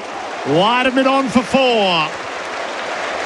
The first strike of the session from the bat of Will Jacks. It's a boundary for Azito. Brushless power tools. Do you. The 200 up for England in the 61st over. Half volley on leg stump. He just had to make sure he didn't hit it straight to mid-wicket or mid-on. Lovely shot. Nice timing. Doesn't take an excessively high backlift either, Jacks. He just rolled the wrist into the gap. That was 4 off the bat. Green tries again. And from the Vulture Street, Andy bowls, and Jacks is forward driving. Picked up in the follow-through by Green. Good reaction time. That was good, wasn't it? Straight into the turf, back round the ear hole. Oh, I'd love another caught bowl. No, we want Neeser to get that. Yeah, okay. Maybe Will Jacks is sucking Cameron Green into bowling a little straight. Because he's right across, he hasn't adjusted his line to be a little bit wider than he thought he'd have to bowl. So one's been on middle and leg and one's been on middle and off, both driving length.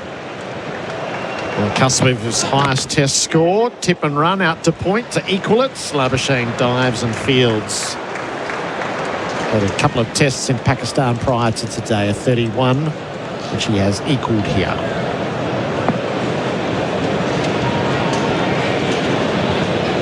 Well, that was a good adjustment there, Heels, and you go for a single because deep point's out. Yeah, good call. They like that position for some reason. But that was a good delivery. Yes, and Jack's played it really well, didn't he? He stayed on the back foot and let it come to him. There's no panic about his technique, that's for sure. I just like to see these off-cutters or slow balls to Stokes, the left-hander. Yep. Green around the wickets to him, and Stokes shoulders arms. 6 for 201. A couple of overs into the session. The Capital.com scoreboard, fast, smart, seamless. The Ashes on SEN Test Cricket. Start your next innings with a career that gives you more. Search Police Careers, Victoria Police, and Oldham Construction Lawyers. Your experts in construction law, ensuring you're never caught out when pressure builds. Don't get caught out by skills shortages. Build a great team with MEGT, Australia's apprenticeship experts. Offering local advice and ongoing support, they'll make sure your investment pays off. So speak to the experts at MEGT.com.au. Apprentice Connect Australia providers are an Australian government-funded initiative. The Ashes on SEN for Henley Holmes, 1800 64 64 64. England lead by 24 runs, still with these 4 wickets in hand. Stokes 38, Jacks has the strike on 31. Mitch Starc 2 for 59.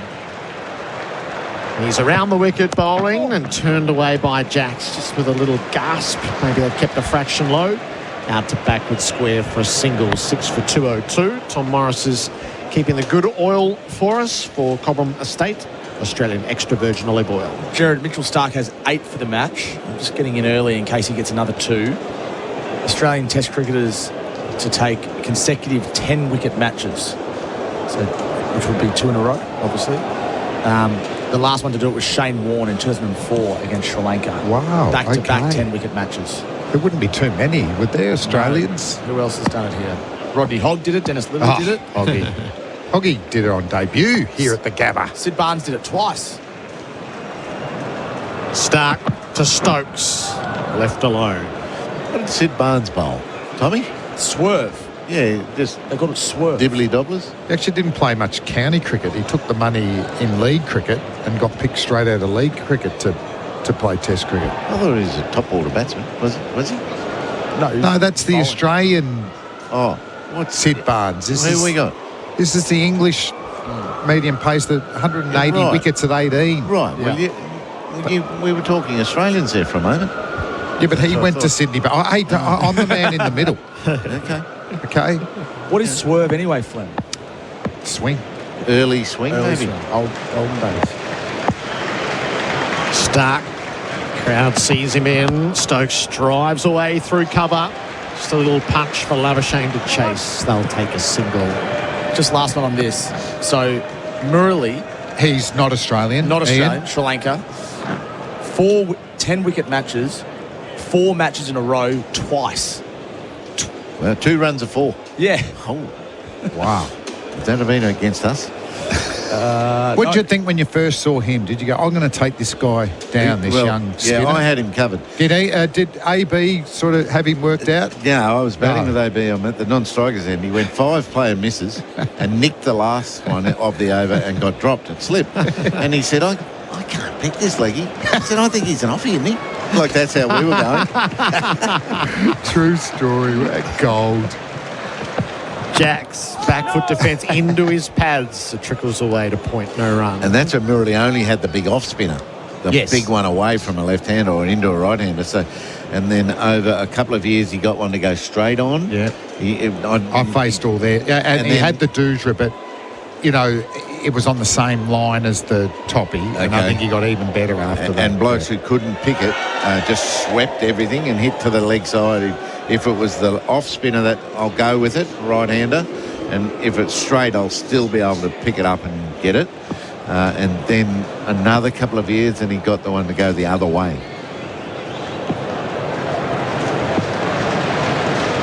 Starc hits the crease, bowls. Jacks plays to the leg side. It was one of the most surreal things in your cricket career was facing him first time, though, because we were in Gaul.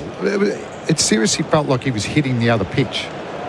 The pitch that wasn't getting used, and he could still hit you on the hip. It spun that, but like your brain's trying to compute how that can happen, and then what do you do? What do you do? And the only reason you knew the change in delivery was the toppy or the Doojra because it was coming straight at you. Right. Wasn't it? Yep. And Tom Moody got bowled in an early tour of Sri Lanka from probably the very edge of the pitch. Let it go.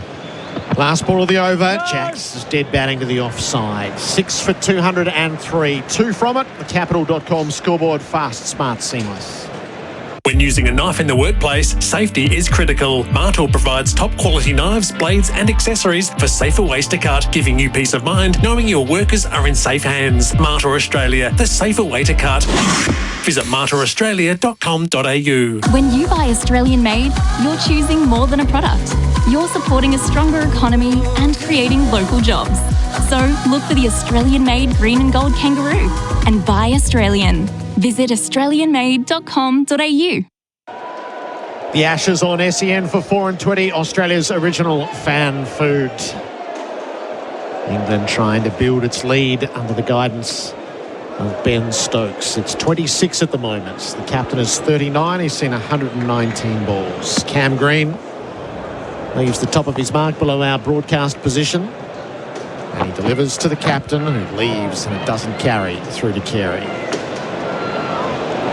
So Sid Barnes that you mentioned there is on this other list that we've been mucking around with. So the leading Ashes wickets by quicks, and he features at number 9 with 106 wickets. Mitch Starc has been climbing this list through the series at 115, so he's 7th behind Jimmy Anderson, who's on 117. Bob Willis on 123. Dennis Lilly 128, and Ian Botham 128. So if he continues on in this mode through this series, he'll be 3rd all-time behind only Glenn McGrath and Stuart Broad. Green to Stokes, bouncer, no interest. Yeah, I'm backing him to get there. Yeah. And he's the only left-hander, isn't he? Yeah. So McGrath 157, Broad 153. And the 128s of Botham and Lilly, 123 Willis, 117 Anderson, and 115 Stark. He's gone past Alec Bedser, Sid Barnes, and Ray Lindwall in this series so far. Now, I'd also hope our all-rounder types can pick a mentor, pick a figurehead that they want to be, that had been in the game. Stokes drives out through cover. Didn't get all of it, so it's a decent chase in the deep. Weatherall will get round to cut it off. Keep it to 2. 41 for Stokes, 6 for 205s. The crowd is getting the wave going in the afternoon sun. I guess it's called an idol, and who you'd like to emulate in your Test career. I think we've been a bit aimless with our all-rounders. Is it Ian Botham? 128 Ashes wickets.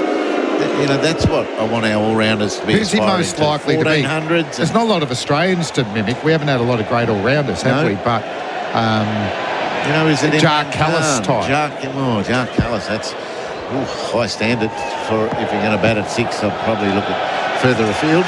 Keith Miller, let's go back to there. Stokes keeps out the Yorker. Greenfield's in his follow-through. But Ian, you don't get a lot of footage of Keith Miller. While I went Jacques Kallis, you can watch a lot of highlights of him. He is a technically correct batsman, Greeny, like Jacques Kallis. Yes, so he's taller than Jacques. Catches too. I'll tell you what, he was surprisingly quick, Jacques Kallis. Yeah, and he swung it reverse. Another one, first time you face. Yeah. He really hit the bat hard. Well, I first played Jacques Kallis here at the Gabba, South Africa against He's a young fellow, Yeah, 18. He was the next Pollock and next Barry Richards. Green bowls, Stokes, back foot defence, riding the bounce. And he made a big 100 against us. It was good to be part of. A game that doesn't take place anymore. A two-round team playing a state team. It used to be great fun playing against. One of my favourite ones was we played South Africa for the first time post-apartheid. So Kepler Wessels was captain, and you got to see Alan Donald for the first time. Yes. Geez, it used to be great to play those matches. Yeah.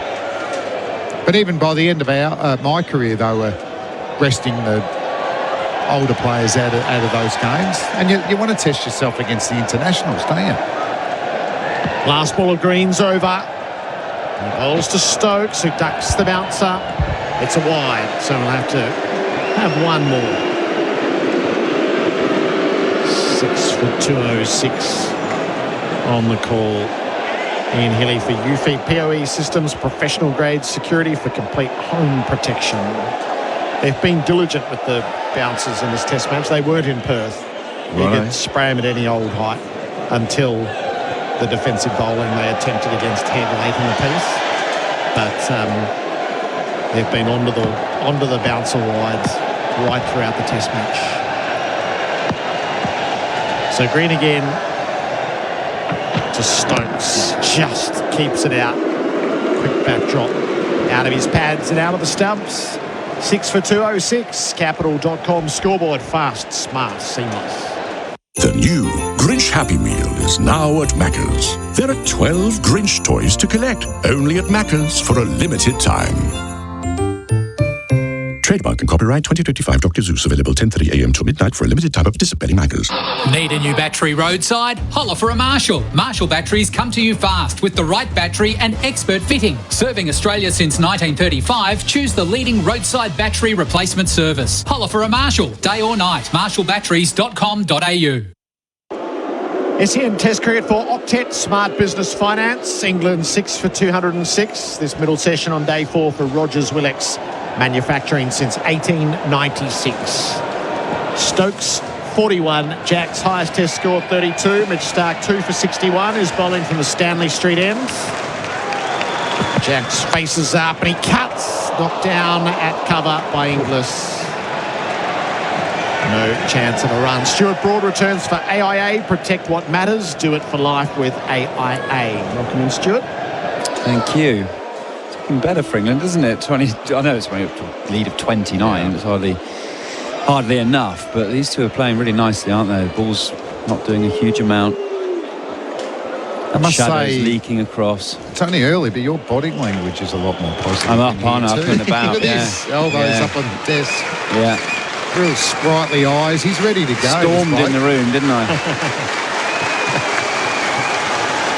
Starc crowded his back.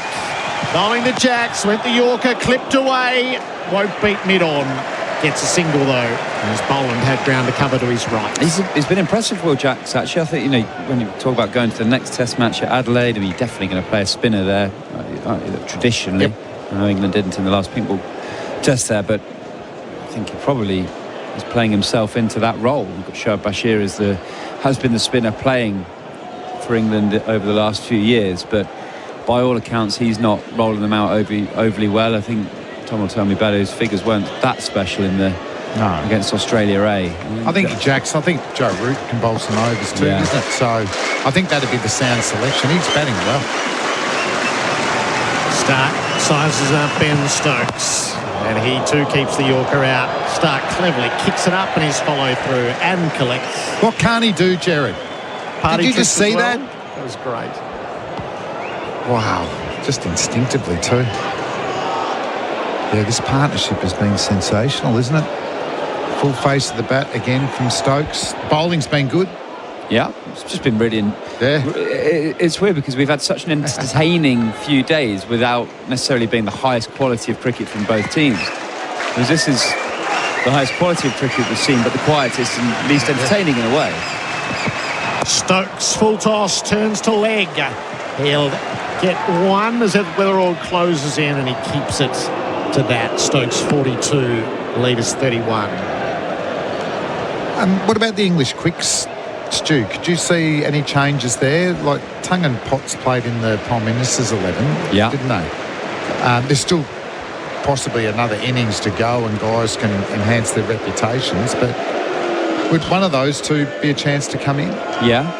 I actually thought Josh Tongue might play here because he exposes a slightly fuller length, and I think the England bowling attack, if there was any weakness, it was too short, and he was someone who would bring the stumps into play with the pink ball, with it being a bit fuller. Starc trying the full repertoire at the moment. Round the wicket to Jacks, runs the ball down to third and collects another single. Potts would be... not comparing it to the quality of bowling, but that style of bowler will charge him for your hits a good area. Probably be the best length bowler that England have. Okay. We're talking 133s, 34s, but you're in the game, yeah. But has got good players out. We had Kane Williamson in trouble a couple of summers ago back in England, so he's probably the most consistent type of bowler. Actually, it was funny. I was out on the ground earlier, and the big screen came up, and it had Carter's sort of leading wicket taker. Well, no, it was leading wicket taker at 29s or so. I thought that's showing better than he's bowled. Yes. Last ball of Stark's over. Giving it his all. Stokes almost played it back to him. It got stuck on the bat, ballooned for a moment, but fell short of Stark. 6 for 209. The Capital.com scoreboard. Fast, smart, seamless. Trusted, knowledgeable industry leaders. Fosrock are helping build a bright future for the construction industry. Sign up for a personalised account on Fosrock's online portal for tailored solutions and exclusive pricing. Ready to future-proof? Then choose Fosrock. Fosrock.com.au. Plumbers, want more time for the cricket, camping or a cheeky fish? Introducing SharkBite Max, the next generation of plumbing fittings. Smarter, faster and stronger. Get in, get out with SharkBite Max. Available now at leading hardware and plumbing suppliers. The Ashes on SEN for Henley Holmes, 1800 64 64 64. 6 for 209. Brendan Doggett's is going to bowl below us. 11 overs, 2 maidens, none for 36. This session is for Rogers Willex, Trusted Trailer Solutions. Yeah, and I mean, you've seen in the past, I think they do need someone they can rely on just to build pressure as the fast medium. I mean, I think you went home early, didn't you, 2010-11, but Stephen Finn was leading the wickets for England in that series and got dropped for Boxing Day for Tim Bresnan, I think. So, you know, sometimes teams need to make a call. Yeah. What's the best way to get your game plan going? And there's no doubt that Stokes will be wanting some control in that bowling attack. You can't have bowlers leaking it both sides all the time. Carter's only looked effective bowling short with a field set for short pitch bowling. As we mentioned, Doggett has got that field set. Short leg, square leg, 3 back on the pull shot. It's a pretty remarkable field, isn't it? You've got normally you have fly, at slip. least one more on the offside. Right. Fly, slip, and deep backward point. Everyone else over on the leg side. So a bit of leg theory coming on the change of bowling for RSE 8 safety, trusted by tradies across Australia. Doggett digs it in. Jacks goes underneath. We were on comms, weren't we, when Stokes had a long chat with Jacks when he got himself in a bit of a mess trying to pull the ball down the leg side, and Stokes went down, calmed it down and he ducked the next ball. I wonder if Stokes has said, look, we're building this partnership now. 34 off 81 Jacks, Stokes 42 off 128. Don't be shy just to duck under it for 3 or 4 overs here. Yeah. I mean, and gee, it's a hard field to bowl to, isn't it? To bowl 6 searing bounces. Heads under the helmets. Doggett digs it in. Jack's had a go. A swing and a miss. That's not the play. That's not the play. Stokes is going down. Just looks like he's going to glove that. He does. Yeah. Why? What technically is he doing wrong that just makes it look like he's going to glove it? Is his hands too low? I don't think that was the one to go for. Yeah. He hit one good along the ground earlier on, but that just felt like, oh, it's short, I'm going to have a go at it. Fine leg, Inglis. Deep backward square, Labuschagne. Deep mid-wicket, Inglis. Doggett comes again. Jacks lets it pass down the leg side. Captain with a nod of approval, one suspects. Yeah, it's as I said, it's not easy to bowl to. It probably would be easier by coming around the wicket and just aiming at the body and it's coming in. You know, the batsman might feel Jacks might feel like he needs to have a go more at that or keep his hands up, and that brings the bat pad in play. And he is coming around the wicket. Just thinking exactly the same way as you, Flem. Key when you come round the wicket is you're trying to miss over leg stump. You're not looking to bowl outside off stump with this. Doggett to Jacks, who pulls safely out to Labuschagne at deep backward square, all the way across the turf. He takes a single to move to 35. Now, I think over the wicket with no one in front of square on the offside, it is easy just to be hit comfortably through the offside. So, no, I don't mind that at all.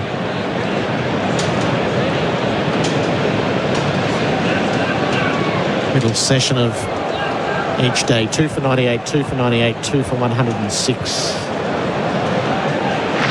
England playing the patient game through the first half hour. Not snatching at anything. 33-run lead. We know what happens at night. Night 1, 5 wickets. Night 2, 4 wickets. Last night, 6 wickets. Doggett just false starts. Does have a covering place for the left-handed Stokes.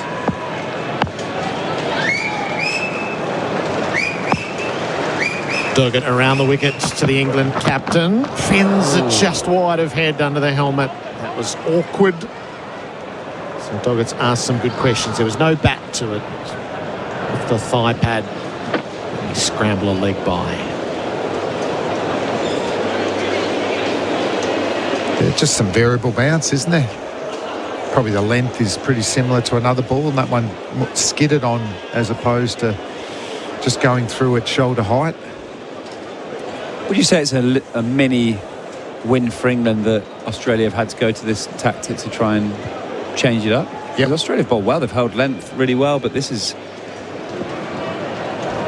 Doggett to close out the over. Jacks tickled it straight into head, so couldn't hang on. It was direct turn off the face of the bat. It hit head rather than clutching at it. It's a drop or a missed chance. Mark it down however you like. 6 for 211, the first real moment after the tea break. The scoreboard is for Capital.com. Fast, smart, seamless. Adam Collins coming in for Bundaberg Ginger Beer, the great Australian brew. The Ashes on SEN Test Cricket. Start your next innings with a career that gives you more. Search Police Careers, Victoria Police, and Oldham Construction Lawyers. Your experts in construction law, ensuring you're never caught out when pressure builds. Ozito brushless power tools, tested by Grit and built to work. When it comes to doing tough jobs, do it yourself. Ozito, home and garden brushless power tools. Do you. Only at Bunnings Warehouse. Well, it was a chance. No doubt about that. In and out, hit on the thumb. 6 for 211, lead of 34. Coverage for Octet Smart Business Finance. Seeing it again on the Chemist Warehouse replay screen. Welcoming Simon Katich. Broady's sticking around as well. Evening, Kat. Good afternoon, Colo, Broady, all our listeners. Michael Nisa in from the Stanley Street end. Stokes leaves, taken up to the stumps by Alex Carey. You must be really impressed with what you've seen so far today, Broady. Yeah, very, very impressed. Led by the captain, as it so often is. He looks determined, steely, almost keen to show everyone else how to do it, in a sense. It also fills me with a feeling of missed opportunity. Nisa once more, partnership up to 83. Bowls to Stokes, deflects down to Gully. And what I mean by missed opportunity is if you don't lose 6 wickets last night, which felt a lot, you know, I think you could accept 3. I think a couple of decent balls, but 6 felt a poor batting performance. You come back today with conditions as they are, 3 down. You get yourself in a position where you could get ahead of the Test match. So it feels like last night was a really poor bat. Actually, today's making last night look worse as a batting performance. Nisa up to Stokes, a bit wider on the crease and defends. And I reckon it also highlights how crucial Josh Inglis's run out of Stokes was on the night of day one, because he looked like he was digging in just like this innings in the first innings, and we all know that Joe Root was 138 not out. So if England get the stumps on day one, 4 down, day 2 plays out completely differently, because then England get a chance to control the game and being able to bowl under lights in that 3rd session on day 2. 200th ball of the partnership coming up here. Nisa bowls to Stokes, who chops down and this time gets it where he wants it, the deep backward point. Stokes to 43, lead to 35. This has been a fine stand, and there are scenarios now that you would say it's a narrow path for England, but it's not a wild, inconceivable one either, because these two are looking set, notwithstanding the drop catch in the previous over. Yeah. So, I mean, so much of it would hinge on them having to live a little, and we know they don't mind that, and we know they don't much fancy the idea of considering draws. No, they'd definitely need minimum another 100. Yeah. But I guess it's more the timings, isn't it? Nisa over the wicket to Jacks, defends. Quick single takes on Inglis, but can because it's gone behind point, and he's racing around from cover point. 6 for 213. Positive running, 36 for Jacks, partnership 85. I mean, you called it earlier, Broady, 200, and if the wicket deteriorates in that period of time, and potentially the cracks open up a bit and a few, play up early on with that new ball, and Australia are 2 for 10 or 3 for 30 or something like that, then they're a long way from home. But that's still a long way from where they are at the moment. But at least they're giving themselves a chance, and they're believing that they can do it. Nisa up, 2 in the cordon, bowls to Stokes, defends, and there's a Gabba point again. Third time in the over he's found it. 3 singles in a row to finish. Really good batting. 6 for 2, 14, lead 37. Stokes 44, Jacks 36. Capital.com scoreboard, fast, smart, seamless. Your machinery shouldn't sound like a drop catch. Keep it in top form with Sinopec Premium Lubricants. Whether you're running trucks, tractors or anything in between, visit Sinopec's new warehouse at 1 Rosebride Place, Truganina. Hit performance for 6 with Sinopec Premium Lubricants. Visit sinopeconline.com.au. Imagine homes so well designed and so luxurious, they'll be setting the standard for decades. Homes with prices your bank will love and your friends will envy. The Henley Mainview Collection. The difference is everywhere. This is SEN Test Cricket for Octet Smart Business Finance. We're scenario building here with Stuart Broad and Simon Katich. 37 lead, so obviously runs the primary consideration, but other factors, when England, in that world where they keep batting well, want to bowl, which of course would be tonight, how many overs tonight, and maybe, just maybe, some rain. Doggett bowls to Stokes round the wicket short and helped to find leg for 1. That's the 4th ball in a row they've scored from. That wouldn't have happened too often today. 6 for 215, Stokes 45. And what run rate they would need to go at to get to the point where they could theoretically get that chance to bowl this evening. There are lots of different pieces on the board here. So the chat is that rain might come in, Tommy, who is reporting this off the radar at the moment. What would be your best guess from what you're seeing here, Tom? Well, it's nothing more than a best guess, but I'm just seeing some reports around that they're expecting rain to come in about 7 o'clock tonight. Bit of amateur meteorology from Tom Morris. Very amateur. Around the wicket bowling here is Doggett. Deflecting, not far away from the gully, but showing they're looking to score. Down towards the rope, it runs. They'll look for 2. They get it. So Jackson scored almost exclusively in singles today. A rare 2 for him, moving to 38. The lead's 40.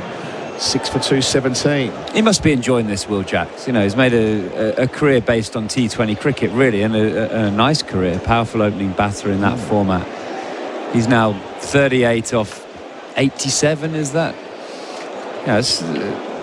Part of him must be thinking, this is pretty cool. I'm at the Gabba playing Ashes cricket. And he can never get this in T20 cricket, so it's an amazing challenge for him, and he's up to it. 5 back for short balls. Round the wicket, Doggett bowls to Jacks. Not quite short enough, so he's able to swivel and help it to find leg. 39 for him. He's looked brilliant, to be honest. He has. It's been really impressive. And technically too, what I've really liked about both these two is how they've controlled their hands today.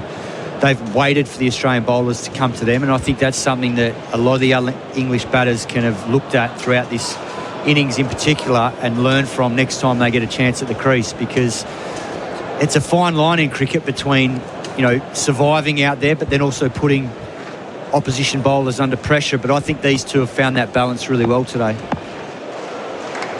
So Doggett got the short leg back for Stokes. Over the wicket to him, bumps him, but it's over about the 5th stump, and Stokes just sways out the way, and it's not that close to his body anyway. Don't often see teams go to this tactic to Ben Stokes. Actually, the short pitch, target the body. I don't want to jinx him, but very fine player. He has a lot of time on the short ball, and he was very disciplined, very clear on what he's looking to do.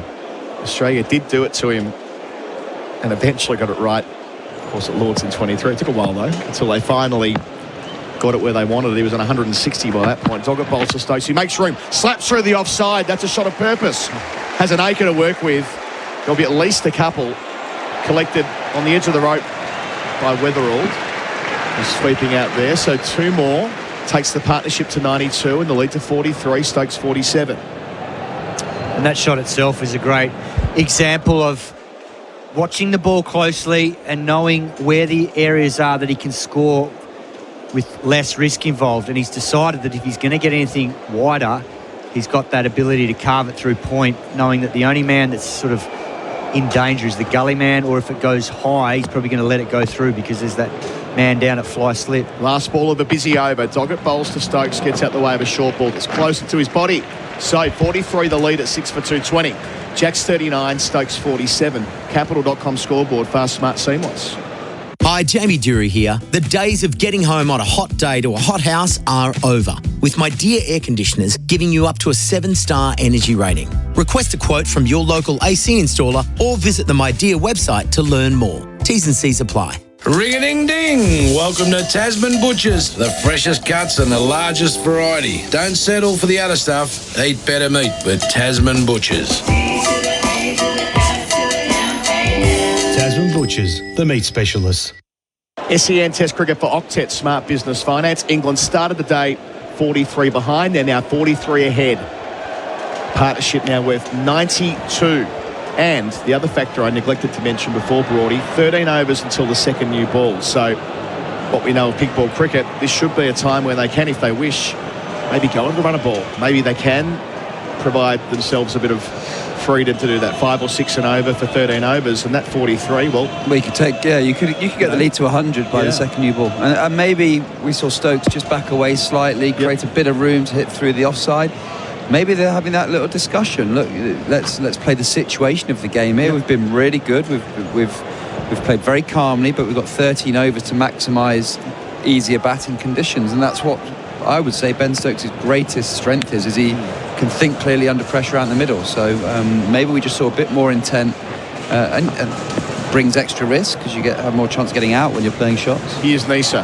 Keeper up to the stumps as ever. Bowls to Jax, who plays it down to fine leg. But again, from your stump line, that's an inside edge of sorts. 6 for 2-2-1. Jax now into the 40s.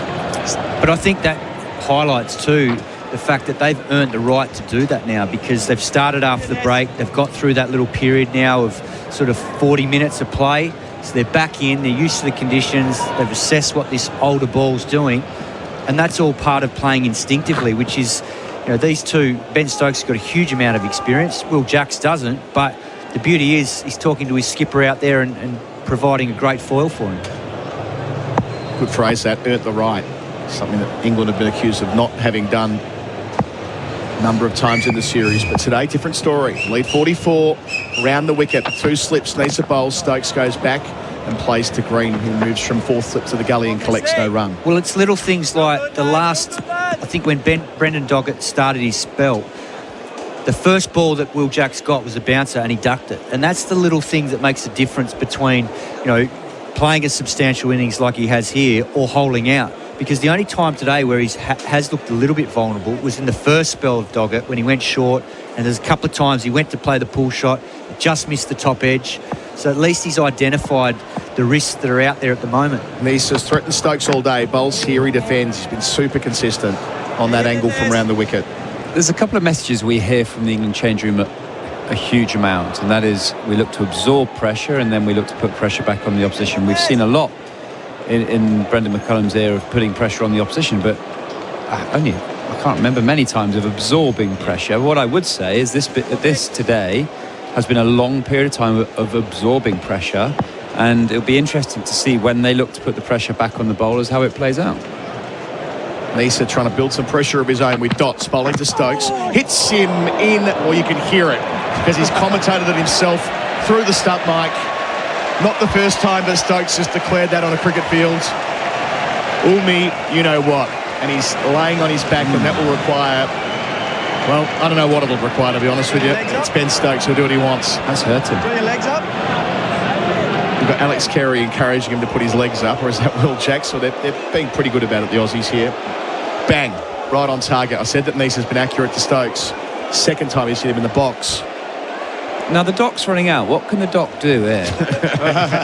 Tender loving care, Brody. Yeah, watching the replay, Chemist Warehouse replay screen, just as it was earlier via an inside edge shot. It wasn't flush, but it won't be good. He gets hit in the box so often, Ben Stokes. He does. Remember that 2019 test, Brody, when he said as he did then? It's a meme these days. So suck it in the big ones. Count them and get on with it. It's amazing how many people laugh in the crowd, isn't it? Yeah. Maybe he needs one of those Faf du Plessis boxes with the 3 boxes taped together. That might be the next step. I think he does double. I don't know if this is private information. I'm not sure, but I think he does double up. It feels inappropriate to be talking about. That's a special leveler. Yeah, I'll just have the 2 boxes, please. Yeah. One's not going to quite do the trick. Anyway, leads 44. So this will take a bit more time out of the game for different reasons. We're in the 68th over. This is the second session for Rogers Willicks Manufacturing since 1896. Stuart, Broad and Cat with me for UFI POE Systems, professional grade security for complete home protection. The medical staff have made their way from the field. We're seeing replay after replay on the Chemist Warehouse screen. Yeah, I'm not sure we need the zoomed-in version, do we? Zooming in the second box. Yeah. Tommy Morris is with us as well. Cobram Estate, Australian extra virgin olive oil. Got to get that right. There's an article on goodareas.com. Jared Kimber. Yep. Why does Ben Stokes get hit in the nuts so often? And I'm reading it, and there's actually data behind it. That is the most Jared Kimber article of all time. And in a weird sort of way, I'm quite interested in this information. Let me read it. I'll report back. Yeah, okay. Good one, Tommy. Marshall battery's hollow for a Marshall battery. Will hollow when you've got the findings. Okay, we go again. Nisa doing a job. 2 left in the over. Bowls to Stokes. In behind it. Good batting by the captain. Talking about absorbing pressure. They actually did it against Bumrah at Lords, didn't they? Throughout the series, if I recall. They were pretty happy to let Bumrah go at 2s or 3s if it meant protecting themselves from what Australia had last summer over here when Bumrah was untouchable. So they can do it. Yeah. They just choose, I guess, not to that often. Well, whether it's a choice or whether some of the players lack that game awareness of when to do it and then when to put pressure back onto bowlers. Needs to finish. Excellent over this. Into Stokes here, and he completes it as you'd expect. Right in that shoebox. Deflected the backward point. 6 for 2-2-1. 44's the lead with Jack's 40. Stokes 47. And that's on the Capital.com scoreboard. Fast, smart, seamless. It's the season for sunshine and road trips. Make sure your Toyota's ready. Enjoy a essential service from $290 for small vehicles or $350 for SUVs and 4x4s. Book now. T's and C's apply. Visit chadsontoyota.com.au. LMCT 8169. Oh, what a feeling. Toyota. At Capital.com, we know markets don't wait. They bounce, crash and soar, sometimes before the first innings is over. Markets move fast, so should you. Capital.com, a trading platform without delays. Refer to Capital.com Australia's PDS and TMD. AFSL 513393. We're here for Octet Smart Business Finance. Tommy's working out why Ben Stokes keeps getting hit in the groin. Brendan Doggett is going to bowl at Will Jacks with a field that includes a fine leg, deep backward square 15 metres inside the rope, deep forward square leg, a mid-wicket, a square leg, a short leg, a 3-6 over the wicket. Bowls here to Jacks, swaying out the way of the short one. Predictable enough. Okay, Tommy, tell us all about it for Cobram Estate, Australia's most awarded extra virgin olive oil. So according to this article from Jared Kimber, there's 3 reasons why he gets hit in the groin more often than any other player in world cricket. Faf du Plessis was considered the second most. Number 1, a lot of bowlers go around the wicket at him, so it's more exposed. Number 2, his bat arc comes from more gully or quite wide, so he's often playing across the ball. And number 3, according to this article, because he clears his front leg a lot of the time, so he's often quite front on. Scientifically proven? Not sure, but I enjoyed the article. Cheers, Tommy. Bowling here is Doggett. Taking on the short ball is Jacks, getting it out to the man at deep forward square, in complete control of the shot. Just in the last quarter of an hour, Jacks is showing a willingness to play more shots. He's 41, leads 45. Yeah, he is, but I think the beauty is he's used to the pace in this track now, and he's watching the ball closely and playing the shot based on not only the line of the ball, but the height of the ball. So that ball there didn't get up. It was comfortably pulled away out into the deep, whereas the previous ball, higher, and he's watching it closely. And that's what you've got to do. You've got to track it really closely off the pitch and know exactly what length is going to get to which height. And that's part of the challenge of playing a short ball. So 6 for 2-2-2. 45 runs the lead. An auspicious number between these nations, 45 run margins. Just taking a moment here to shuffle the deck here, Steve Smith. We've got the more conventional field for Stokes. A couple of cordon catches. He'll go over the wicket to him. Change of angle bowls here and driving, but not beyond the man in the covers. No single to Labuschagne ever, really. unusual for Labuschagne to be fielding in the short sleeves as well. It's still a really good track, isn't it? Core, is it ever? It's a beauty. Yeah. I mean, there's, yes, the odd balls misbehave, but you expect that on day 4 of a test match as a batter. We expected that test we did here a few years ago now where India made 300 plus on the last day. All week we're out there going, it'll break up eventually. It'll break, and it's never did. What tomorrow might look like if we get there. Doggett bowls here to Stokes, who drives as well. Gets it just beyond the diving Labuschagne. Bobbled up in the air, went with his left hand, couldn't drag it down. They returned for a couple. And he weatheralled out there. He does the tidying up. Bit of cramp for Stokes, I think. 96, the partnership now as well. Yeah, it was a crowd catch. I'm watching it back on the Chemist Warehouse replay screen, so it bobbled over the head, having been thudded into the turf by the left-hander. That shot's another great example of Ben Stokes' control of his hands. He waited for that ball as late as possible. Hit it straight into turf. Nicely executed cover drive. Feeling must be great in the dressing room now as they're watching these two do the job. 96 together. Doggett bowls to Stokes, defends from the leg stump line. A fuller ball here. It's been a brilliant day so far for England, but let's be realistic. England lead by 47. Yep. You're still well behind in this game. If you're Australia with still a day left, you're very calm. You understand that you'd get one breakthrough, you've got a chance of blowing away the tail. But England started the day with a win vis of 6%, and now they're at 15%. So it shows they've battled their way back. Take that from here in terms of where the game was. Doggett bowls to Stokes. Similar delivery, full, maybe middle stump line, and he presses it out to mid-off. And there won't be a run there. 3 runs from the over. Brody is heading off. 6 for 224 the score. See you later, Brody. 49 Stokes, 41 Jacks on the Capital.com scoreboard. Fast, smart, seamless. The Ashes on SEN Test Cricket. Go Harvey Norman for a cool summer. Shop hot deals on air conditioners, fans, air purifiers and more in-store and online. And unlock the impossible in Point Cook. Secure your Henley House and Land package today. Combining supreme comfort with serious strength, the Tundra is our most powerful Toyota yet. But power like this can't be described. It has to be felt. And the feeling starts here at your local Toyota dealership. Oh, what a feeling. Toyota. The Ashes on SEN for 4 and 20, Australia's original fan food. There's something going on out in the middle with Medicos and Will Jacks. Can't quite spot what they're doing to him. While we are pausing, we'll bring Bharat in as well for UFI POE Systems. Professional grade security for complete home protection. Afternoon, Baz. Got Kat with us as well, and of course Tommy over to my right. Afternoon, Adam, Kat, Tommy. It's been interesting to see Pat Cummins has replaced Nathan Lyon as the drinks man for the last 15 or so minutes. Having a long chat with Mitchell Starc when Ben Stokes was down getting treatment. Wonder what that chat was about. About being patient now, isn't it, Kat? Not snatching at it. Yep. They're bowled well, haven't they? They have. No, Australia, both teams have played really good test cricket today. That's what it's all about. There's no quarter given today, so it's typical old school test cricket. Enjoy to watch. Here's Neser. He's bowled superbly from the Stanley Street end. In here to Jacks, who edges. Oh, what a catch! Stephen Smith. That is remarkable. Behind the wicketkeeper, Carey up to the stumps. Had to dive to his left. Low as well. He is a freak. Australia have got the breakthrough. It's Jacks for 41.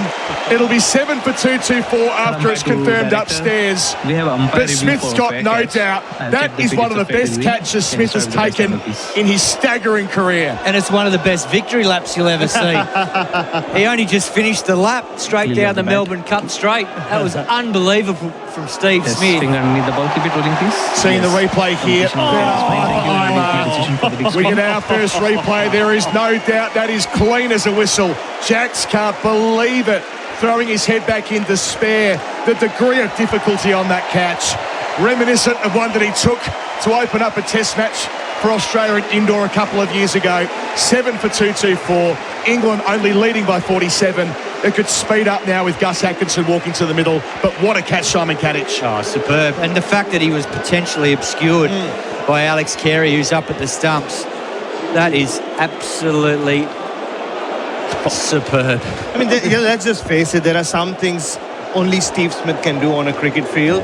whether it's with bat in hand or a period with ball in hand. But when it comes to slip catching, I don't think there's been anyone better, especially when it comes to taking these freakish catches. Like you said, he was unsighted. It was almost behind him by the time he got his fingers under it. And they become the norm. We've seen it so many times now, whether it's full stretch to his right, that one was going to his left, and it was going quick and low. And they've had to come up closer as well because the wicket has started to die a little bit at times. So they're taking an early drinks break for Bundaberg Ginger Beer, the Great Australian Brew. After a partnership that was nearly worth 100, Steve Smith takes his 208th Test catch, maybe the best of the lot. Atkinson walking to the middle and Stokes on 49. All of that is on the Capital.com scoreboard. Fast, smart, seamless. It'll be Gerard Whateley replacing them. At Capital.com, we know markets don't wait. They bounce, crash and soar, sometimes before the first innings is over. Markets move fast, so should you. Capital.com, a trading platform without delays. Refer to Capital.com Australia's PDS and TMD. AFSL 513393. Engines feeling like they've been bowled out? Step up to the crease with Sinopec Premium Lubricants, delivering smooth performance that hits for six. Visit them at 1 Rosebride Place, Truganina, or sinopeconline.com.au. Sinopec Premium Lubricants. Keep your engines in winning form. Since Ray White opened their door over 120 years ago, they've helped their clients open thousands of doors of their own. When you're ready to open the door to commercial real estate, no one's better than Ray White Commercial. Learn more. Visit raywhitecommercial.com. It's time to stop paying your suppliers and pay.com.au it instead. You'll unlock rewards, improve cash flow and simplify your business payments. So pay.com.au it and start earning rewards today. In here to Jacks, who answers. Oh, what a catch! Stephen Smith, that is remarkable. Behind the wicketkeeper, Carey up to the stumps. Had to dive to his left, low as well. He is a freak. 3 brilliant catches in the Test match. Was the better one Jacks to remove Smith or Smith to remove Jacks? He's just returned the favour. Bundaberg Ginger Beer, treat yourself this summer with an ice-cold Bundaberg Ginger Beer, the Great Australian Brew. Bharat, what a moment. What a moment, Gerard, to break this game up. All that resistance that England have showed. It's been brilliant to watch. It's been a brilliant day of old-school, hard-nosed Test cricket. And firstly, Michael Neser's bowled terrifically well on his home ground. Finally manages to get an outside edge, and then Steve Smith just pulls off one of those blinders that we've seen so often from him, but each time he does it, Gerard, feels like he just takes it to the next level. Michael Neser, his third wicket, 3 for 36. Australia's bowling has been excellent right through. England's batting has been stoic. And a brilliant catch. Atkinson forward to defend. So it becomes a fascinating little battle of what does Stokes do? He's 49 from 147. What do Atkinson, Carson, Archer do? This is the 70th over, so there's only 10 left with this ball. The sun is now largely gone. There's some cloud cover overhead. What does England do? Are they continuing to bat for time, or do they now try to force the issue and put a target on the board? Atkinson faces up. He pushes to the leg side. No. I think probably for now, Gerard, because Atkinson, he's shown us in Test level that he's got an okay technique. When it get into Cars and Archer, you're talking about bashers. They'll come and throw their bat around. Maybe Stokes might start getting a little more aggressive, but I don't think he'll change his game too much. But if they lose one more wicket, if Atkinson goes, I think Stokes might just start teeing off. Neser halfway through his 14th over. Atkinson wrapped on the pads. They like it a lot. Umpire disagrees. Neser's first signal to Smith. He's just out. Yeah, that is. Smith goes. So up we go. DRS. LBW director. We have a player review for LBW. Original decision not out. I've checked the feed. It's a fair delivery. Front on crease. This is for Imar, Trusted Tradies Insurance. Call 13 Imar. Rarely do you see a bowler just walk down with his finger up. He said that was out. He was kind of trapped in the crease. We'll see where it made impact. Okay, First. ball is Ball very was close coming to the back back in. end. RTS, please. Outside off stump. Yeah, flap of the back pad. First indication suggests he's outside the line. Keep it going, please. Just freeze it here. One frame next. Maybe some... Okay, I have a scratch. Oh. Yeah, bat involved. Just show me where the ball has gone. There's bat involved. He's pretty I want to experienced. see whether Seasoned the umpire now, Nitin Menon. catch was taken by someone. Can you follow the ball, please? Yes. Where have we finished up? No, nobody's claiming anything. Okay, thank you. Satisfied. I'm going back to Saikat on field. Saikat, you can stay with your decision. You're on screen now. You can signal not out. So Australia lose the review. That's 2 gone. Yep. Oh no, all of them. All of them they gone. Lost 2 very early. Smith's happier once he's burnt them away. 7 for 224.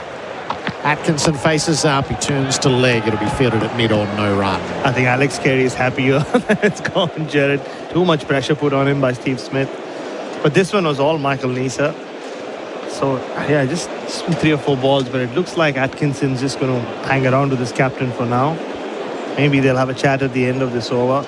And that's the thing with Ben Stokes. You never know when he'll launch. Yeah. And then he can't stop himself. Yes. I've seen it with great menace before. Last ball of a successful over. Nisa will have a wicket maiden as it's defended 2 off. 7 for 224. The LBW shout for Liquorland. Score more this summer with Liquorland. Choose to drink wise. Trusted, knowledgeable industry leaders. Fosrock are helping build a bright future for the construction industry. Sign up for a personalised account on Fosrock's online portal for tailored solutions and exclusive pricing. Ready to future-proof? Then choose Fosrock. Fosrock.com.au. G'day, it's Alex Carey. The new Goodwee ESA battery is a game changer with leading performance and safety. Until the end of March, you can get up to $500 off, on top of the federal rebate exclusively with Solar Heart. Visit solarheart.com.au. T's and C's apply. SEN Test Cricket for Octet, Smart Business Finance. Mitch Stark and Scott Boland just had a pit stop. After the wicket was taken, they returned to the field of play. Jack's the man to go. Catching in this match. Classics for a cause, keeping Aussie classics alive while supporting our veterans. When I was a kid, Bharat, Channel 9 would have the 7 best catches of the summer, and you had to go to the servo to get the entry form. They were lettered, A, B, C, D, E, F and G. Stokes back to cuts out to the deep point. There's a single to be had. He's 50. England's cause is on the backs of the captain. Historically, that has been a safe place to be. Stokes is 50.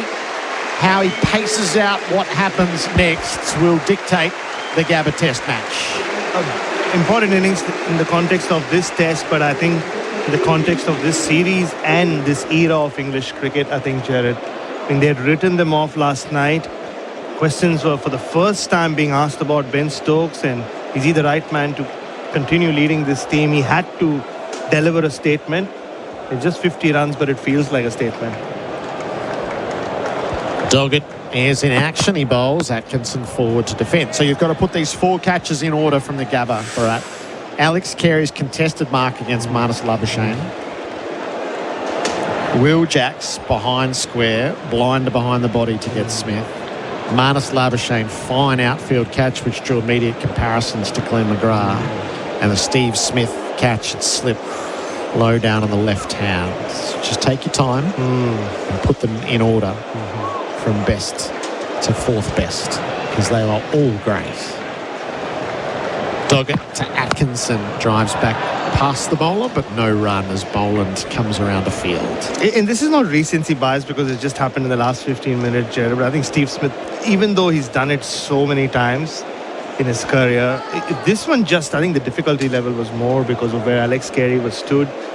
And on a day where there's been no edges, it's not that they've been diving around, the ball's been flying through the slip region. I think that has to be number 1.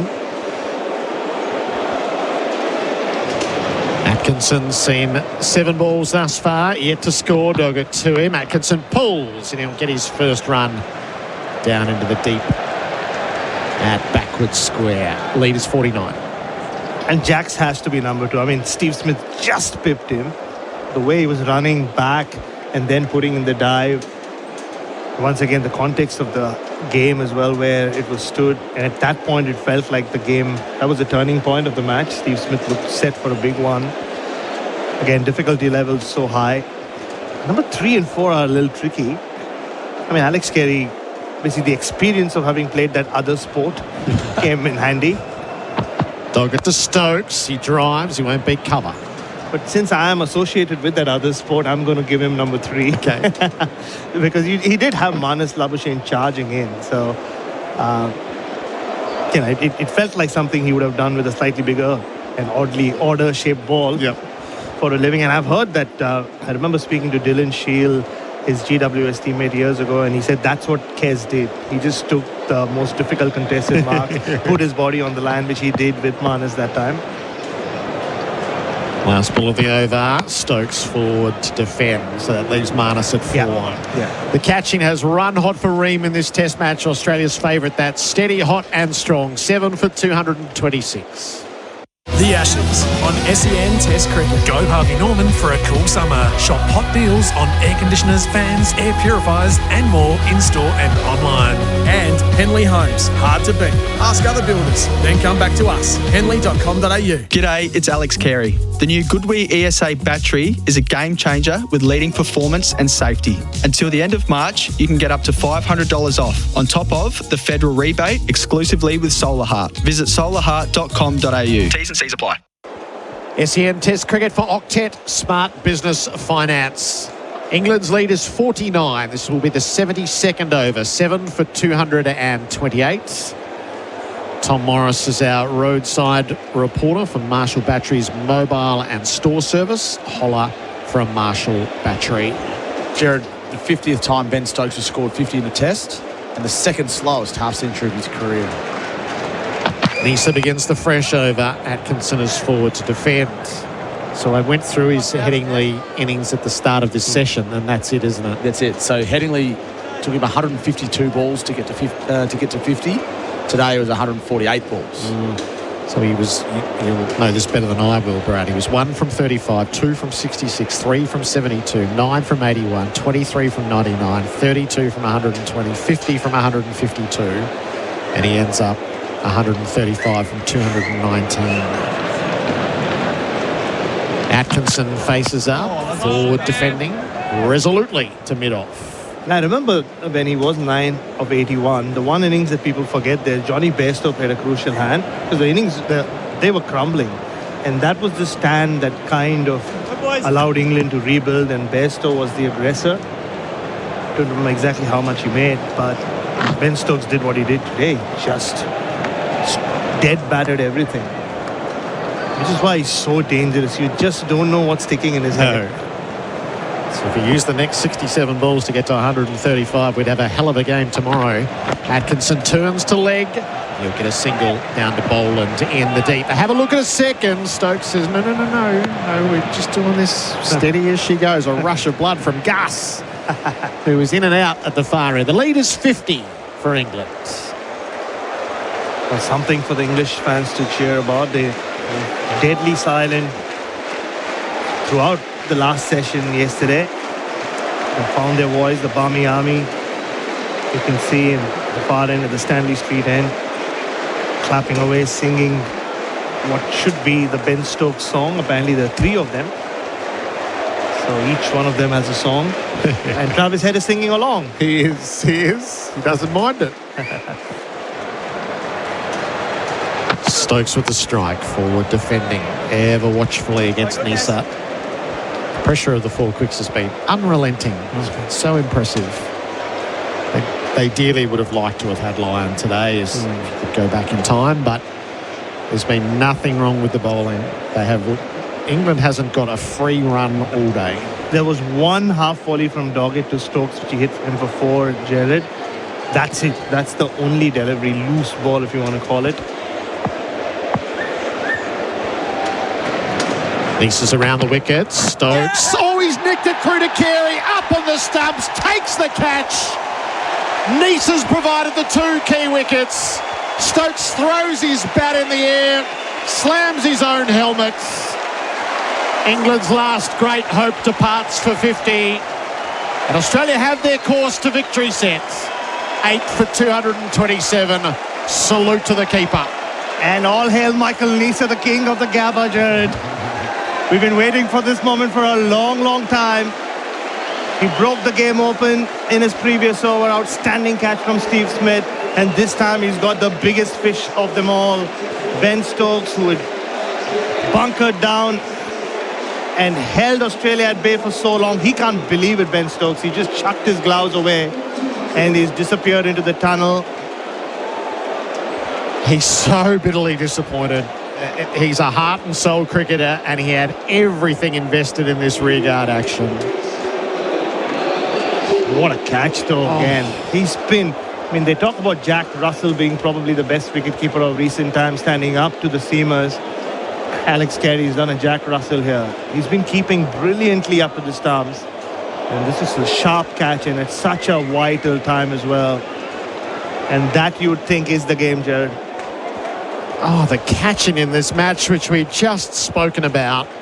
Carey has been unerring up over the stumps and the theatre in it. Carey throws the pink ball in the air while Stokes tosses his bat up in the air. The elation and the devastation captured in one moment of Test cricket.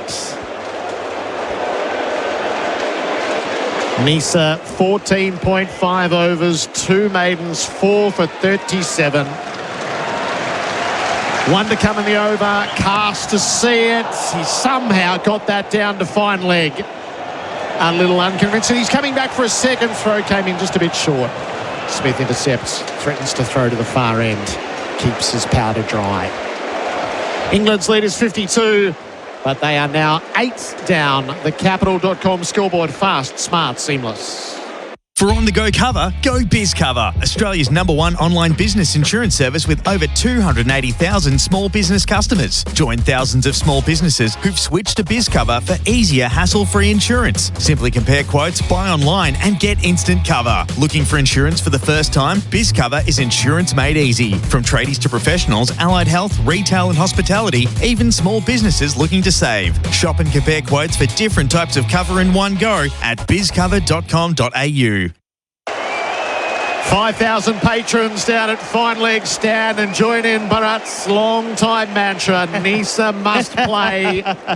The Ashes on SEN for Henley Holmes, 1800 6464 64. 8 for 229. It's bleak for England now. Brendan Doggett with ball in hand.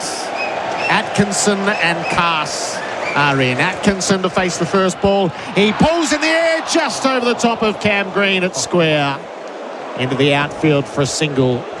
2 for 300. Ian Healy, what a time to join us. Eufy PoE Systems, professional grade security for complete home protection. Well, one of the great test catches for sure. I think we might have to go all the way back to Don Talon for this type of keeping performance. He did take the medium quicks up to the stumps a lot and pounced. He was known for his speed. And Carey, the most surprised person on the field was Ben Stokes. His head went back, went, oh, no, you're joking. He's caught that. Doggett to Cass, flicks in the air out into the deep. It's going to land safely just in front of Marnus at the backwards square. 2:31 on the ball. Then the most dangerous person or weapon on the field is Steve Smith. He's running around like a madman. He just crashed into Alex Carey's helmet, front on, bashed it into his head. The boys are excited, that's for sure. And the glove work of Carey. Have a look at that, bang, takes him front on. Stokes just punched his helmet. The sweat came pouring out. Well, it wasn't even a mistake, really. Atkinson pulls into the turf or into the air. Straight to Smith. He'll go on another victory lap. This is happening fast now. Doggett joins in the fun. Atkinson didn't last long. It's just a careless pull to mid-wickets. England 9 down. The lead is 54. Well, it was the captain going down with the sinking ship when Ben Stokes got out. It was just a swat from Atkinson. This time Steve Smith didn't have to move. It went straight into his happy hands. All he had to do was just get his hands around, fingers around it, and yeah, this game has rattled along once again. I'm really pleased for Brendan Doggett. He's put his body on the line, sacrificed his normal line and length and nip off the seam for short ball spells, and he gets a wicket. Jofra Archer. So the happy hitting in the first innings alongside Joe Root added some 70 runs. What England would do for 10 minutes of that even now. But they do seem cast. That was just... Atkinson was trying to swat it into the ground and it just carried straight to Smith. Just couldn't get the angle on it. All we need is for Doggett to not get a wicket and Michael Neser to get a fifth wicket in the next over. Okay. So already Neser's best figures in Test cricket. He's 3 for 22 previously. He's got the 4 to be the leading wicket taker for programmed commercial painting. Hit painting maintenance for 6. Well, it's obvious what Australia are expecting from Jofra Archer. There's there's 6 men on the run. Doggett bowls to Archer, ducks the bouncer. Decided late in the piece to duck. stood there. No, going down. Yeah, but completely agree with you, Heels. Doggett, this is not his natural style of bowling, the bouncer ploy, but he's been given this task in all 4 innings. It's not always looked the part, but today almost got jacks out a few times. Then he's deserved this 1 wicket. Just the emotions on full display after a long day of cricket. Chemist Warehouse replay screen. Doggett to Archer, hit the glove. Balloon not far enough for Carey to make a play.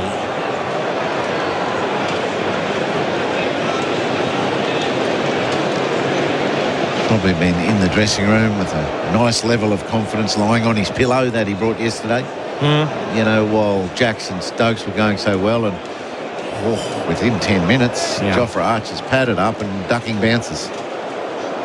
209 test catches for Steve Smith. Joe Root 213. Stats for pay.com.au it and earn points. Archer came down at Doggett and then ducked the bouncer that he drew. So Michael Neser will get his chance. 9 for 231. The Capital.com scoreboard. Fast, smart, seamless. Be the sharpest tool in the shed with a discount on tool insurance from IMAR, the tradies' mate. For over 35 years, IMAR's trusted team have backed tradies with the sharpest... Oh, that really is sharp. The sharpest tool insurance from the trusted team at IMAR. Call 13IMAR today and be the sharpest tool in the shed with your discounted tool cover. That's 134627. Oh. They're the tradies, mate. That's IMAR. SEN Test cricket for Octet Smart Business Finance. 9 for 231. Michael Neser with a chance to take 5 in a test innings. Bryden Cast is in his sights. Cast forward defending. You had to feel a bit for Ben Stokes and Gerard. You could see the pain and the anguish. And that's one thing like you often forget with this whole baseball phenomena that they talk about, that how much it means to Ben Stokes. If you just separate him from the rest of the noise and the narrative around it, you can see he gives it his all at training. He's trying his best. But just wasn't to be. England lead by 54 runs. Neser bowls, Cast forward, trying to defend. The play and the miss. Carey whips the bails off for the theatre of it all. Not out. This is what Neser's known for. Once he gets on a roll, he just never lets you go. And he's just all over every batsman. Stokes is 50, the leading run scorer for Beaumont Tiles. Hard to beat on style. Just what is the most difficult thing about standing up to a medium pace or medium fast bowler, Heels? I'd say not flinching. You know, being, you know, in good body height, head still down over your gloves, expecting the ball. Forget there's a batsman there. Neser to Cast. Plays back down the pitch to mid-on. The natural instinct is to, you know, come up too early and get your head away from your gloves or go to down the leg side. Alex Carey has never gone the wrong direction. He's always been there at the line of the ball. And that's so unnatural to do when someone's delivering something 20 yards, 20 metres at 130 k's an hour with an obstacle in front of you. So he stayed down very well and had his gloves ready and soft. Nisa rushes in. Cass hits up in the air to deep mid-wicket. It had a lot of hang time about it. It lands and won't quite get to the rope. Coming around from fine leg Boland keeps it to 3. Cass is 6. The lead is 57. Sharkbite scoreboard. Plumbing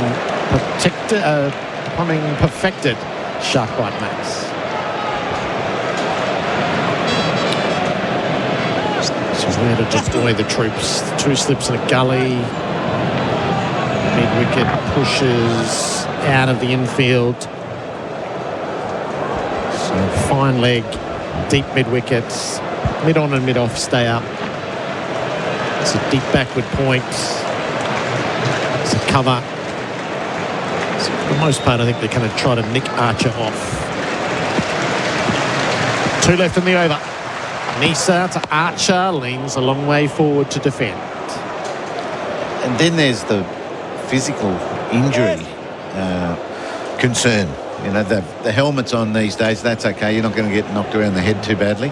But fingers, thumbs, anything could break. If you just get one not quite right, look out. Keepers all around the country have been watching this test thinking, I might get a run here. If he stays up over these stumps for too long, there could be an opening. Last ball of Michael Nisa's 16th over. Rolls to Archer, beaten past the outside edge. 3 from it. 9 for 234. The Ashes on SEN for Henley Holmes, 1-800 64 64 64. If delayed payments are straining your business, don't worry. Octet's tailored invoice finance solutions keep your business cash flow moving. Get quick access to up to 85% of your unpaid invoices as a cash advance without real estate security. Visit octet.com. Leaving criteria and conditions may apply. My Way Travel and Events proudly bring you premium packages for the 2025-26 NRMA Insurance Ashes Series. Head to myway.com.au to book your package to the Adelaide and Sydney Test. My Way Travel and Events are an official reseller of 2025-26 NRMA Insurance Ashes Series packages. The pay.com.au stat sheet, pay.com.au it and earn points. England leads by 57 runs, 1 wicket in hand. Cass faces Doggett, jumps away. Doggett followed him. He nibbles it down to 3rd and takes a single. Cass is 7. He was as far off the pitch as Cam Green was when Cass was bowling to him. Common sense, though. He didn't play a shot that was out of control. He reined it in and just hit where the field wasn't. And he did that with last over's sort of flip sweep. There's no one there, so he played a safe shot. I all want to be ready on the leg side here. Labuschagne at backward square. Weatherald's at deep square. Green just comes in from deep mid-wicket. Inglis goes back to long on. Heads under the helmet. They're spread far and wide for Archer. Doggett bowls to him. Archer turns him away in the infield. Now Green picks up, threatens to throw, but if he let go, there were going to be overthrows. So he just keeps his powder dry. Lead is 59. They probably need a little more pressure around the bat of Jofra Archer when Doggett is sort of aiming at his body. The one around the corner, there's a short leg, but other than that, it's all spread right around the field. There's gaps everywhere. If they could put an extra catcher at leg slip, leg gully, slip in, they've probably got fielders they can use. Doggett to Cass. Oh, had a big swing, got hit by it. Trickles down to fly slip. He'll be able to take a leg by. He'll have a decent bruise to show for that. They'll just call the medical staff on to give him a once over. Yeah, in the helmet. Looking at the Chemist Warehouse replay screen. Yeah, because even though it felt like a bit of a glancing blow, they'll have to check it. And just looking at Nathan Lyon as he runs out, Gerard, I guess the Australian selectors are sitting down there going, we knew this all along. Picking Michael Nisa ahead of him on paper has worked. Could have gone the other way. It could have. On a flat pitch. We all questioned the rationale of that ball. But I guess it all comes down to the result. It was always going to swing on the result. For 2 hours today, they would have liked to have had Lyon, but Nice has got the 2 wickets. So presenting the Australian team for Australian made by Australian support Australians. Jacks caught Smith, bowled Nisa for 41, and then Stokes caught Carey, bowled Nisa for 50. Fall of wicket 224 and 227. And Atkinson didn't hang around long. Caught Smith, bowled Doggett for 3. 9 for 231 has become 9 for 237. Cast given the all clear to continue. Like so Brendan Doggett's got to remember, Jofra Archer's not comfortable. He doesn't bat that well under this sort of pressure, and get some men in there. Who do we think he is? After one innings, yeah, where he had Joe Root at the other end. Let him go again. Let him try. But put someone in there for the popped-up glove, shoulder of the bat. Doggett bowls to Archer, who pulls straight past head. It's fielded by Green, who's the only man up on the onside other than the short leg. Could have placed it anywhere for a run, but knocked it straight to Green. All I can say, Gerard, is I know a lot of people must be looking at flights, trying to get home early tomorrow. Most of the English journalists are changing flights. They're not coming to Adelaide. They're all going to Noosa. Suddenly, Noosa is the place to be. Not cheap either. Really? Oh, there you go. It's right up there. Follow the team. Follow the team. Follow the team. So, one good bouncer here, followed up next ball, last ball of the over with an LBW chance. Doggett has come around the wicket for the bouncer. He bowls, and Archer pulls him out into the deep. Weatherald work to do. Dives, can't stop it. Powerfully struck. Archer's first boundary. For Zito brushless power tools, do you. It's 9 for 241. So either LBW probably got his eye in a bit now. That was a great shot by Archer. Or a slower ball, and have mid-off and mid-on a little straighter, and hope that he does miss time a scoop. And tried none of it. He's round the wicket again. Last ball of the over. Doggett to Archer. He fends it down where Head left. There wasn't enough danger money to stay there for Travis Head. 9 for 241. The Shark Bite scoreboard. Plumbing perfected Shark Bite mates. The Ashes on SEN Test Cricket. Start your next innings with a career that gives you more. Search Police Careers, Victoria Police, and Oldham Construction Lawyers. Your experts in construction law, ensuring you're never caught out when pressure builds. Need a new battery roadside? Holler for a Marshall. Marshall batteries come to you fast with the right battery and expert fitting. Serving Australia since 1935, choose the leading roadside battery replacement service. Holler for a Marshall, day or night. marshallbatteries.com.au. SEN Test Cricket for Octet. Smart Business Finance. England leads by 64. Archer's 5, Cass is 7. Past half hour has delivered the wickets as Australia have run hot from Ream, steady, hot and strong. Michael Nisa, 16 overs, 2 maidens, 4 for 42. Smith directs the field from slip. And Nisa is in. Cars leans forward to defend.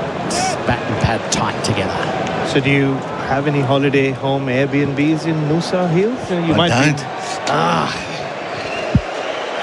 It would have been full by now. I decided I was going to buy a unit in Noosa once. And we were up there for a week, sort of thing. I went and had a look at one on the not the beach side because it's too expensive, and I liked it. And the agent, I decided I'm in. I hadn't told him. Cars edges to Smith, who takes another catch, and Michael Nisa gets his 5. What a moment that is for the veteran in his 3rd test. Australia will need 65 to go 2-0 up. England dismissed for 241. Smith has turned in a catching exhibition, but the moment belongs to Michael Nisa and his great believer, Bharat Sundaresan. Well, in one loud voice, Australia just say #Nisa must play because he's not going anywhere. And every member of the Australian team has just rushed to him. They've given him a hug. They've lifted him up. This is his moment. He's toiled away at the Gabba year after year, season after season. hitting the top of off. He's given his heart to Queensland cricket and to Australian cricket, and he finally has his moment. He'll raise the pink ball and he'll guide and lead the Australian team off the field. What a man, what a performance. He was the right horse for the right course, Ian Healy. Oh, so pleased for him that he's been able to take the opportunity and got a significant time at the crease to show everyone what he can deliver. The economy, the just, persistence at good lines length at a decent pace, and England had no answers for him. So the call of the card before we settle in for what comes next. Will they take the dinner break right now, do you reckon? Or they'll have Australia bat for 20 minutes? Here's the call of the card. England 334, Australia 511. Michael Neesa's about to speak. Maiden test bye for first test in 3 years. Michael, how does that feel? Yeah, it feels good. Saying that, still 60 to get, but yeah, at the moment, still thinking about the runs, but I'm sure I'll cherish this one. Just describe the feeling and the moment, being able to run into bowl, your home crowd behind you. You've just got the key wicket of Ben Stokes, and you're feeling incredible out there. Yeah, I mean, I love the Gabba, the fans here. This is my home, but the Ashes is such an event for Australia, and to get a fifer is special. Walking off, raising the ball to the crowd, an incredible moment. Yeah, it's a moment I'll never forget. Having my family there. I think my sister's out. I haven't seen her for a year and a half, so I'm going to say hello to her, and yeah, special moment. What was the key for you on this surface? Consistency. I know this pitch can go flat for a while, so all I was thinking was hitting top of off, keep it real simple, and every now and then the ball would do something, so I was fortunate enough, found the edges a couple of times there. Pretty cool when you have someone like Steve Smith behind the stumps, but also Alex Carey. Yeah, I mean, that wouldn't have been possible without Kez, and what Steve did there at the end was special. I didn't even have to ask Kez to come up, he just does it, so to have a keeper like that, it's great. Well done once again, enjoy the moment. Thank you, cheers. That's a great moment for him. Michael Neesa, 16.2 overs, 2 maidens, 5 for 42. England second innings, Duckett bowled Boland for 15, 1 for 48. Pope caught and bowled Neesa 26, 2 for 90. Crawley caught and bowled Neesa 44, 3 for 97. Root caught Carey bowled Stark for 15, 4 for 121. Brooke caught Carey bowled Boland for 15, 5 for 123. Smith caught Carey bowled Stark for 4, 6 for 128. Jacks caught Smith bowled Neesa for 41, 7 for 224. Stokes caught Carey bowled Neesa for 50, 8 for 227. Atkinson caught Smith bowled Doggett for 3, 9 for 231. Cast caught Smith bowled Neesa for 7, all out 241. Archer not out 5. Michael Neesa, 16.2 overs, 2 maidens, 5 for 42. Stark, 18 overs, 2 maidens, 2 for 64. Boland, 17 overs, 4 maidens, 2 for 47. Doggett, 17 overs, 2 maidens, 1 for 56. Cam Green, 5 overs, 1 maiden, none for 15. Head, none for 1 from 1 over. Labuschagne, none for 3 from 1 over. Australia needs 65 to win. Ian Healy, just scribble down somewhere. You have to finish your Noosa unit story at some stage. No, you wouldn't believe it. Now. That agent didn't ring me back. The Ashes on SEN for 4 and 20, Australia's original fan food. Looking for your next fishing weapon? Bar Crusher is Australia's leading fishing boat builder and lead the industry in design excellence and quality. For the most advanced plate aluminium fishing boats or to build your dream boat online, visit barcrusher.com.au. At Capital.com, we know markets don't wait. They bounce, crash and soar, sometimes before the first innings is over. Markets move fast, so should you. Capital.com, a trading platform without delays. Refer to Capital.com Australia's PDS and TMD. AFSL 513393. G'day, Flem here. If Program Commercial Painting were a test bowler, they'd take every painting maintenance job's wicket. Repaints, bowled. Graffiti, caught behind. From schools to local businesses, hospitals and beyond, get them bowling for you. Visit programcommercialpainting.com.au. Are you a tradie, corporate or work roadside? Work Locker, Carrum Downs and Pakenham have the workwear brands you need, including FXD, Steel Blue, Cat, Bisley, Hard Yakka, King G, Blunston, Mongrel and more. Work Locker, Carrum Downs and Pakenham. Workwear for wherever you work. Visit worklocker.com.au. Exit signs. You probably don't notice them unless you're in an emergency. Now you'll start to see them everywhere. Smarterlight environmental exit signs are made tough, just like the Aussie cricket team. They reduce energy and maintenance costs, cutting carbon emissions for 16 to 30 years, potentially saving business billions, and even better, no batteries are required. They're also NCC compliant and have been since 2014. So don't get ripped off like a streaker's pants. Smarterlight environmental exit signs. Buy smart, stay safe. Visit smarterlight.com. The Ashes on SEN Test Cricket. Go Harvey Norman for a cool summer. Shop hot deals on air conditioners, fans, air purifiers and more in-store and online. And unlock the impossible in Point Cook. Secure your Henley House and Lamb package today. The new Grinch Happy Meal is now at Macca's. There are 12 Grinch toys to collect, only at Macca's for a limited time. Trademark and copyright 2025 Dr. Zeus, available 10:30 a.m. till midnight for a limited time of participating Macca's. When you buy Australian made, you're choosing more than a product. You're supporting a stronger economy and creating local jobs. So look for the Australian made green and gold kangaroo and buy Australian. Visit australianmade.com.au. Got a skid steer, excavator or other special plant that needs a trailer? Rogers Willex has been manufacturing quality Australian machinery and plant trailers for over 50 years. With branches in Brisbane, Sydney, Melbourne and Perth, there's a trailer solution for you. Visit rogerswillex.com.au.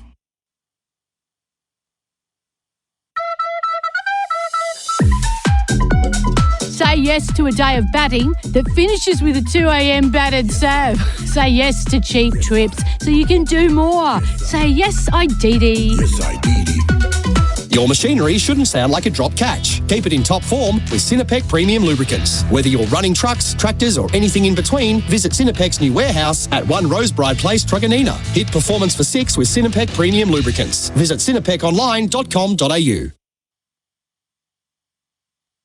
Buying and selling goods here and overseas can be complex. Octex Trade Finance provides a flexible line of credit to pay suppliers in over 70 countries at competitive FX rates with up to 60 days interest-free. Visit octet.com. Leading criteria and conditions may apply. Introducing the world's first NVR with a local AI agent. Type keywords for instant search results to find specific moments in seconds. Your data stays private and is processed locally. 24/7 protection that's both smart and secure. Visit ufi.com/au.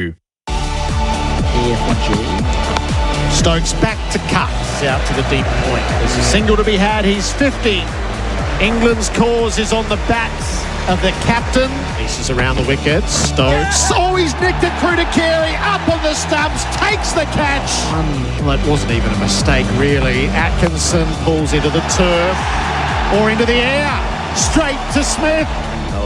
Cars inches to Smith, who takes another catch, and Michael Neser gets his 5. Australia will need 65 to go 2-0 up. England dismissed for 241.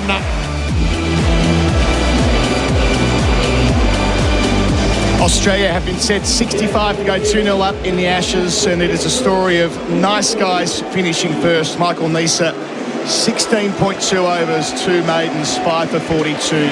He was absolutely relentless.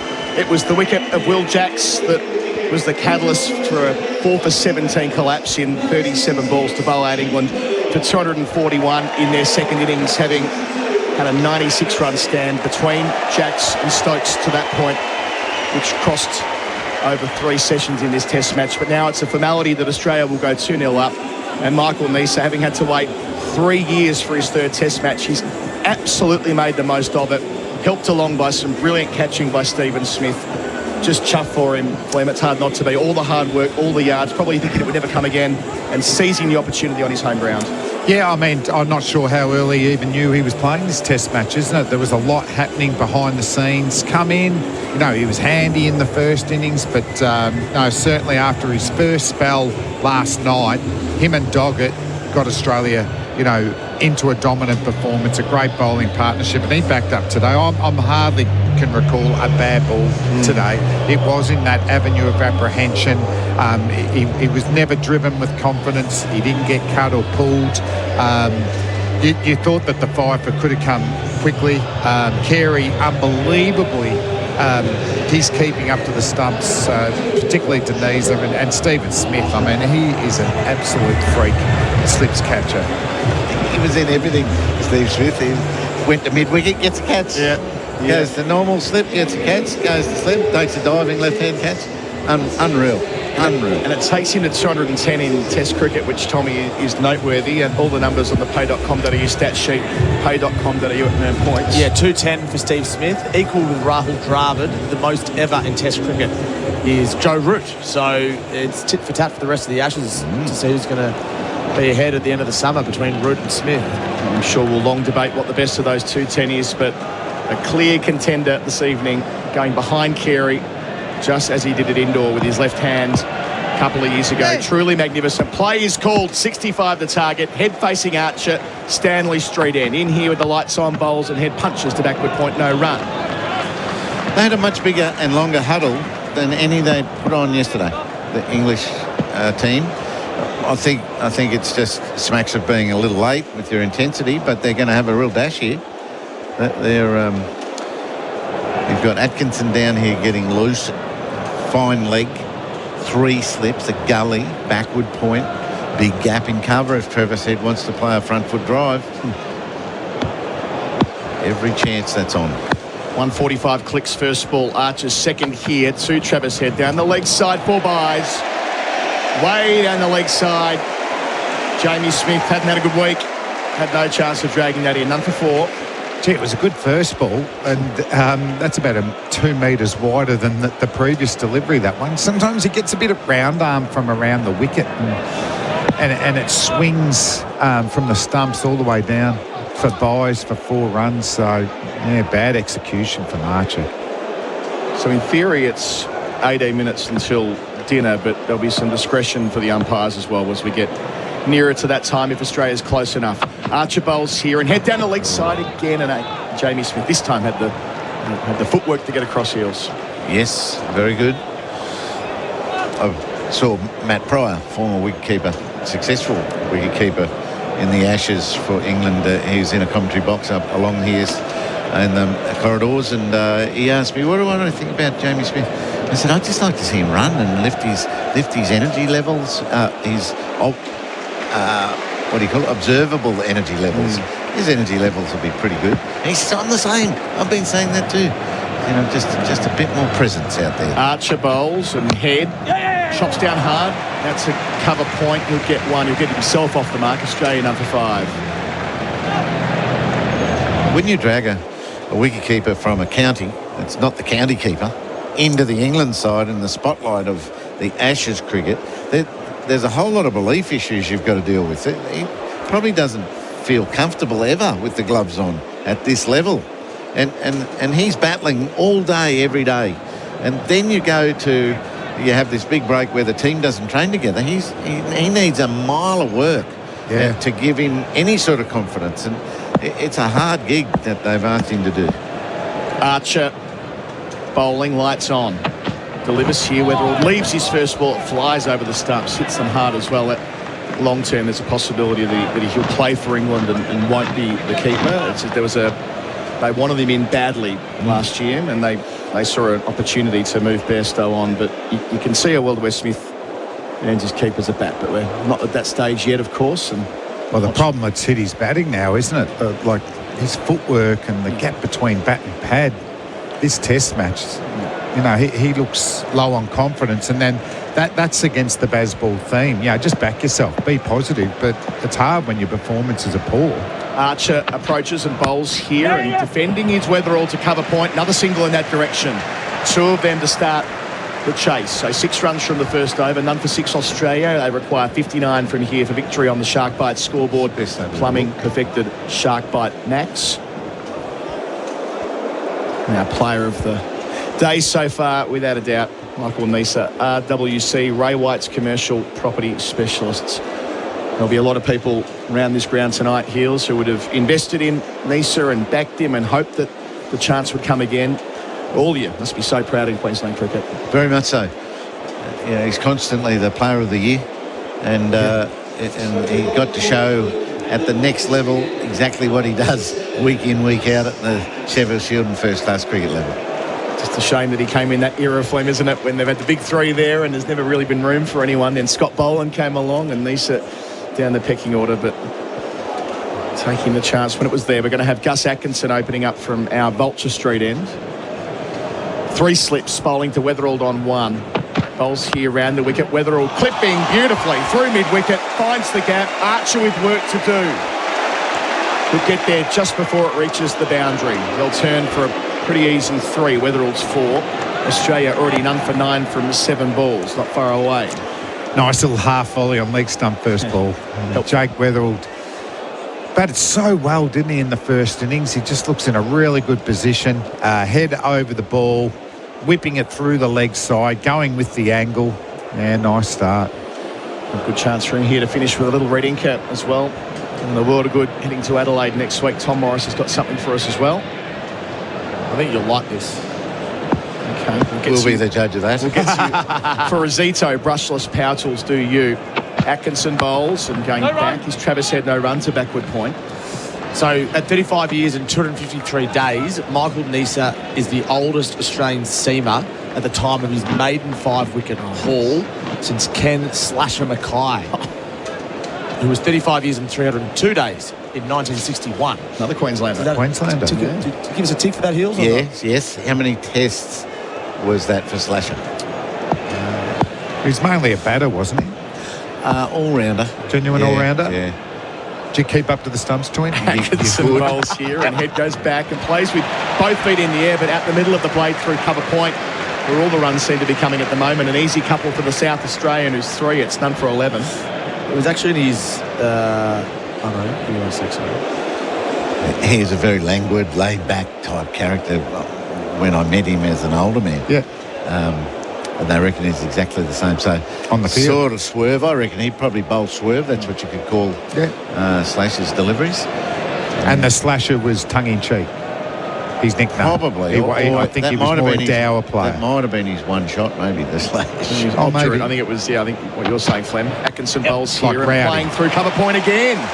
Gosh, Head strong through there at the moment. That's right out the screws. It runs away for 4. There was barely a backlift. Yeah. Terrific touch. Boundaries for Azito. Brushless power tools do you. They're none for 15, which means they only require 50 more to win. This is going to happen in a hurry.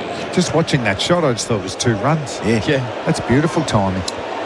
So it was his 4th last test, Ken Mackay, which means it was test number 34. Yeah, it took a long time. Yeah. Mostly known for wearing that ball on the body from Wes Hall at Adelaide in the 60-61 Calypso summer. Lindsay Klein, the end. Atkinson up, bowls to no run. Head, who knocks it on the head to cover, no run. So 50 to win. England were only an hour ago or so, Flem, they played faultless cricket, and that, what do you even call that catch from Smith? Half a chance, which he turned into a brilliant take, 4 for 17, and now lights are on and the runs are flowing and the test match is nearly over. How quickly it can turn. Ball's doing nothing. Yep. Australia remained patient and they were rewarded with the ball, not least Nisa. Expensive over, ends here. Bowling to Head, who has a fly at one. It bounces above his horizontal blade. Gets away with it. 7 for him, 4 for Weatherald, none for 15 on the Shark Bite scoreboard. Plumbing perfected Shark Bite Max. An even 50 needed from here. I mentioned before, 11 minutes until dinner, but they'll carry on. I'm fairly sure at this stage of proceedings. What do you mean? Carry on, not take the break? I would think so. Okay. I think that's the discretion of the umpires, but maybe some input from the amateur meteorologists like Tommy Morris. You reckon the rain's coming soon? might be woven in. I'm looking at the radar now. That's unfortunate discretion for England, isn't it? A little bit. It's a fair point, though. I mean, England, other way of looking at this, England might be mindful of the... Means they've got to tighten up. Lots of dot balls, make it harder for the umps. Archer in, delivers here, Weatherall down the leg side, thinks about flirting with it, pulls the gloves out the way at the last moment. They're doing it again, aren't they, England? Yeah, Australia bowled beautifully today, and a lot of it was around just a really pressuring line and length on off stump. And even though the new ball's only a couple of overs old here, Archer and Atkinson have barely got a ball into that avenue of apprehension. They've already been wide or too full. I think they need at least one pace bowler who can bowl a good line and length. Set a field to. Archer up bowls to Wetherell, chopping down. It goes for 4 past the stumps. Not far away from his off stump. But he gets away with it and gets 4. 8 for him, none for 19. And what I will say, Fleming, you've watched Josh Tongue bowl, obviously, in England a couple of years ago. He's quick and he's lively, but he's not known for his line. He's known for being a bit enigmatic. He looks like a genuine wicket taker. Yeah. It's whether, maybe Potts could do that role. I thought Atkinson was going to do that role. And he was so impressive in that first innings in Perth, and he's regressed every innings he's bowled in since. Good shout with Matty Potts. He is who they've got for that if they wanted Adelaide next week.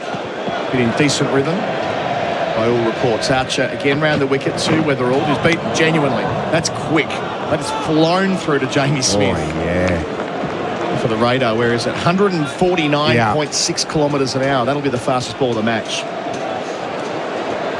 That looked good, Heat.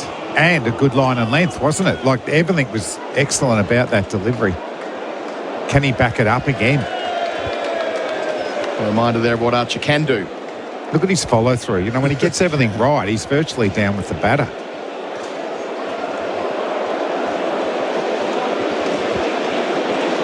Archer just at the top of his mark. 3 slips a gully. Bowls to Wetherell on 8.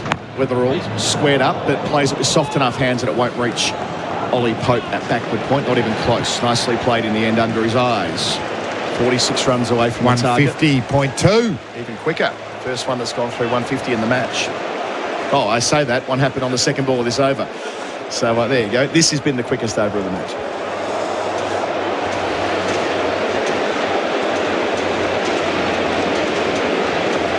And how they'll manage Archer ahead of Adelaide, and obviously becomes must win. There is decent breaks, isn't there, between the tests? Well, I'll put sunscreen on. Archer's up. 2 to go in the over. Bowls here, and Wetherell works it out to Ben Duckett, who's departed the cordon since those drop catches the other night. For what it's worth, he's now at forward square leg. Punts it after 1 innings, but there you go. But he's another one I expected to do well in Australian conditions, and back to this backing yourself and trusting your game and all that. His confidence must be low. So how do you get your confidence back? My fingers are crossed that the journalists will get a real surprise when they get to Noosa.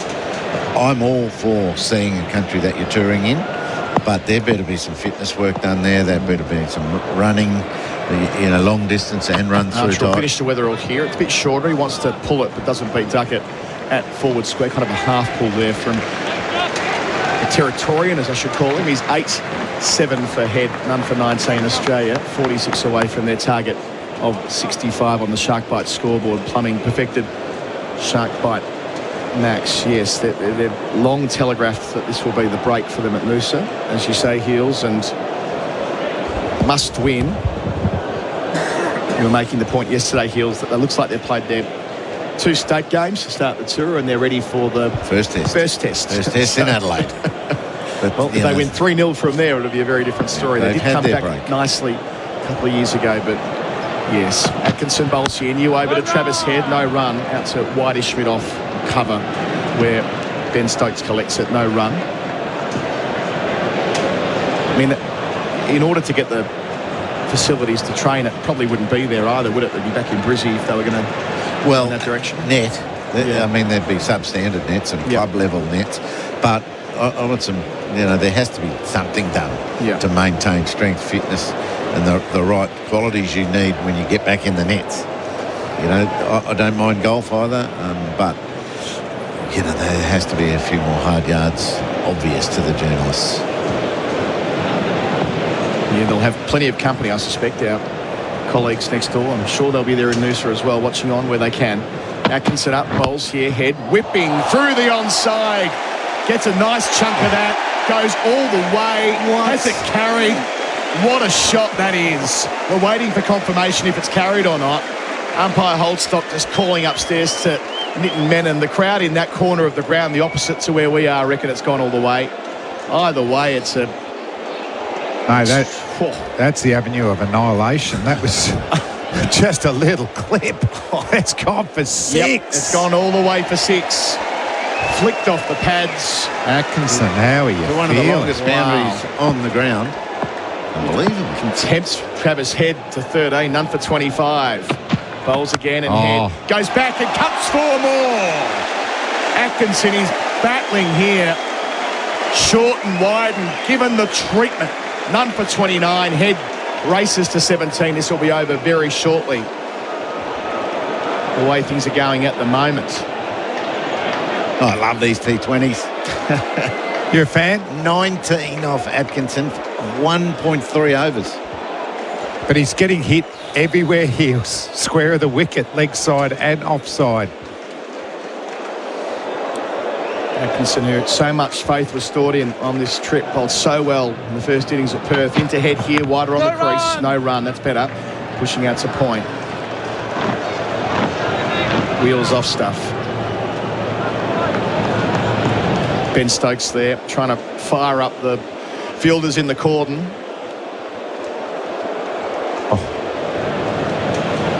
Getting a nice replay of the head flick. That'll be on a lot of highlight reels. This new opening partnership for Australia, they love to really go at it. Rapid partnership of 77 a couple of days ago to lay the foundation. Atkinson in, Head goes back and defends to point, no single there. I suppose that'll be one of the many things that are considered as we cast forward to Adelaide, what the squad will look like, and the extent that Australia will be happy to stick with the team that's won here, where Nathan Lyon fits in, indeed where Usman Khawaja fits in. That's all to come at 2-0 up. There's a great problems for Australia to have. Captain's not in yet. Captain's not in yet. Great point, Heels. Well, they're only going to get stronger, put it that way, when they start the third test. A little over a week from now, 17th of December, so 10 days from now. Decent break. 36 left. They drop a deep backward point to the rope. Out of the gully, England. 1 ball to go for Atkinson. Around the wicket, the head on 17, and he tries to give it everything through the covers, but he's missed it. He's got one hand off the bat. Back knee kissing the turf, but it's a play and a miss ultimately. None for 29, 10 from the overhead 17. Weatherall on 8 on the shark bite scoreboard. Fleming perfected shark bite max. I know we've said it a lot, but the way Australia have managed themselves this week through this pink ball test, it's just been top class. Lots of theatre before it. Yep. Mid-pitch conferences before the day before. Who's in, who's not out? There's hugs, there's high fives. Does that mean you're in or out? Captain, everyone thought the captain was going to be in. And then it was Nisa who got the last spot. Yeah, and it was Lyon that was surprisingly left out. So Nisa has done the job for his country. 36 to go for Australia. So we're coming up to when dinner was meant to be. We'll find out. Archer bowls here round the wicket. Weatherall placed to cover. Gets a single. 35 to go. He's 9. Look like they've got a good relationship out in the middle, don't they? The two left-handers. It certainly looked like it in the second innings in Perth. They were impressive in the first innings here at the Gabba. But no, loud calls and running between the wickets. They're good mates from the Adelaide Strikers days. But I'm excited, Heels, to have two aggressive opening batsmen going together. Can really set up test matches.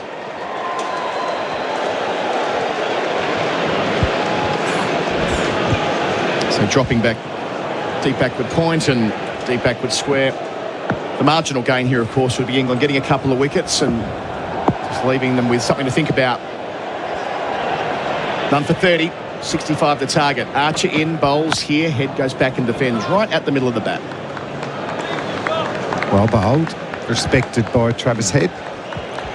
They definitely need Archer, don't they, England? They need the extra pace, and I think they'd appreciate if they could find one or two quicker bowlers that could build pressure and not leak runs, so you could use Archer in short, sharp spells. I suppose Wood's meant to be fit for next week. I wouldn't be playing Wood. I think he's gone, isn't he? So Tongue's the optional pots, maybe both, considering the week that Cass has had. Archer up here, bowls to Head, who plays out to that deep backward point for an easy single, none for 31. Up to 18 from 17, one-day numbers from Head. They're going to be under pressure from this opening pair from the outset, aren't they? They both want to score. It's not a absorbing pressure kind of pairing, is it? So on the evidence of what we've seen, they're going to have to be really good with the new ball next week.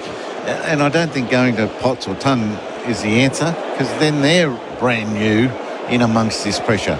Cass has got to get better. Yep. Atkinson, I'm not sure. He seems to be way out of rhythm now. He's stepping his... It looks like there's one too many strides in his run-up. And so he's well down. Archer now to Weatherald on 9, round the wicket. When he plays and misses, it was both knees bent and trying to thrash it through cover, but a bit of extra bounce, no edge. I'm just one that when you pick someone, you're saying you're the best we got and we love you, which makes you hard to drop. You can't just drop them because there's heaps of things that have gone wrong in the team. You can't be the victim all the time. So, but get it right. You're way off. You know, in the next 10 days. But how do you fix the run-up if you're not actually practicing it? I know. That's why they... Because I agree, he's losing momentum. He's starting strong with big strides, has about 5 or 6 little stuttery runs, and then he gets going again. Archer bowling quickly, above 150, delivers here, but Weatherall's equal to it. Gets forward and pushes to mid-wicket. Ball under his eye. He's double figures, 10 from 12, none for 32. I guess that any number of the cricket clubs around, you can practice full run-up, centre wicket. Don't care what the ball's doing really, other than you're putting it where you promised to. So you go back to a clipboard and say, right, this is where I want to pitch this one, and see how many out of 6 you get. That's right. The way it should be. Yeah. Whilst you're practicing that full run-up and rhythm, they should have the data analysis machines all out, checking your ideal speed in, arm speed out, pace of the ball. Archer to finish his 3rd over. Bowls here and Head.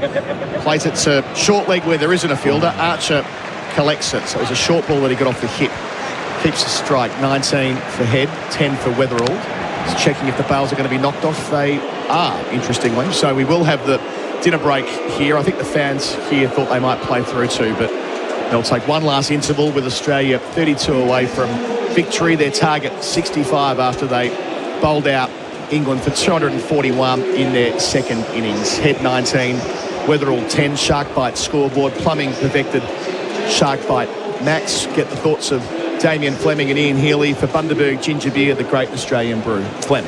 Yeah, fantastic session for Australia. England fought really hard, particularly Ben Stokes, but I thought the pressure of the Australians was fantastic today. And Michael Neser, that's a very well-deserved fifer. He just created doubt, bowled a high percentage of high-class deliveries. So that's a deserved first test fifer for Michael Neser. They didn't leave it all to Stark. That was great. They really pulled some weight. Scotty Boland, Brendan Doggett, Michael Neser. Unbelievable. Well done. Alex Carey, unbelievable. Well done. The catching, the spirit in the field, excellent. And then that opening batting partnership. After England made it very obvious they were coming for them. They were going to have a real burst there, and it's turned out to be 33 runs from 5 overs. Thank you, Flem. Thank you, Hills. There is a bit of rain on the radar I can see on Tommy's computer, but not there yet, mercifully. So we'll have the 20-minute break, the shorter break, the dinner break for Liquorland. Score more this summer with Liquorland. Choose to drink wines. Australia set 65 for victory. That score again, none for 33 on the shark bite scoreboard. Plumbing perfected shark bite max. Head on 19, Weatherall on 10. They're off to a flyer. Stick with us. Tom Morris and Simon Katich will be with you after the break. The Ashes on SEN for Octet, fueling business growth with smart business solutions. And Host Plus, Finder's Super Provider of the Year. That's a plus. Issued by Host Plus Pty Limited. Check the PDS and TMD at hostplus.com.au. When sprains, pains, and strains happen, who's there to help? Chemist Warehouse has you covered. From strength and training to relief, recovery and everything in between. With the right products and the right support, we'll help you get back in the game. Chemist Warehouse. Always here, always ready.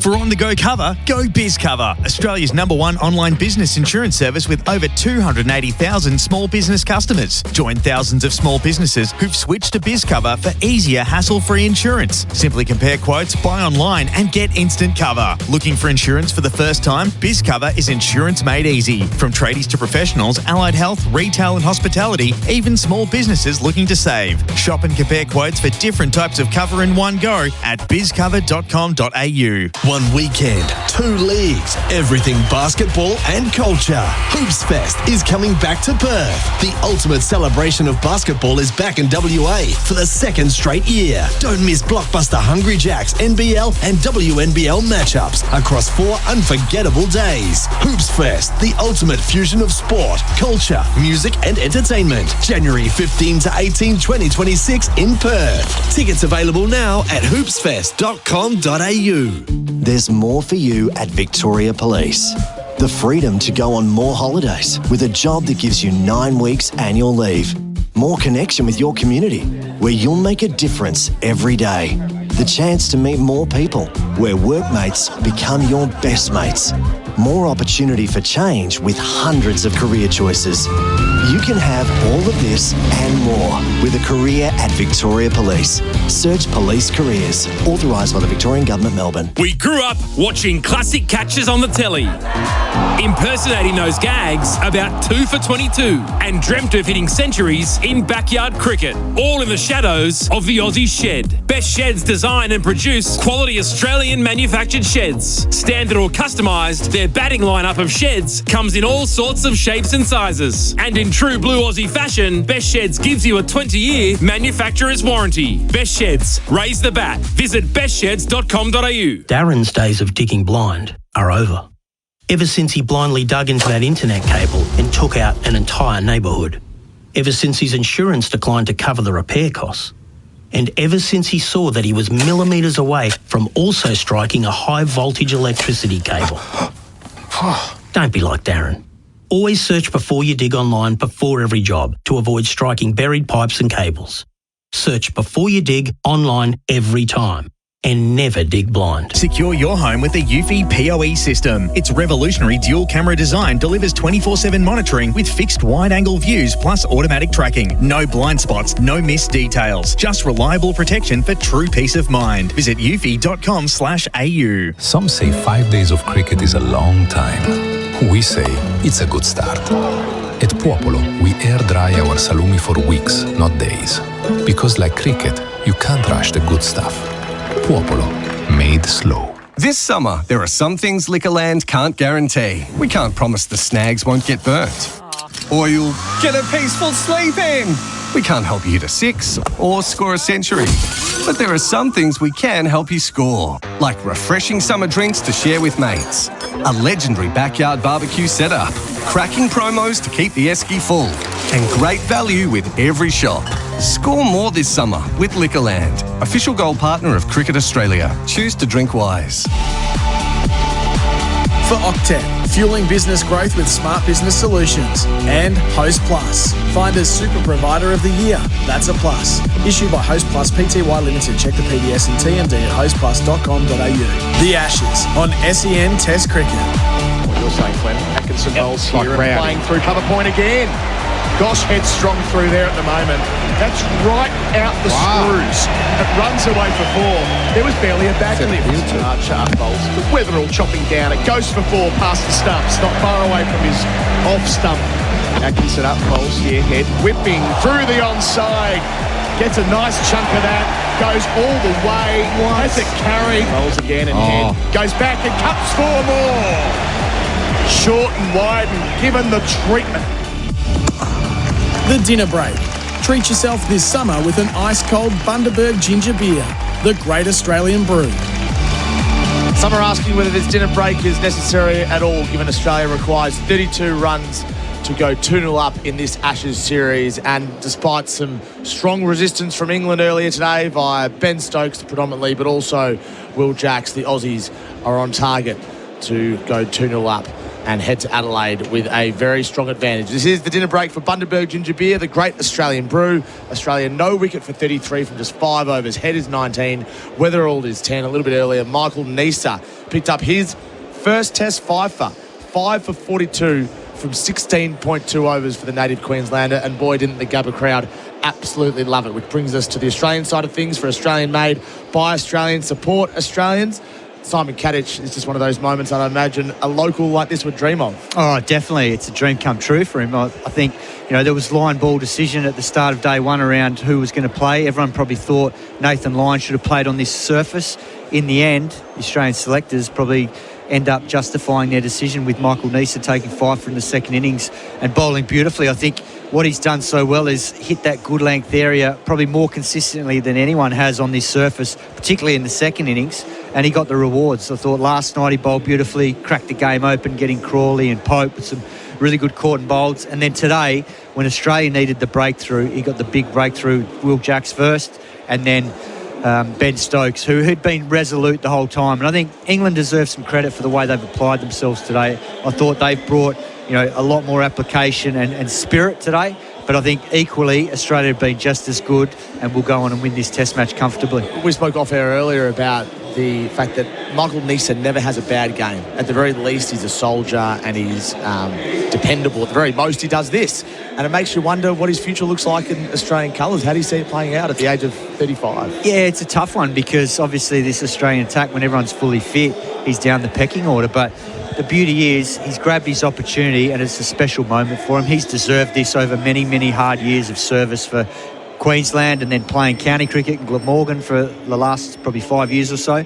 So he's an experienced campaigner. He's added a lot to this group just with his energy out there. You've seen it with the ball and then we saw it with the partnership as well. He batted beautifully in that first innings of Australia. So I think he brings a lot to this group. And you can just see that extra sort of energy from guys like him, Doggett, who's only played a couple of tests, Jake Weatherald. They bring that energy that you get with players that haven't played a lot of test cricket. So it's great for the older guys in that group. He's clearly got great gratitude for this opportunity. So England was 6 for 224 and they were going along slowly but steadily off 69 overs, all out for 241, 6.2 overs later. So they lost 4 for 17 from 28 balls. And the distinction was stark, pardon the pun, compared to the Australian tail, which wagged and showed some great resistance the day before. Yeah, we're seeing some big gaps in this series in certain aspects of both teams. And I think the one aspect in this game that's really stood out has been obviously Australia batting really cleverly yesterday and the tail eking out, some partnerships. And it wasn't just the runs, it was the time to take the England innings into the, later yesterday. The other thing that stood out, and today we've seen it, 2 amazing catches. Steve Smith and then Alex Carey. Yeah, and they're the players of the day, contenders thanks to RWC, Ray White's commercial property specialist. Just the Steve Smith catch. Is that the best one he's ever taken in your eyes? No, because he's taken so many screamers. That was very good, but I've seen him take better than that. I think the one at the Wacker that he took, I think it was maybe against Pakistan or maybe, it might have been New Zealand. Yep. Pink ball test against New Zealand. That was an absolute screamer. He had the Superman cape on that day. So Ben Stokes made 50 from 152 balls, and he's dug in today for Before You Dig. He has to take some confidence out of that as well, and his teammates should. But where's that been for the last test and a half? Well, this is the thing. What I've liked about Ben Stokes in that innings is that he just didn't give up. He put a high price on his wicket, and that's what I think the rest of his teammates need to learn from. It took a very, very good ball and a very good catch from Alex Carey to get rid of Ben Stokes. So I think that was evident today. He didn't have to say anything to that group today. His actions were speaking louder than any words. So Ben Stokes and Joe Root can hold their heads up, and it remains to be seen what the 11 looks like for Adelaide. But even the way Ben Stokes bowled wholeheartedly from one end for a long time as well, he's doing everything he can, but cricket requires more of a team performance. And the players for England that have performed poorly have really let the team down. Whereas Australia hasn't had those players as much. No, Australia are getting a much more even contribution. Yeah. Australia have had obviously genuine match winners. We saw it from Mitchell Starc and Travis Head in Perth, and then we've seen it again from Mitchell Starc here. And then there've been contributions, very good contributions from Weatherald with the bat, Starc with the bat. Labuschagne played well. and there's an even contribution. And now Nice has chipped in with 5 wickets. So Australia, I think, have got the strength in terms of more players contributing, are in good form. Before every job, search before you dig online every time. This has been the dinner break for Bundaberg Ginger Beer, the great Australian brew. Australia requires 32 more runs to win and go 2-0 up in the series. Simon Katich, appreciate your time. Gerard Whateley's back after this with the last session at the Gabba on day 4. The Ashes on SEN for Octet, fueling business growth with smart business solutions. And Host Plus, Finder's super provider of the year. That's a plus. Issued by Host Plus Pty Limited. Check the PDS and TMD at hostplus.com.au. Picnics on the beach, pool days, backyard sport. Whatever your summer looks like, it's always better with a 4 and 20 in hand. Enjoy the classic taste of 100% Australian beef in delicious gravy wrapped in golden flaky pastry. Watching sports? Playing sports, or just soaking up the summer sun. Biting into a 4 and 20 pie is the ultimate summer snack for whatever summer you're having. 4 and 20, Australia's original fan favourite. Oh, Mug. How thoughtful. This Christmas, get a fragrance they'll love from Chemist Warehouse. Like Rabanne 1,100ml, just $89.99. Don't pay RRP $175. Try Victor and Rolf Spice Bomb 90ml, now $109.99. Don't pay $205. Or Yves Saint Laurent Black Opium 50ml for just $129.99. Don't pay $215. Don't miss the Christmas fragrance sale on now at Chemist Warehouse. Great savings every day. Thinking about moving, packing or downsizing? Then get a move on before Christmas with Wilson Storage. Because right now, December's on us. Move in December and don't pay rent until January. With the cleanest, safest facilities across Melbourne and beyond, get everything that's important to you safely stored and locked away. Enjoy no lock-in contracts, 7-day access, and our friendly top-rated team. Don't forget, you can order boxes and packing materials online. Simply click and collect, or we can deliver to you the same day with Box on the Run. For the best self-storage Melbourne has to offer, visit wilsonstorage.com.au. Conditions apply. Just going to grab some more beers. Pause it for me? No way, mate. We're not pausing live sport. He's about to get his ton. Nah, it'll be all right.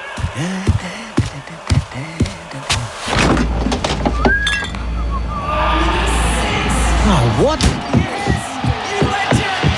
Oh, no. Did I miss it? Come on, mate. You got to rewind it, please. Oh, not a chance, mate. You can catch it on the highlights reel. You won't miss a moment if you drink wise. Real cricket fans watch a test match for 5 days straight. That's sustained performance, just like Host Plus, who have sustained strong long-term returns over 20 years. A top-performing super fund? That's a plus. Issued by Host Plus Pty Limited. Host Plus balanced My Super investment option based on super ratings data as at September 2025. Consider the PDS and TMD at hostplus.com.au before deciding. Past performance is not a reliable indicator of future performance. Search Compare Host Plus today. At Ozito, we know for you it's about leaving your mark. With over 125 tools for your home and garden, all powered by one battery to make it happen. Kick off your tool collection with one of our 3, 4 or 8-piece tool value packs, or grab a battery starter kit and choose the tools you need. Because when it comes to getting things done, do it yourself. Do it with Ozito, only at Bunnings Warehouse. Tired of slippery pavements and floors with inferior solutions that fade faster than form slumps? It's not just annoying, it's dangerous. Trips, slips, injuries, and the same old costly maintenance. OmniGrip Direct is the smartest surface solution. Quick curing, no smells, and made from recycled Aussie materials, it lasts 5 times longer, saving time, money, and hassle. Don't use inferior products and get ripped off like a streaker's pants. Do it once, do it right with OmniGrip. Visit omnigripdirect.com.au. Navigating a building dispute? With over 30 years of experience, Oldham Construction Lawyers are your trusted specialists in construction and property law. So whether it's VCAT, the courts, or the Building and Plumbing Commission, Oldham Construction Lawyers can provide you with expert legal solutions. Visit oclawyers.com.au. Plumbers, want more time for the cricket, camping, or a cheeky fish? Introducing SharkBite Max, the next generation of plumbing fittings. Smarter, faster, and stronger. Get in, get out with SharkBite Max. Available now at leading hardware and plumbing suppliers. For Octet, fueling business growth with smart business solutions. And Host Plus, Finder's super provider of the year. That's a plus. Issued by Host Plus Pty Limited. Check the PDS and TMD at hostplus.com.au. The Ashes on SEN Test Cricket. The Liquorland last session. Score more this summer with Liquorland. Choose to drink wise. No sport in the world loves a break quite like cricket. So we've had the dinner break. And now to the final throes of this Ashes Test match. The weather for Goodwee batteries and Solar Heart expertise, the perfect partnership. Despite the nervous Nellies behind us who keep talking about rain, it's going to be just fine. It's still 26 degrees in Brisbane, and the rain will come when we're having a couple of beers a bit later on. None for 33. The target of victory is 65. Travis Head's 19. Jake Weatherall is 10. If you're even thinking about going anywhere, Simon Katich, stick around for the post-play when Bharat Sundaresan and Michael Nisa look lovingly into each other's eyes and recount the journey that has delivered him to his moment of triumph. Won't they just, Gerard? Won't they just? Started in the middle of the 2019 Ashes, Cat. Adam Collins was interviewing him for Cricket Buzz, and I told Adam, hey, remember to ask him. He's the only bowler on this tour who's troubled Steve Smith. And he asked him the question and he said no. At that point I said, mate, if you're not going to talk of yourself, I will. And thus the hashtag Nisa must play campaign was born. 5 for 42 on his home ground. So a triumph for him, a triumph for the Brains Trust in the Australian camp, who opted to leave Nathan Lyon out, select Nisa, and they get the rewards in what was the slog of day 4 and required patience and discipline and diligence. And Michael Nisa with the 2 key breakthroughs of Jacks and Stokes in quick succession, both to fine pieces of fielding, which will be the other part of this story.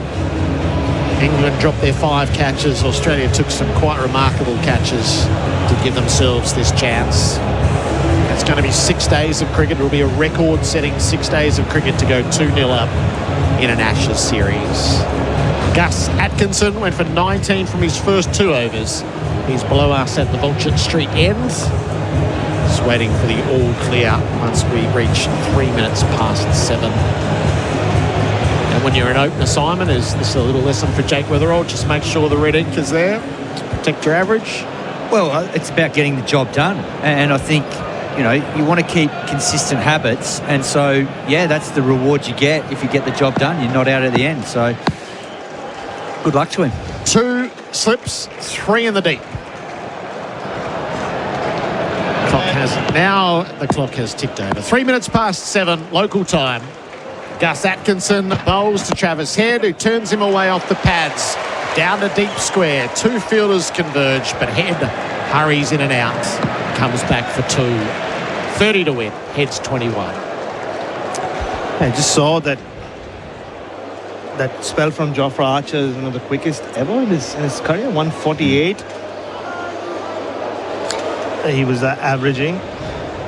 So, a bit too late. Correct. The horses bolted a couple of days ago. Oh, yeah. Where was this in the heat?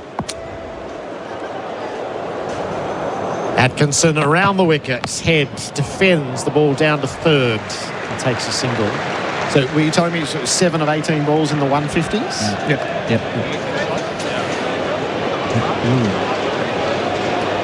I just don't want to put the mockers on him, but just even though he just faced 12 balls, Jake Weatherall, it just looks more like a test batter now. There's this frantic energy to him in the 3 innings so far. I know it's a little run chase, Cat, but I'm sure you see these little things as well. Oh, he's moved really well in the first innings. I thought his footwork was spot on. He's pressing forward nicely, but then also he's waiting for the ball that's short, which he got plenty of, and he's putting them away. Atkinson bowls to Weatherall, who edges the ball down to third, and he too collects a single. None for 37, 28 to win. And just seeing him around the field as well, so 2-3 days leading into that Perth test, you could see he was just a relative outsider. Like he was at a party that he didn't know too many people, so just sticking around to Travis Head. Uzi Khawaja was joking about how he'll call him Jack and all of that. And he said that to me as well. Like, I know these guys, but not that they don't know me. Heads on 22. Just jumping in defence, dropping over his toes. Well, they'll get to know him pretty quickly if he keeps playing like this, because he's looking more and more assured at this level, and that'll do his self-belief the world of good. Because that's all you're really looking for earlier on in your test career, to believe. And it comes from within. You just want validation that you're good enough to be at this level. And the only way you get that is to go out in the middle and score runs and do it as confidently as you possibly can. SEN Test cricket for Octet Smart Business Finance.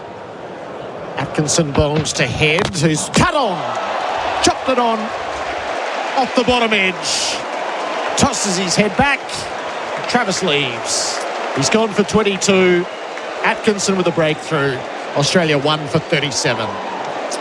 Yeah, the around the wicket angle from Atkinson brings Travis Head undone. It just wasn't quite wide enough for him to be playing that shot. I mean, it's his signature shot, but on that occasion, just didn't get the width he was looking for. Got cramped, bottom edge, back onto the stumps, and Travis Head departs for a rapid-fire 22 off just 22 balls, and Australia now 1 for 37.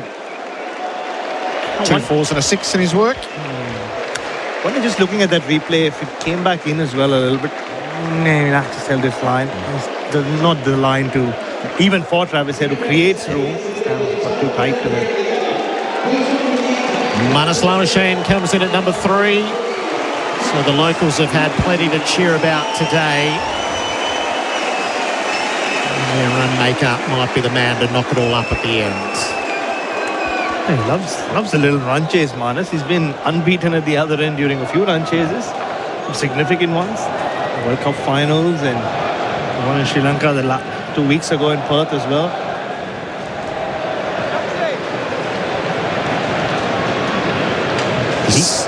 He's looking a lot more confident as well. Again, just looking at his body language, compare it to in the first innings in Perth. He's coming back into Test cricket. The 2 half-centuries since. I spoke to him the other day. He was gutted for not making 100, but he said it's the best he'd felt in Test cricket for 3 years. And that's the balancing act sometimes, because he's feeling that good. He just got a little bit carried away. And you know, he still played really well for the 65, but that could have well been a big 100 the way he was going. Liquorland last session. Cheers, Liquorland. Choose to drink wise. 1 for 37, 28 required for victory. Marnus Labuschagne to see his first ball from Gus Atkinson, and he rides the bounce to the leg side and immediately off the mark. Will keep the strike as well. The Glencore scoreboard advancing everyday life. Has he got that up near the fingers, Brian? Yeah. I don't know if it's his ring finger or his middle finger. He immediately asked for attention. Not from just a pair of change of gloves, so not from the physio. He wasn't happy, he was just wringing his hand. This is going to be another big win for Australia at the Gabba over England. So since England last won here, this is going to be 8 wins from 10 tests. And the margins of victory are the thing. 10 wickets, 184 runs, 384 runs, 277 runs, 381 runs, 10 wickets, 9 wickets, and something in that vicinity again today. So it's been a devilish round for Brisbane historically, but particularly since last they were victorious here. Jofra Archer has the headband on to add to the full effects. 1 for 38. He begins the fresh over to Marnus Labuschagne. He's on the back foot, punching to points, going with the stroke and taking a run. 1 for 39. It looks like he's just embracing his Bajan roots. Parker Marshall, maybe. One of many who used to do that. He's got an extra 10 kilos around his neck. That gold chain. He's playing to a cliche here, isn't he? Once he's in the 150s, he's got it all out. But what his place is in this series is an open question. You can't just do it every now and then. 3 in the deep for him. Weatheralds squared up as he looked to turn to leg. Falls away on the popping crease. We were just talking about it off air, Gerard. Going back to Michael Neser and what he's done, suddenly you feel like the Australian selectors have a few options, don't they, with their fast bowlers. Nathan Lyon definitely comes back for Adelaide. I don't think that'll be a consideration for that pitch, the way it's playing this season, and there has been turn later in the game. wonder if they give Boland a rest. Because there was some talk, Cat, before they knew Boland might have to play all 5, that they wanted to rest him at least once before Melbourne. Not that he'd need it, but... Archer around the wicket, bowls to Weatherald, who edges the ball through the cordon, down to third, takes a single, goes to 12. It's 1 for 40. Yeah, I'm not sure they'd rest him for Adelaide, purely because, the series is still alive.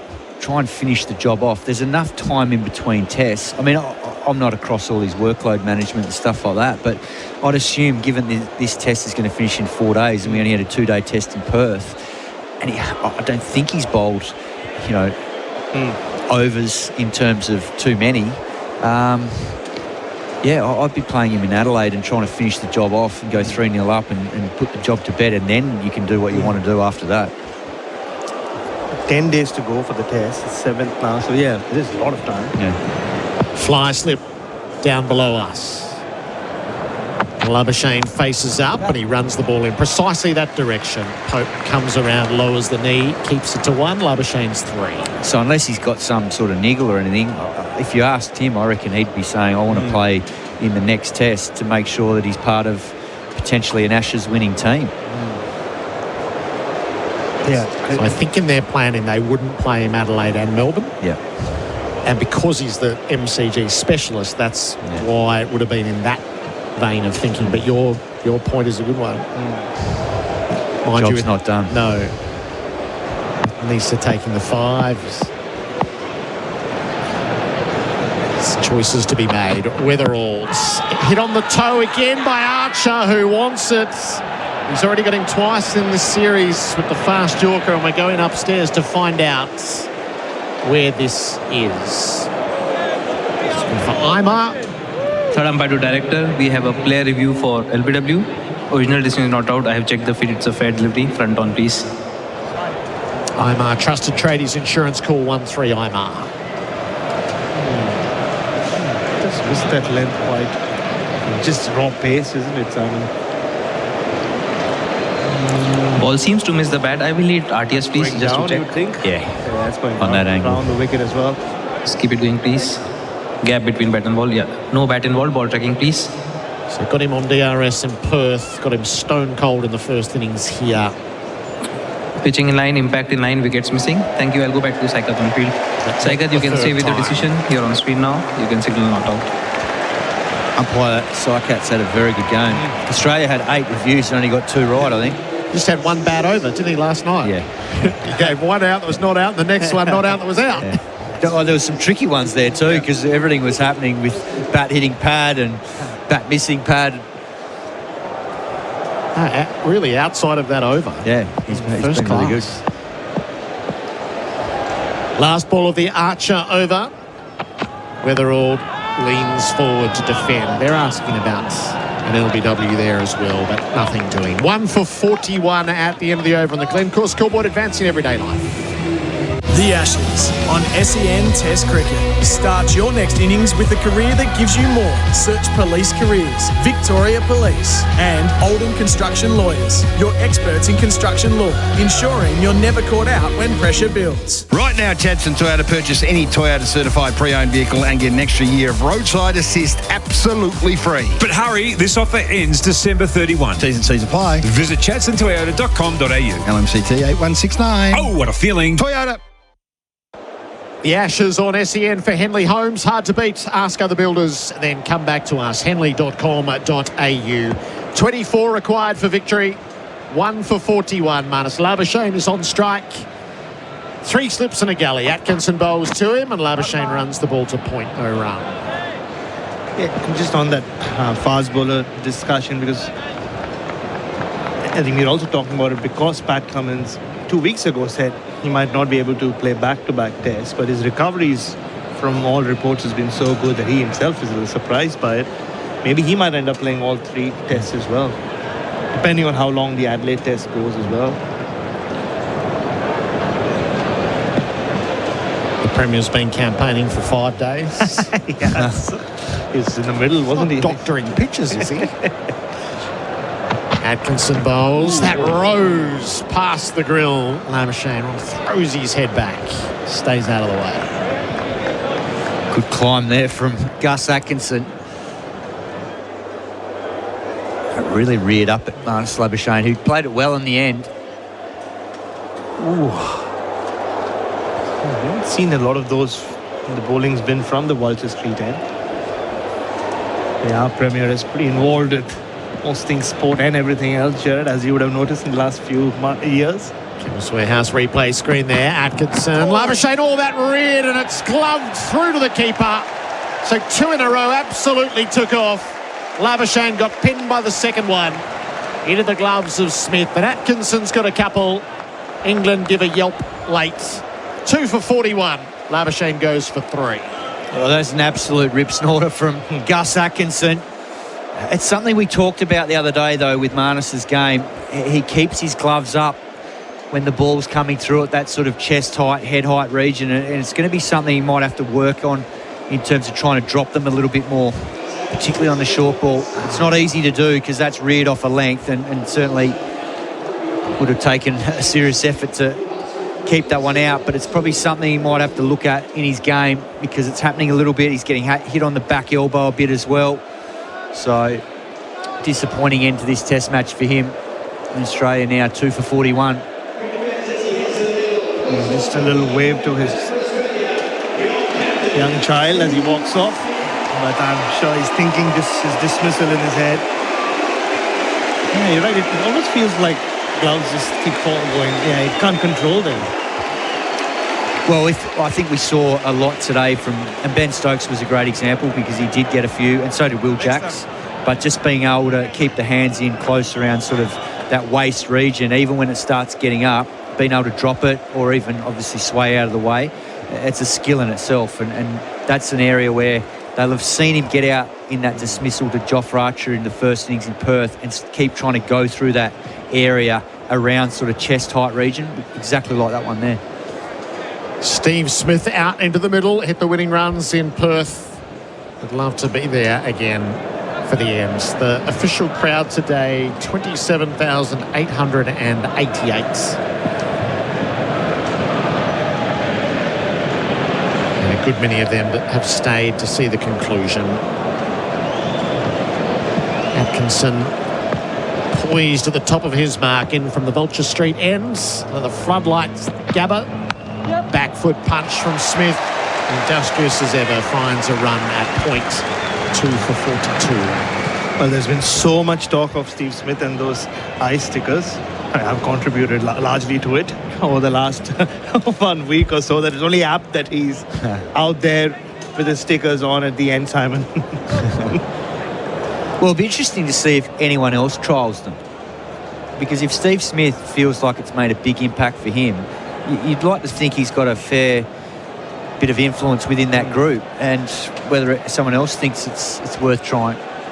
Not everyone's as nutty as Steve Smith. True. Atkinson around the wicket, Weatherald leaves, and he just carries through to Smith. There was a request made, I heard, to get hold of a couple of stickers from him, and he doesn't have enough. So he's either got the 2 or the 4, but he certainly wasn't handing them around for others to have a look at. I'm surprised. They're only $12 worth, by the way, the packet. Because I saw the guy who delivered it to him, Sean Walsh. He showed me the packets, and he said, "Oh, I'll take the price tag off. I don't want people to realize it's that cheap." Atkinson bowls to Weatherald. It's full past the outside edge. And into the gloves of Smith untouched. Wicket taking over, a good one. Atkinson bowled a couple of brutes in there. 2 for 42, the Glencore scoreboard advance in everyday life. At Bunnings Trade, no matter where you are, we're here to help. We have trade specialists in store dedicated to you and your trade. Whether it's sourcing supplies, quoting on jobs, or arranging delivery direct to site. And our builders team with dedicated account managers has got you covered at every building stage, from the front fence to the back gate. Plus, you can call our Trade Assist team on 134872 for quick quotes on a wide range of supplies, saving you time and hassle. Bunnings Trade. Helping business is our trade. The Ashes on SEN for 4 and 20, Australia's original fan food. A bit of Jofra Archer versus Steve Smith under lights. Archer bowling in the 150s. Smith With twitchy as ever, readies himself and he pulls up over mid-wickets. Swivel was lovely and all the way to the rope for 4. Boundary for Azito, brushless power tools, do you? I reckon Steve Smith feels like he's got his Sydney Sixers shirt on here. He's going to play with some intent and finish this job off. 19 to go now. He was ready to pounce on that. I reckon he had a feeling that Archer was going to run in and hit the track hard, and he was ready to ambush him with a beautiful pull shot. Mid-wicket goes just a little deeper. It is Duckett, so it's still got a certain degree of safety to it. Smith went the uppercut, missed.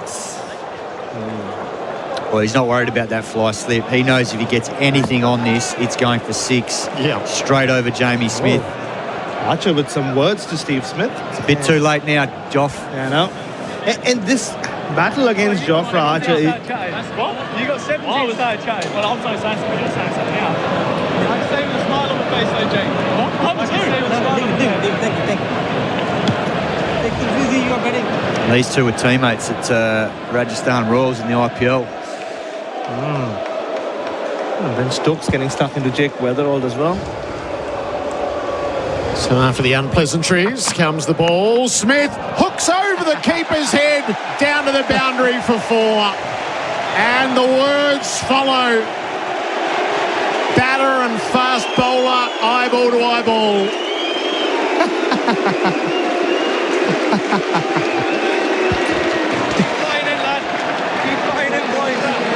The 50 up for Australia for the loss of 2 wickets and 15 runs to go. This carry on from England actually embarrasses them, because this should have been happening on day 2 when they were getting pumped for none for 120 off 20 overs. They were nowhere to be seen. Now all of a sudden the game's over. They decide to fire up. Steve Smith's given it back beautifully. Fly slip and the finest of fine legs. Smith still went there. Who's to say that he won't again? He pulls brilliantly for 6. Right over the top of the fine leg. Cop that, Joff!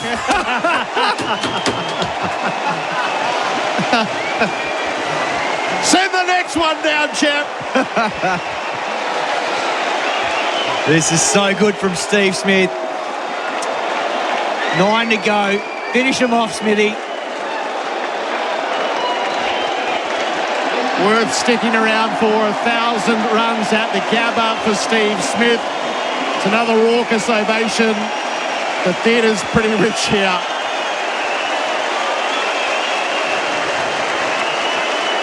Damien Fleming's not petering out.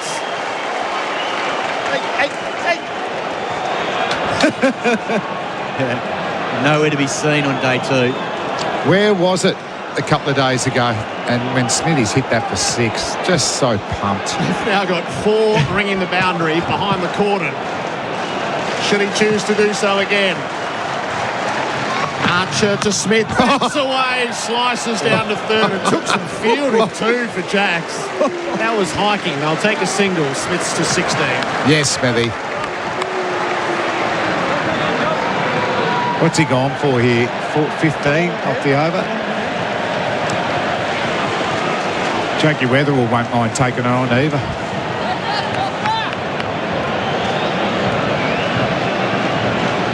It is... How are they going? They're into the Aussies now.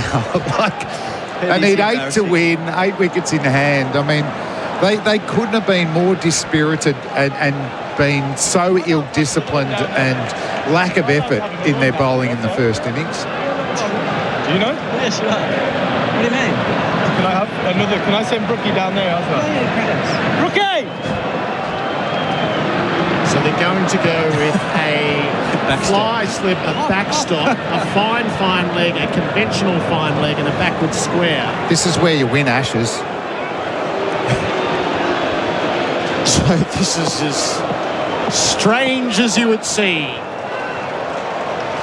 Last ball of Archer's over. Weatherall drives. Got a hand to it, did Archer, and his follow through. An eventful over, to say the least. 15 from it. 2 for 57, the Tyre Power scoreboard. Customer safety first.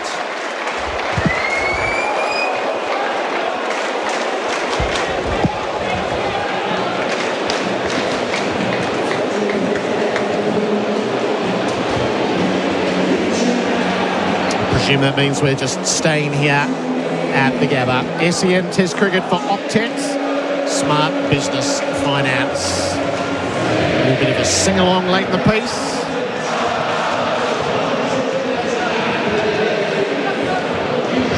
Smith's 16. Atkinson has taken the 2 wickets.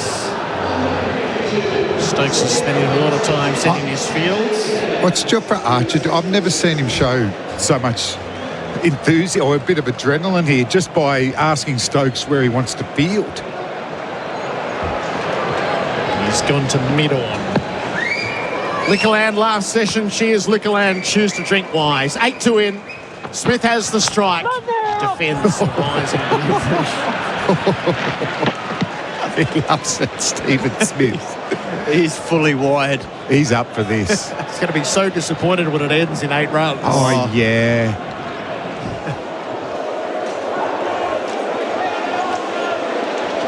So what have they gone with here? 2 slips of gully, fine leg deep backward square. There's no fly slip there, is there? No. Atkinson's getting this to do plenty from the Belcher Street ends. Smith turns him away to leg, takes the cheeky single to Archer, looks at him the whole way down. The whole way down. Never broke eye contact.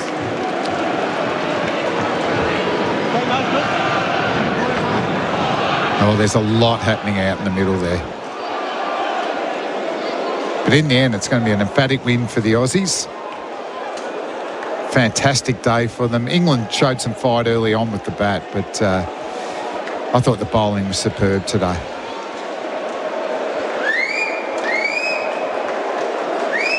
Seven to win. Atkinson to Weatherald, drives beautifully down the line of the onside for 4. Splendid piece of timing from the new opener. He's 16 and it's 3 to win. Yeah, it's impressive from Jake Weatherald, just waiting for Gus Atkinson to come in tight. Got a little bit full. And he just punches this back through mid-on beautifully. Great footwork.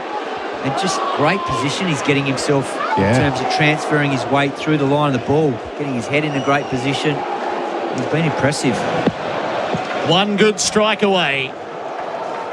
Atkinson bowls to Weatherald. He leans forward, says no to the single. Stokes closes from mid-off. Imagine this. I reckon it's a few thoughts running through the youngster's mind playing in his second test. Not often you get a chance to hit the winning runs in an Ashes series. Yeah. He's got 2 balls here.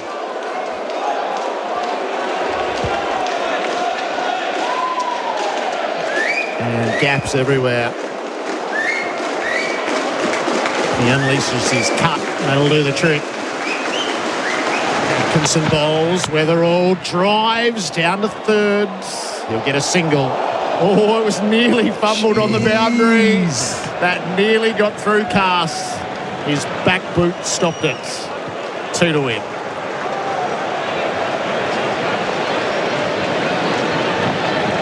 I think Smithy might finish it here, boys.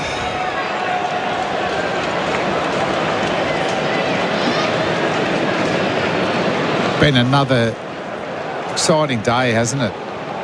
Bit different in its mood early on, but it's finished with a flash at the end. 2 to win. Atkinson bowls to Smith. He pulls viciously. Magnificent hit for 6. What? Steve Smith will have loved that. He roars into the night air. Again, the Gabba proves a slaughterhouse for England. Australia win by 8 wickets. And in just 6 days of cricket, they take a 2-0 lead. Bazball is on the edge of the plank. And the Gabatoire's best, back to its best. A convincing 8-wicket win for Australia.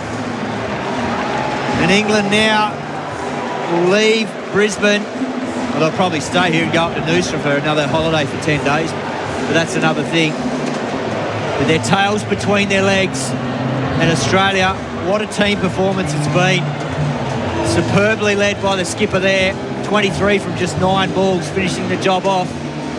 But Mitchell Starc, Michael Neser, Jake Weatherall, in both innings have done the job for their skipper. And Australia now with what looks like an unassailable 2-0 lead in this series. So some test matches finish with just neat little prods. Yeah. That western boundary's in the next suburb. I feel robbed. I want to watch Stephen Smith bat more. He's 23 off 9. He's going to get 100 off 36 balls at this rate. And a bit of feeling. And I like the way Stephen Smith, when he was taking the catches, and a couple of them were brilliant, there was a lot of passion in there. He wants to win this Ashes. He's captaining. Pat Cummins is out. I'm loving the embrace to Jake Weatherald. And now all the Aussie players are coming out to high-five Stephen Smith and Jake Weatherald. Absolutely brilliant display. I thought they were fantastic. They were so disciplined. That was hard test match cricket earlier today. Knees are getting five for Stephen Smith finishing it off. Great day for Australian cricket. Yeah, and perfectly executed plan by Australia. They play pink ball cricket better than anyone in world cricket. In England, have been taught a very harsh lesson in how to go about it in all aspects of the game. They have to go away and have a real good think about their game plan because it doesn't stack up in these conditions. They've been found wanting with the bat. They had a golden opportunity. They won the toss at the best of the batting conditions in this test match. It doesn't get better at the Gabba than day 1 and 2. They missed that opportunity. They left runs out there. Australia didn't. They had that first innings lead of 177, and they put England to bed with disciplined bowling, superb fielding, and a perfectly executed plan to make sure they were bowling as much as possible under lights with the hard pink ball. So these are huge blows to inflict early, winning 2 days in that style in Perth and then back it up with an 8-wicket win at the Gabba and play the best of the cricket in all 3 phases.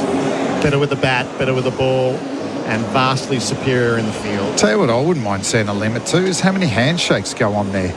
All the off-field staff, there's about 30 people, and you're shaking hands with people aren't even participating in the game. Crikey. Yeah, and Gazza Lyon going over to Stephen Smith. Geez, it wasn't that adrenaline running for that Archer over. It was thrilling. And he took him on. And how big was that last 6? Oh, massive. Massive. It's until next time, isn't it? But I want to see him batting. That's right. It won't be the same in Adelaide. But let's join what was going through your mind? Steve Smith. I just felt right then just to play a few shots. He was obviously bowling pretty quick to the short boundary behind, and I thought I'd try and hit a few up and try and get a hold of a couple. So we're in a nice spot there and try to finish it quick. Was it just an instinctive thing, 150 kilometres an hour coming at you? A little bit, and heard there's a bit of a storm coming around, so I'd like to have got it done. We obviously had a few behind us, so it was a chance to just play a few shots. It was high percentage with the short boundary behind me, so take it on. There was a bit of chat out there. What was said with Archer? It stays on the field. It was good banter. He's a good competitor. He comes hard at you, so that's good fun. And what an amazing test match for yourself. You must be so pleased. Yeah, it was good. I thought the boys played exceptionally well. Our first innings batting, the tail I thought were unbelievable to extend. I think the bottom 4 batted for 53 overs or something like that. So, it gave us the opportunity to get into the dark last night and to take 6 wickets last night got us right in front of the game. So they obviously had a really good partnership today, Jaxie and Stokesy, and you never know what's going to happen with Stokesy still at the crease. So, great to see the back of them and only have 60 to chase. Well, you're certainly entertained to finish off the night. Everyone in Australia is very happy with you, Steve. Oh, thanks. Appreciate that. All right, let's head down to Adam Collins and Bharat Sundaresan with Michael Nisa. Brilliant. Thank you, Gerard. 5 for 42. Ashes Test match, thumping victory. How do you feel? Yeah, ecstatic. It's going to hit me probably tomorrow, but at the moment, just enjoying the moment. Required patience. I mean, your whole career's required patience, not knowing whether you get another chance. 3 years elapsing, get the chance today. Have to do it the hard way and bowl a lot of dry spells and then to get rewarded with those wickets at the end. How brilliant. Yeah, that's, I suppose, the mould of my bowling. It's probably not the prettiest, but it seems to get the job done. I mean, the way they batted, it came out today, they dug in and it was quite hard. The wicket flattened out a bit there. We just knew if we kept persistent in those areas, a break would come our way, and it seems to come in clumps this game. So we're just fortunate enough it came sooner than we're probably expecting. And to get such great support behind the wicket, the catch from Smith, instantly iconic, and likewise Alex Carey up to the stumps. What a snaffle. Yeah, what Alex did was special. I mean, I couldn't do what I did today without those two behind the stumps. Alex, he's a keeper. I don't even need to ask him to come up. Some keepers are like, I don't know if I should, worried about the fingers, but he just comes up. And I mean, it helps me because it keeps the batters on the crease and allows me to bowl probably a bit fuller than I normally do. So having somebody like Alex is invaluable. Nesh, you do this year in, year out at the Gabba or wherever you put on your Queensland jersey. Like, how do you keep yourself going? I mean, I know you're an ultimate professional, but to wait for this long to get your test cap back, 3 test matches over such a long period of time. So how do you go through each season, and what does this mean to you based on that? I mean, there's a lot of things behind the scenes that I do, but ultimately I just love cricket. So it's easy. It's not a job for me. I just come in every day and train, and I love it. So I don't see it as a job. It's a passion, and it's a privilege as well. So I just love it. 6.5 years ago, when I asked you to talk up for yourself, you said you won't, so the hashtag Nisa Must Play campaign was born. And you're still a very soft-spoken guy, but just when you took that 5th wicket, it felt like everyone in Australia wanted to give you a hug. The team certainly did. Starkey was lifting you off your feet. Just take us through that moment. Yeah, I mean, it's a moment you dream of as a kid, to get a test fifer and to actually happen. I don't know what was going through my head, to be honest. So many emotions. I mean, I'm just lucky that I got my family here for starters to share this moment with. I got my sister. She's in the crowd. I haven't seen her for 2 years. She's just landed from South Africa in a nick of time. So a lot going through my head, but at the back of my head, I know that there's a lot of cricket left in this series, and our focus will go into the next test. And just to finish on family, I mean, every evening we see you pick up your boy. It's a big boy. He's a big boy. He's a big boy. And you carry him around, and your partner's here. You said your sister's here. To do it here at the Gabba, you played 2 Adelaide tests. To do it here must mean something even more special. Yeah, the Gabba has a soft spot in my heart. Being a Queensland boy, it's a dream to play at the Gabba, and it's just amazing. The crowd here is fantastic. Presentation's about to start, but I think we can all say as one as a nation, Nisa must play. Well done. Thanks, mate. Cheers. Over to you, Gerard, and downstairs to Isha. Another commanding performance, and they go 2-0 up in the series. NRMA Insurance are proud to sponsor the Men's Ashes series and would like to welcome up the player of the match. A maiden Ashes century here in Australia for Joe Root. Michael Nisa with a maiden test fifer here at his home ground at the Gabba. But Mitchell Stark for his 6 for 76 in the first innings, 8 wickets in the match, and 77 runs to really set the game up for Australia. 2 Player of the Match awards in 2 games. You must be pretty pleased with that. 2 wins, yeah. Can't ask for much more. It's, it went a bit longer than the first test, but hard-fought one, I think, for both teams, and glad to be on the right side of it. How's that body holding up? Because you keep putting in and keep bowling at 140 plus kilometres an hour. Yeah, it takes a little bit longer in the mornings at this age, but still going okay. Yeah, hanging in there. And that pink ball, not swinging necessarily too much for you, but you were still able to extract the wickets. What was the key for you? Yeah, I mean, we've sort of seen it on this ground before when the wicket's this hard, it's sort of see that pink ball go soft pretty early. So, I think we, as a bowling unit, bowled really well across both innings. Obviously, the batting in the first innings was key to get a lead there, and Nest today was phenomenal. So, really, really pleased for him at his home ground, in front of family. He was phenomenal today. You're so often the tone setter. Just how difficult is it to get yourself ready for that first ball? Because you make it look very easy. I still try and do the same things, aren't I? So, it doesn't take much to get ready to go. Still trying to bowl as quick as I can and hit the stumps every time. So, just keep running in and see how we go. Well, you've contributed so much in terms of the wickets, but what about with the bat? How much did you enjoy that? There's no better incentive for bowlers than to bat as long as you can, to not bowl anymore. So, it was nice to put a bit of a partnership there. I think that's, you speak a little bit of the tactical side of pink ball test cricket, and we knew it was going to be better to bowl with the pink ball or hard new pink ball the later in the day.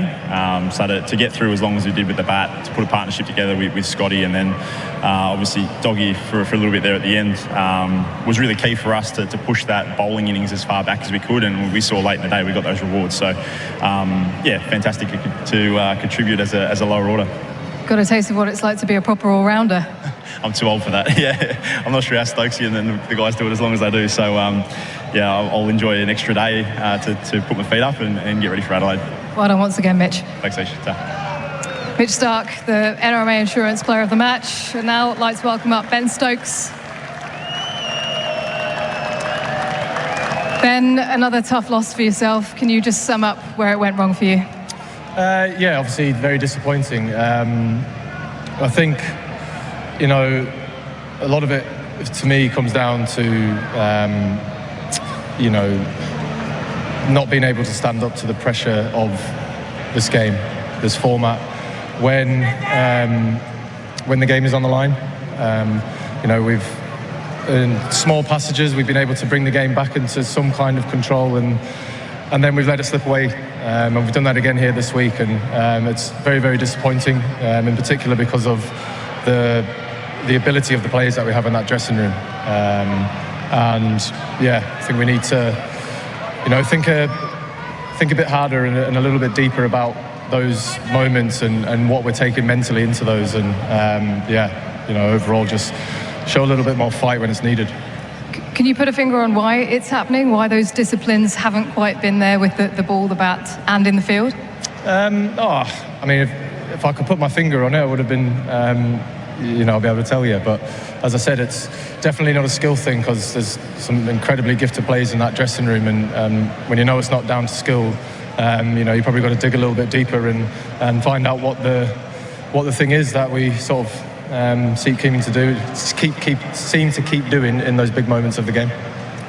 It feels like when your back's against the wall, you're able to kind of come back, but when you're on top, for example, that first innings with the bat, came in with the ball, not necessarily getting in the right areas, it's the pressure of expectation?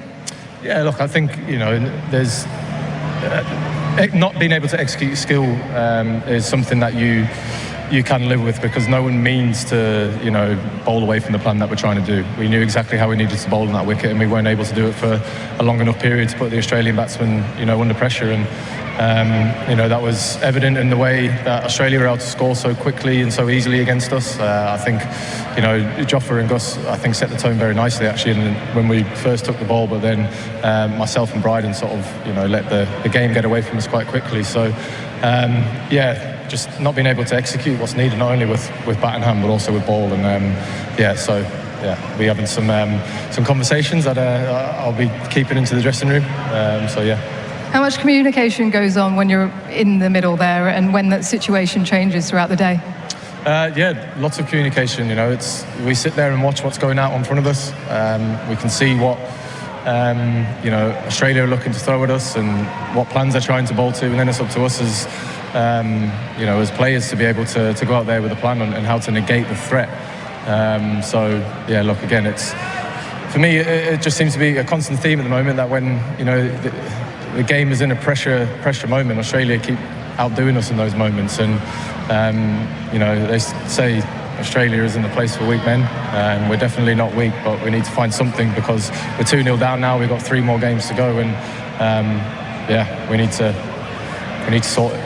Do you believe you can turn this around? I absolutely believe in that dressing room. I have full belief in the players that are in there, the coaching staff, and the people who are there to help make us better players. And what else have we got to do? We know we've got to win these next 3 games. We have been 2-0 down before, so we know what we need to do, and we ain't going to shy away from the battle that we've got in front of us.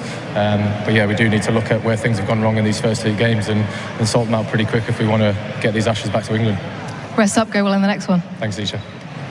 Ben Stokes, the England captain. Now I'd like to welcome up Steve Smith, who's just calmed down from his knock.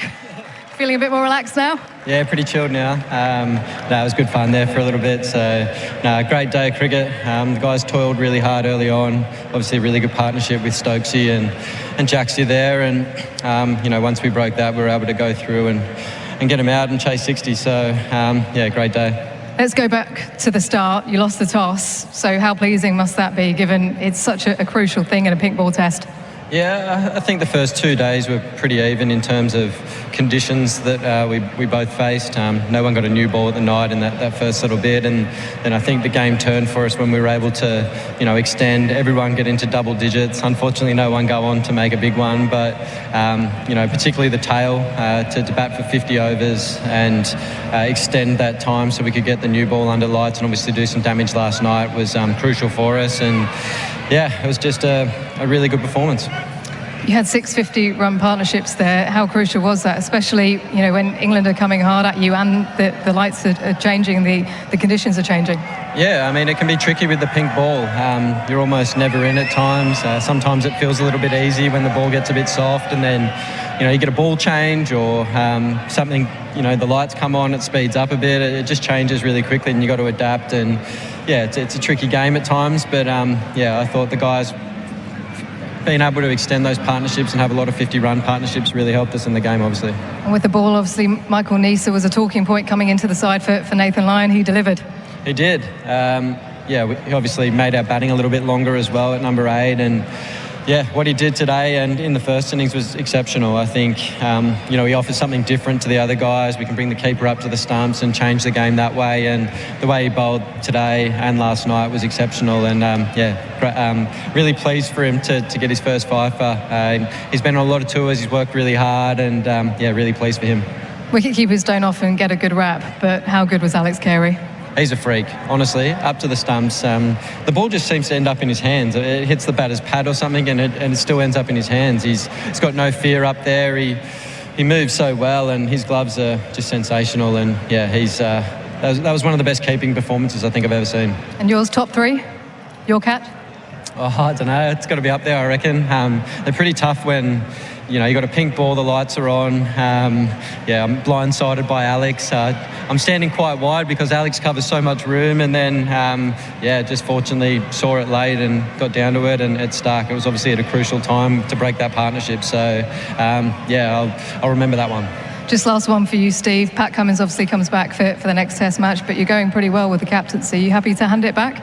Yeah, all his. It's been fun. The last couple of games, the boys have put on some terrific performances and, done everything I've said. So give it back to Paddy and let him take it.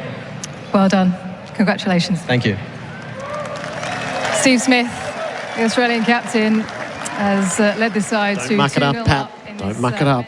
It's 2-0. It's our post-game show for Sonos this summer. Feel the sound of every play with Sonos. Learn more at sonos.com. And for Isuzu, everyday life doesn't have to be everyday at all. Love how you live in the Isuzu MUX. Michael Neser, our feature interview there with Bharat and Colo. Thanks to Milwaukee. Milwaukee is for everyone in the trade, and it's not just for today or tomorrow. So Australia win by 8 wickets, just as they did in Perth. That was an interesting line from Ben Stokes. Australia's not a place for weak men. It's like there's some pretty straight conversations coming there. Yep. They will have had some internally over the last few days, because when the Test match has been up for grabs, and generally that is in the first few days, because that's when things get set up, England have been found wanting, and it's with both. It's with ball, bat, and particularly in this Test in the field as well. So they go back to normal day cricket in Adelaide, but there's a number of the basics of Test match cricket that they haven't done well enough in all aspects of their game. Yeah, I mean, words are just words. Just lead with actions. I mean, Stokes and Jacks did today. I can't get a read on what they're doing. I'm totally confused by what they are and who they are. No idea. Too much talking and too much thinking. They're not doing anything. They've got to get doing. They've had their holiday after Perth. They've made the most of that break. It's not a time for a break now.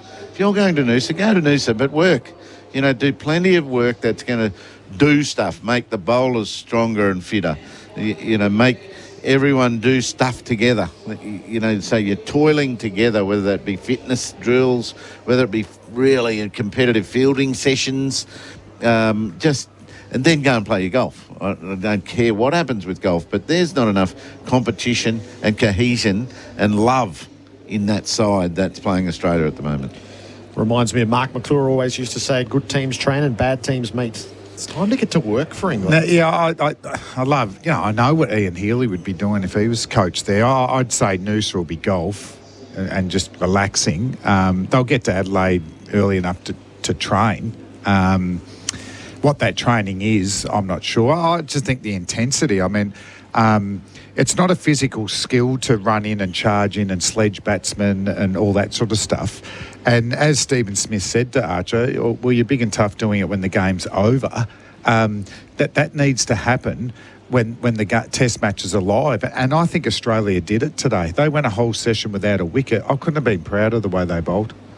I hardly remember a bad ball from Australia in that first session. And it didn't come, but there's a trust in that team. They bowled in partnerships.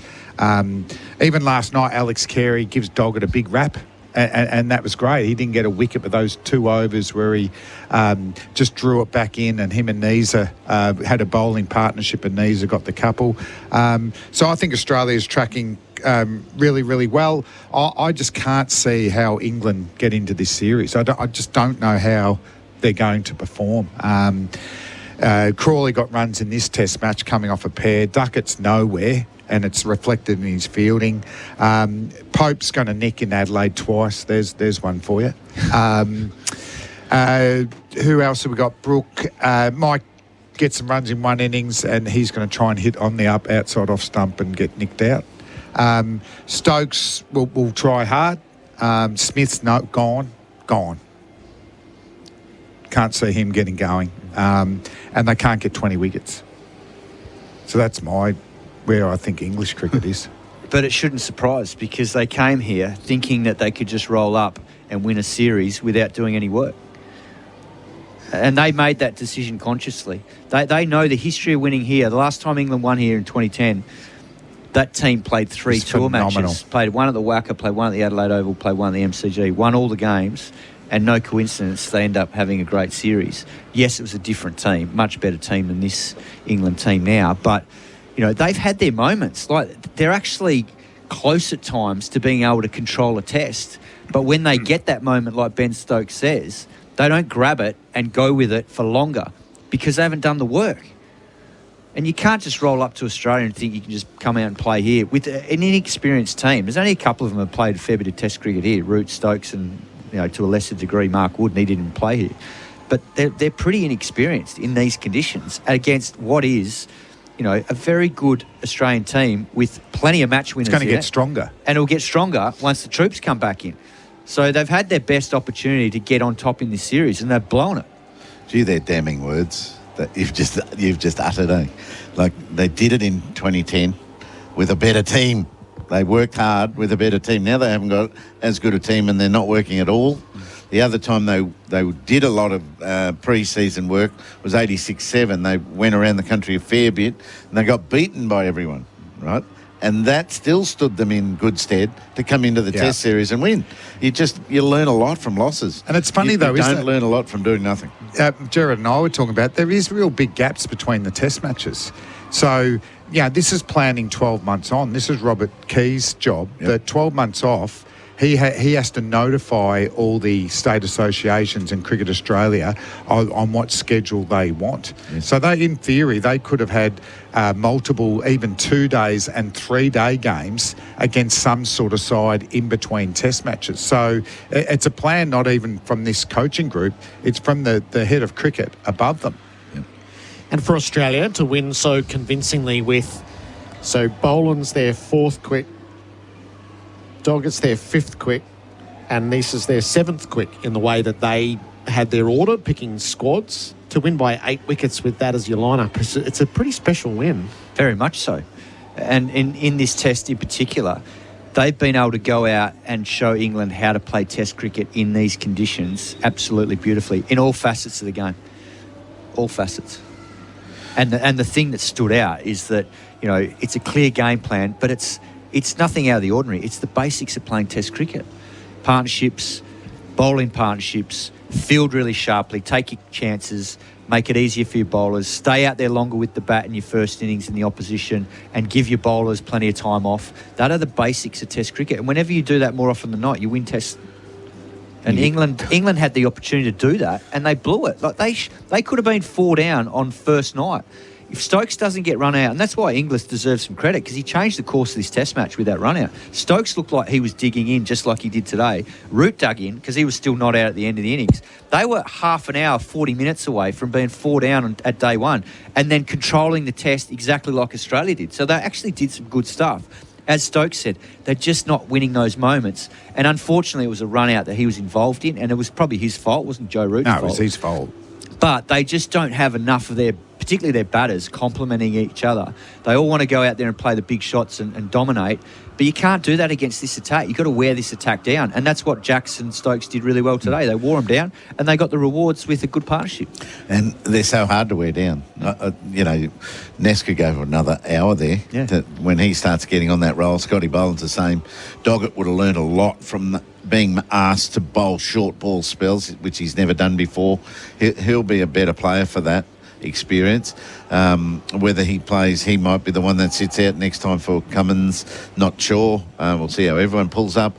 They are just hard to wear down, and it's great that our reserve strength is in good touch and good confidence levels when they're ever needed. And what have they been doing? They've been playing Shield cricket, haven't they? Most of them have played a lot of them, 3 or 4 coming games. in Shield form. It's fantastic, isn't it? And for England, who are they finding out? Who's getting unearthed here? I mean, Joe Root, that was a fantastic 100 by Joe. I think he'll continue to get runs. Who are they finding out about? They're only finding out who aren't up to Australian conditions. All right, our awards. Fleming, you take the first. Our play of the day for Drink Wise. You won't miss a moment if you drink wise. Today? Oh, Smithy's 6 to finish. Yeah. I want to say, it was unreal. We just wanted 20 more minutes of he and Archie. He would have got 50 off 13. Could have degenerated into fisticuffs. And he was going to always go that way, wasn't he? Like, well done, Smithy. And that's besides his catching and Carey's catching and... Simon Katich, our player of the match for RWC, Ray White's commercial property specialists. Well, that man, 2 Man of the Match awards, he was special because he allowed Australia to get in this position, first of all with that first innings bowling, but then once again, his batting was so disciplined, so mature, and he's been a leader in this series. You know, Steve Smith's got the captaincy next to him, but Mitchell Stark has led like a captain, and I think he deserves it. And who's our hard worker, Heels? The Working Hard Award for Work Locker, Carrum Downs and Pakenham Workwear for wherever you work. Yes, I'm glad I got this one. Alex Carey. Time and time again, hours up to the stumps to Scott Boland and Michael Neeser. Come on, and he fumbled a couple, but that's it. Didn't miss glove one, didn't get any sort of injury, and took it right to the English batsman. As soon as anyone found some comfort with a full stride forward like Will Jacks, he was looking just not for long, but 2 front foot shots where the foot went right out to the pitch of the ball. Righto, we'll peg him back. We'll peg that front foot back so that it's caught in front of the stumps. And there was pressure on always because of the execution of Alex Carey. Not just the fact that he went up there, but he was so good when he got up there. He didn't go guessing. He didn't start to hair off down the leg side ever. The bowlers didn't let up on him. They still bowled a bumper or 2. They drifted down the leg side at times. It was extremely impressive performance by the best in the world. Apologies to the Nessa family too. Yes. I would. Well, they got the interview. Yeah, but geez, he worked hard. He worked pretty hard, 16 overs. All right, this has been our post-game wrap for Sonos this summer. Feel the sound of every play with Sonos. Learn more at sonos.com. And for Isuzu, everyday life doesn't have to be every day at all. Love how you live in the Isuzu MUX. All 3 of you will be asked in the coming days what happens next. So just hot-blooded reaction now. How does this series run? Oh, 5-0. Yeah, I tend to agree. No, I've got a little more faith that... No, 5-0. Ian Healy, it's always one of the great pleasures to have you as part of our Gabba Test match coverage. Thanks, Thank you. I don't hear that. All right, we will be with you again in Adelaide in a week's time. We sign off with the Tasman Butchers' sizzling moment of the day. We'll be back from Adelaide for the first test on December 17. 2 to win. Atkinson bowls to Smith. He pulls viciously. Magnificent hit for 6. What? Steve Smith will have loved that. He roars into the night air. Again, the Gabba proves a slaughterhouse for England. Australia win by 8 wickets. And in just 6 days of cricket, they take a 2-0 lead. Bazball is on the edge of the plank. Sizzling moments. Eat better meat with Tasman Butchers, the meat specialists, offering top quality fresh cuts for your family. Introducing the world's first NVR with a local AI agent. Type keywords for instant search results to find specific moments in seconds. Your data stays private and is processed locally. 24/7 protection that's both smart and secure. Visit ufi.com/au. It's time to stop paying your suppliers and pay.com.au it instead. You'll unlock rewards, improve cash flow and simplify your business payments. So pay.com.au it and start earning rewards today. G'day, it's Alex Carey. The new Goodwee ESA battery is a game changer with leading performance and safety. Until the end of March, you can get up to $500 off.